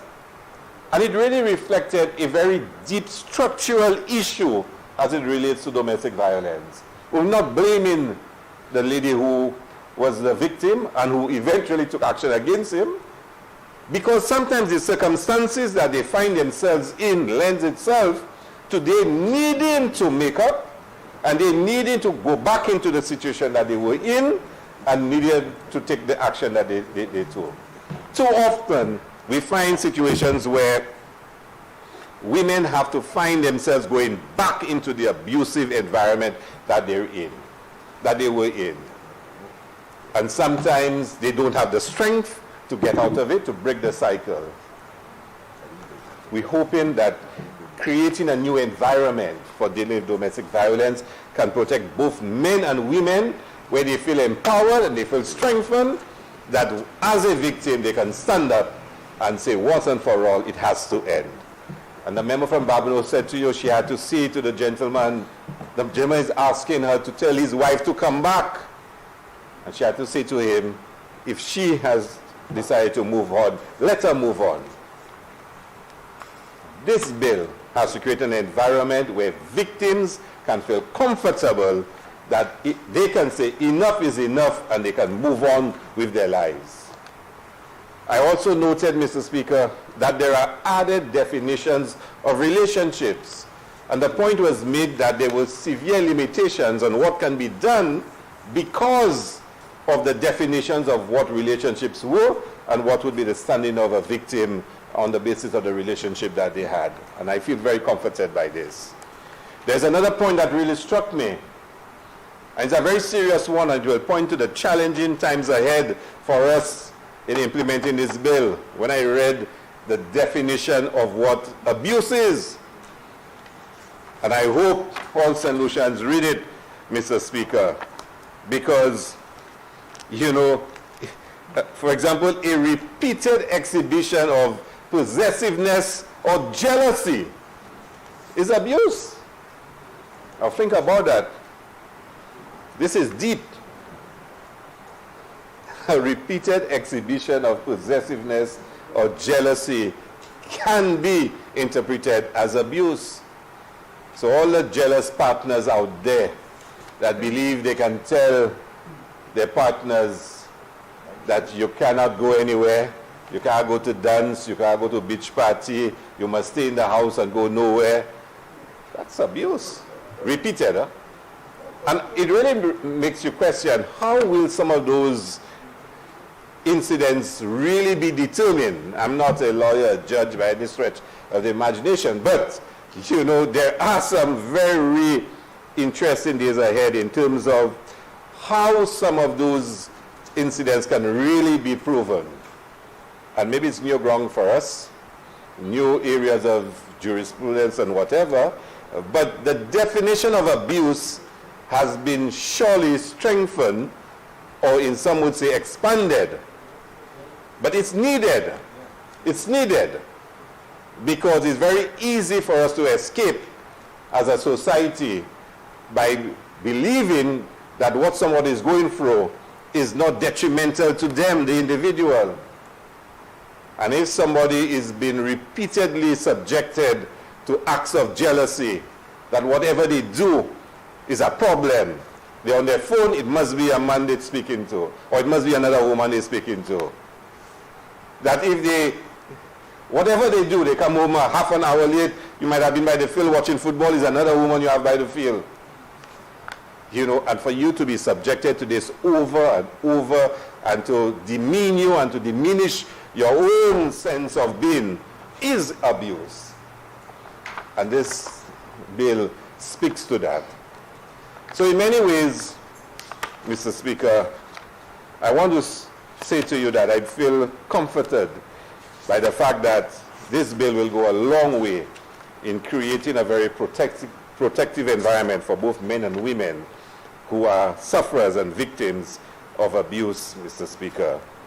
It is far-reaching, it is transformational, but I also see it being very challenging in how we can execute some of the provisions in there. So I want to stand and lend my support, Mr. Speaker, for the bill, and to say to all the women who fought so hard, and men, to ensure that we reach where we are today, that it is a journey that is worth taking. Still a long way to go to actually see it's been implemented in the way in which it is intended and the spirit of the bill.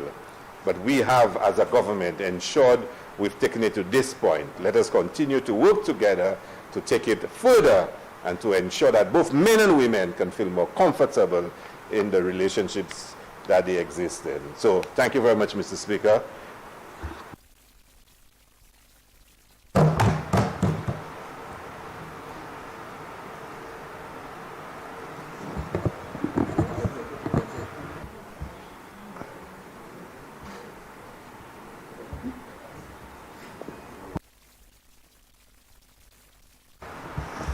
The member for Grosley.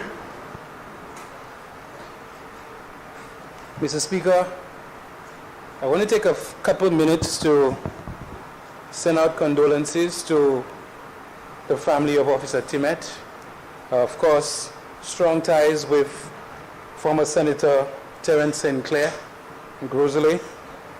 I also want to take this opportunity to lend my voice and support for this bill before us today, considering some of the experiences that have been faced by women in the constituency of Grosley over the last 5 years. Mr. Speaker, the member for Choiseul made a couple of statements intimating that there is additional abuse ongoing in the constituencies due to the fact that some women are out of work. I wanted to say to the member for Choiseul Saltibus that I observed a 5-year period of silence when it came to domestic abuse in that sense when it came to employment. Mr. Speaker, that same member for Choiseul Saltibus said nothing when the former MP for Grosley said that 90% of the women employed under NICE were SLP. Mr. Speaker, that same member for Choiseul Saltibus said nothing when that member for Grosley corrected himself and said, in fact, that number was 95%. Mr. Speaker, I remember shortly after that 100% of anybody considered to have any leaning towards the St. Lucia Labour Party being out of work under that very same program. And I remember how disgusted I felt, how hurt that these women had no form of employment. Mr. Speaker, during that same period, no word, not a word, not a word, not a word from the member for Choiseul Saltibus. Mr. Speaker, I also listened attentively as the member for Choiseul mentioned again about unemployment and abuse. And I remember Janine Compton, Mr. Speaker. Somebody who is qualified, went through the process of applying for a job that she has all the knowledge for. Somebody who was then given that job by those who interviewed them, being robbed of that opportunity simply because that individual did not agree with some of the policies of the government. Mr. Speaker, where was the outcry then for our women subject to abuse of being unemployed? Mr. Speaker, I want to say to the women of Grosley, thank you for all what you've done. Thank you for the contribution you continue to make to the economic stability of this great nation. We've seen you wake up in the morning and go to the communities of Cap Estate as cleaners. We've seen you wake up in the morning and go to businesses as businesswomen, as accountants, as doctors. And we want to say to you that this Labour Party government will continue to support you in every which way. Mr. Speaker, as the member for Castro South said, it is the women who drive a campaign. And so I want to say thank you to even some of those that are here with us today from the community of Grosley, who fought, who went door to door and ensured that I was elected parliamentary representative for Grosley. Mr. Speaker, I listened to the member for Choiseul Saltibus make mention of Catherine Sillis and Raise Your Voice. And I shook my head when the member intimated that on some level she should go in both sides and speak on women and justice for women. But Mr. Speaker, this is the same member for Choiseul who said nothing when Catherine Sillis, as a member of the former UWP, was pushed aside because she refused to toe a particular line. Nothing was said. And the same can be said for Pearl Alcindor. Nothing was said. And so, today, with this bill does not warrant any political football. None at all. As I said earlier, our women are doing very well in sports, and that is where it should be. No political football. And I advise any member of this honorable house to speak the truth, to be objective, and stand up in support of this domestic violence bill. I thank you.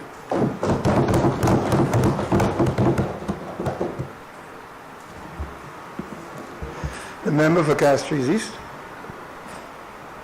Thank you very much, Mr. Speaker. Mr. Speaker,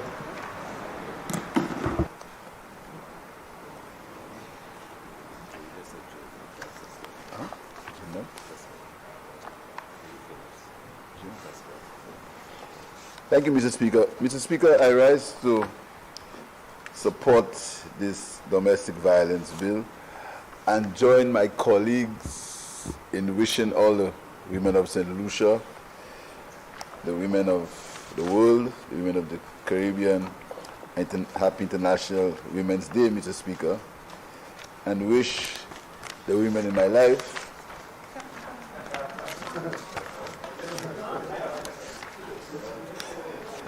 happy International Women's Day, Mr. Speaker. Mr. Speaker, these my colleagues sing differently.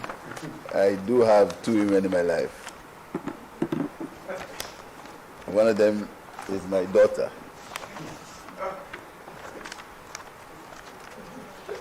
Mr. Speaker,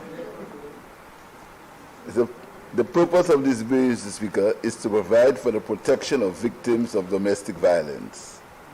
And Mr. Speaker, I recall sometime Catherine Silis came to my office with, I think, 2 or 3 other ladies and told me that there was need to review the laws as related to domestic violence. And she literally threatened me. I'm not a victim of abuse. Telling me that if, God forbid, and we won elections and I didn't pass the bill, she will be the first one to be on my case. But I'm happy that when we go into government, there were 2 ladies in the cabinet who were equally on my case. So Catherine's threat did not materialize. But Mr. Speaker, the bill it kind of replaces the Domestic Violence Summary Proceedings Act, Mr. Speaker, of 1995. And it seeks to improve on the acts, to provide a more expansive definition of domestic violence. And it doesn't limit it mainly to acts of physical and verbal abuse, Mr. Speaker. It also, in the act, Mr. Speaker, it does not sufficiently capture the changing nature of domestic violence, which can take the form of sexual abuse, molestation, stalking, and coercion. And the member for Kashmir South made the point that there are different types of abuse, which is not necessarily physical abuse.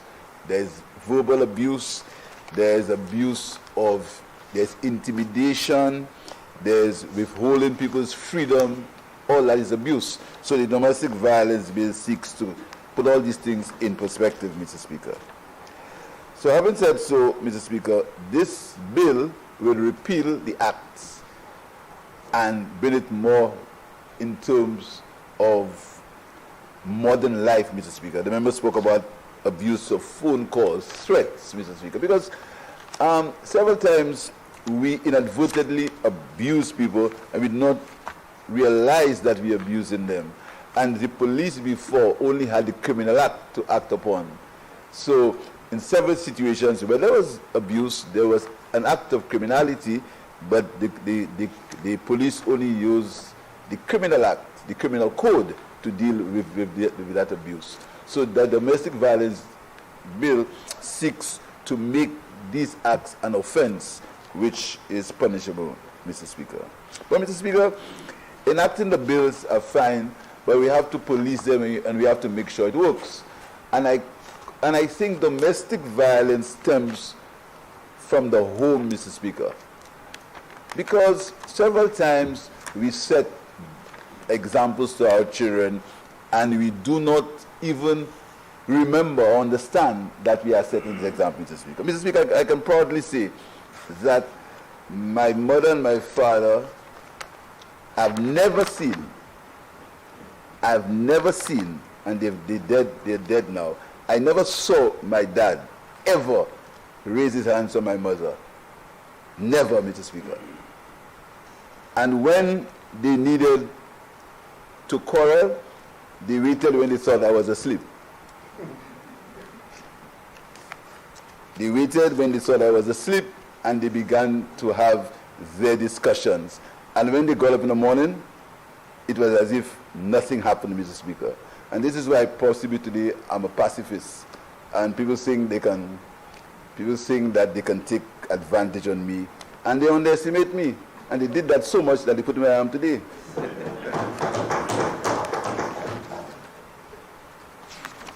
Mr. Speaker, so this idea of violence is something that we have to stop, Mr. Speaker. We have to stop. We have to stop the abuse. We have to stop the intimidation, Mr. Speaker. And sometimes a lot of it comes through selfishness and arrogance under the belief that we always have to be right, and we can't admit that we're wrong. We can't admit that we've made a mistake, Mr. Speaker. We can't admit that. So we end up, no one wants to say, I'm sorry, no one wants to say that I'm wrong. But Mr. Speaker, so I'm saying that whereas this bill has all the requirements, it's modern legislation, and as the minister said, it will possibly help me in that I hope she can bring some money into the coffers so we can assist more, Mr. Speaker, because as you know, the fiscal realities are real, Mr. Speaker. Speaking about fiscal realities, I want to compliment the staff of the Ministry of Finance, because only this morning we got the information that St. Lucia is still considered as a country that is not on any so-called blacklist as far as Europeans are concerned. So, Mr. Speaker, I want to compliment all the people, the ladies and the men and the gentlemen who made this bill possible. I want to say that we have to enforce it. We have to make sure it works, Mr. Speaker. We have to make sure that we educate the police in how it works. And because all violence is wrong. And there are certain acts of violence that we have to stem at the bottom, Mr. Speaker. The obscene language in public, the abuse of people, the threats in public, Mr. Speaker, the wanting able to run radio stations without licenses, these acts of criminality. And we have to stop these things, Mr. Speaker. It has to be a holistic approach to this entire thing. And finally, I would have hoped that the member for Choiseul would not have brought the politics into this discussion, Mr. Speaker. I would have hoped that he would have forgotten the cut and thrust of politics. And at least, for once in this honorable house, come away from it. But he had to open the door, Mr. Speaker. And since he opened the door, it's my duty to defend the government that I have the privilege to lead, Mr. Speaker. Mr. Speaker, just very, very quickly. Mr. Speaker, do you know that for our 8 months in office, we have been the only government that has not sent, I want to use my words correctly, one public servant home because of the political affiliation. Not even at the level where we can do it, Mr. Speaker. I'm talking at the level of cleaner, of driver, of office assistant. We have kept every one of them, Mr. Speaker. Everyone. Give another example, Mr. Speaker. There's a program called NAPS in Vieux-Fort. Everybody in there is a political appointee. One of the people who work there, every day, she's on Facebook using her name, saying the worst things about me and the worst things about the government. We've kept her there for the last 8 months. And in fact, she boasts on Facebook that they can't do anything, Mr. Speaker. She remains there because we believe that people must earn a living in this country, Mr. Speaker. Mr. Speaker, I'll tell you something further. The last government, Mr. Speaker, there are some traditions that we hold dearly. This government refused to keep any of these traditions, Mr. Speaker. The post of Cabinet Secretary is a sacred post. The Cabinet Secretary is the highest serving civil servant, Mr. Speaker. This government, the last government, forced the Parliamentary Secretary out, forced the Cabinet Secretary out of office, Mr. Speaker. And he comes here and he speaks about victimization, Mr. Speaker. Mr. Speaker, I'll tell you something further. The ambassadors, we allowed every ambassador to serve their term till the contract ended and they left in dignity. The ambassador to Taiwan, he sent a message. He even had the opportunity to give a farewell address, Mr. Speaker, because we treated him with dignity. There's an ambassador who asked to extend her stay for 4 months because of family concerns. We allowed that to happen, Mr. Speaker. The ambassador, the High Commissioner in England, we allowed him to stay to complete his domestic affairs. The ambassador to New York, Mr. Speaker. We allowed him to stay till the end of its affairs and give him some more time to complete it, Mr. Speaker. So we have treated these people with dignity, Mr. Speaker, with the dignity that they deserve. And I want to thank my cabinet colleagues for agreeing to treat people with dignity and respect. That is what we are about, Mr. Speaker. We are about a government of dignity and respect.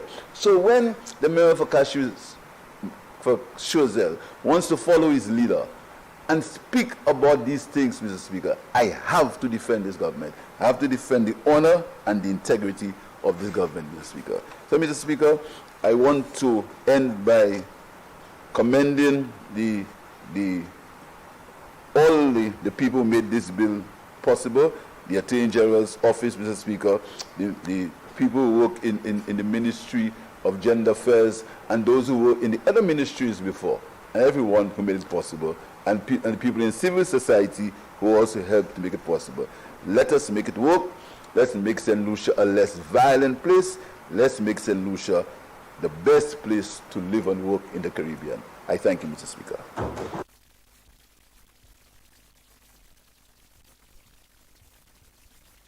Mr. Speaker, I beg to move that the Remember, I haven't recognized you. I wish to recognize you. Member Cassis off. Mr. Speaker, I beg to move that this House stands suspended until 3:30.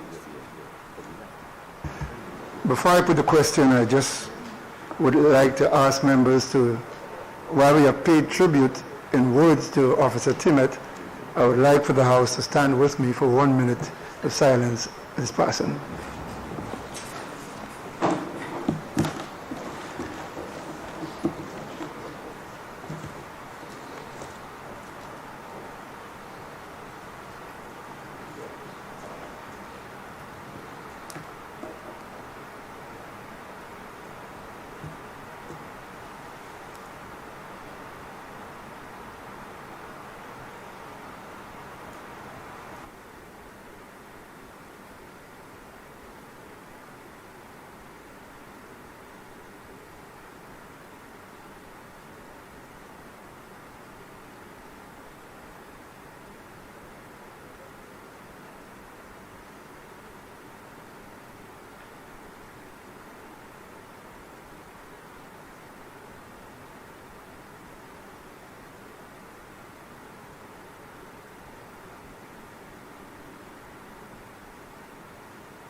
Thank you, members. Members, the question is that this House do stand suspended until 3:30 p.m. I now put the question. As many as of that opinion say aye. Aye. As many as of a contrary opinion say no. I think the ayes have it. The ayes have it. House suspended.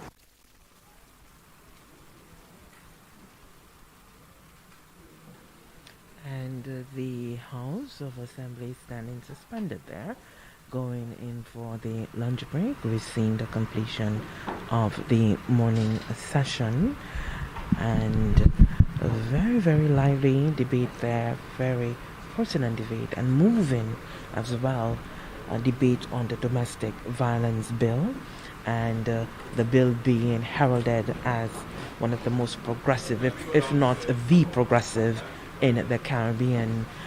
Amongst the women who have been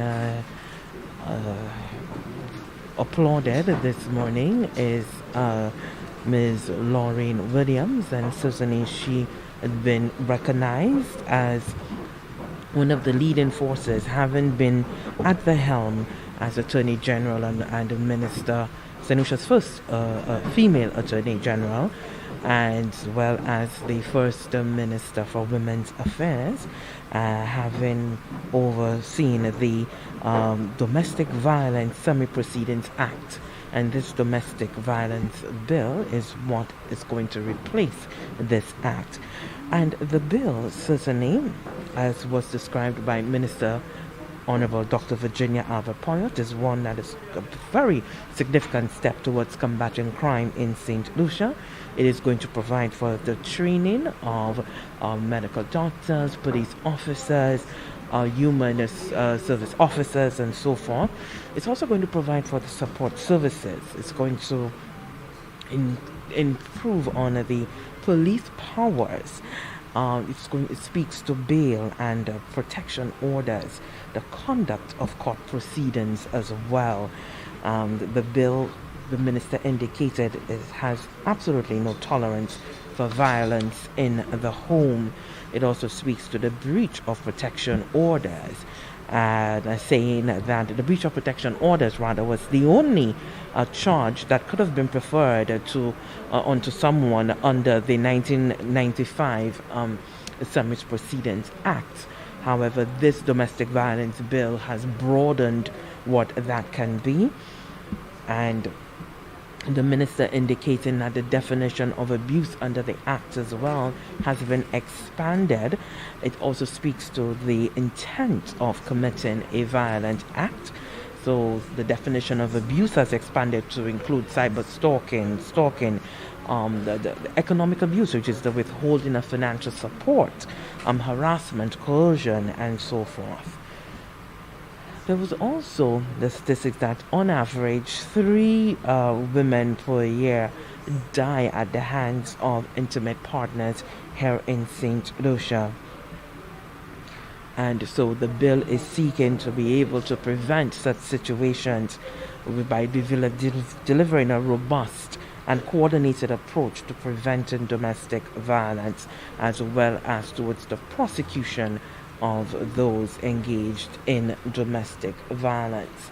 We also heard a very moving contribution from the Minister for Equity, Honorable Joachim Henry, when he spoke to the sort of individual and community responsibility to the prevention of domestic violence and dealing with domestic violence.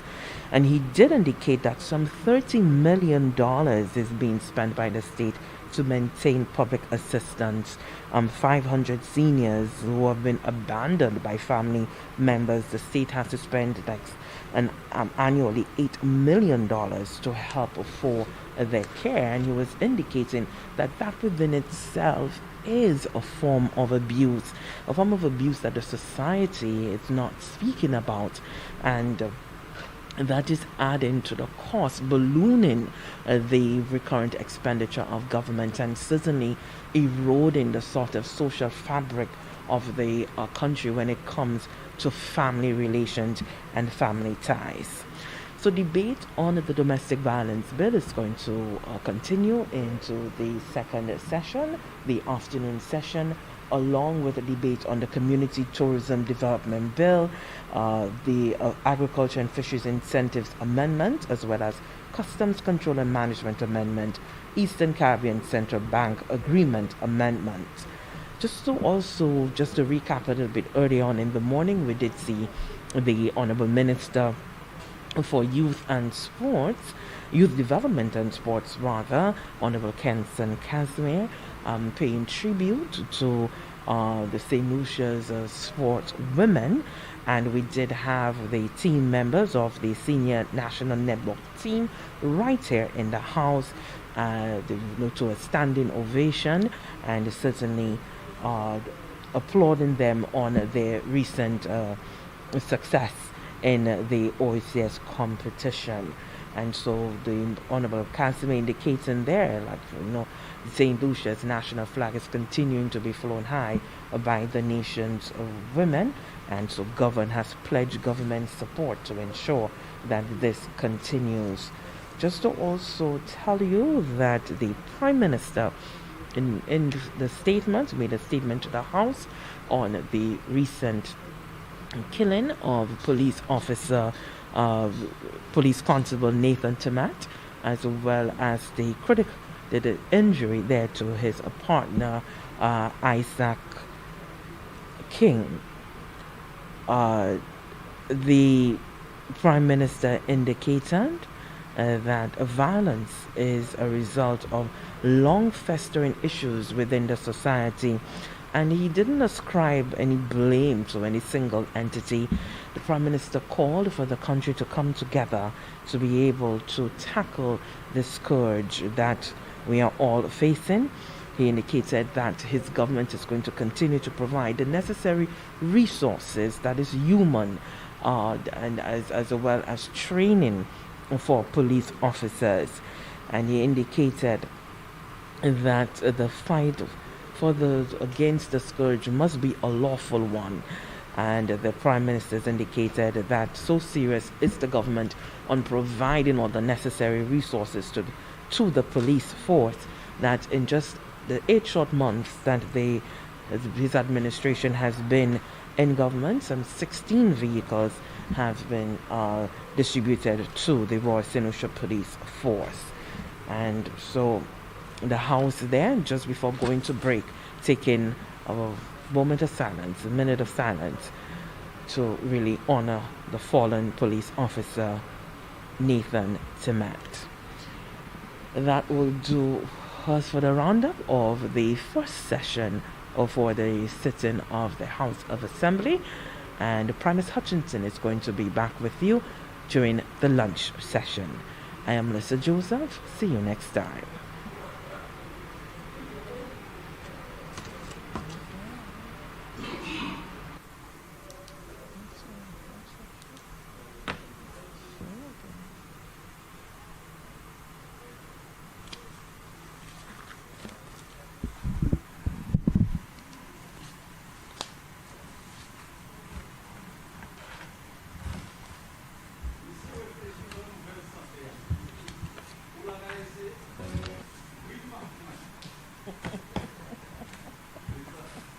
How are you, sir?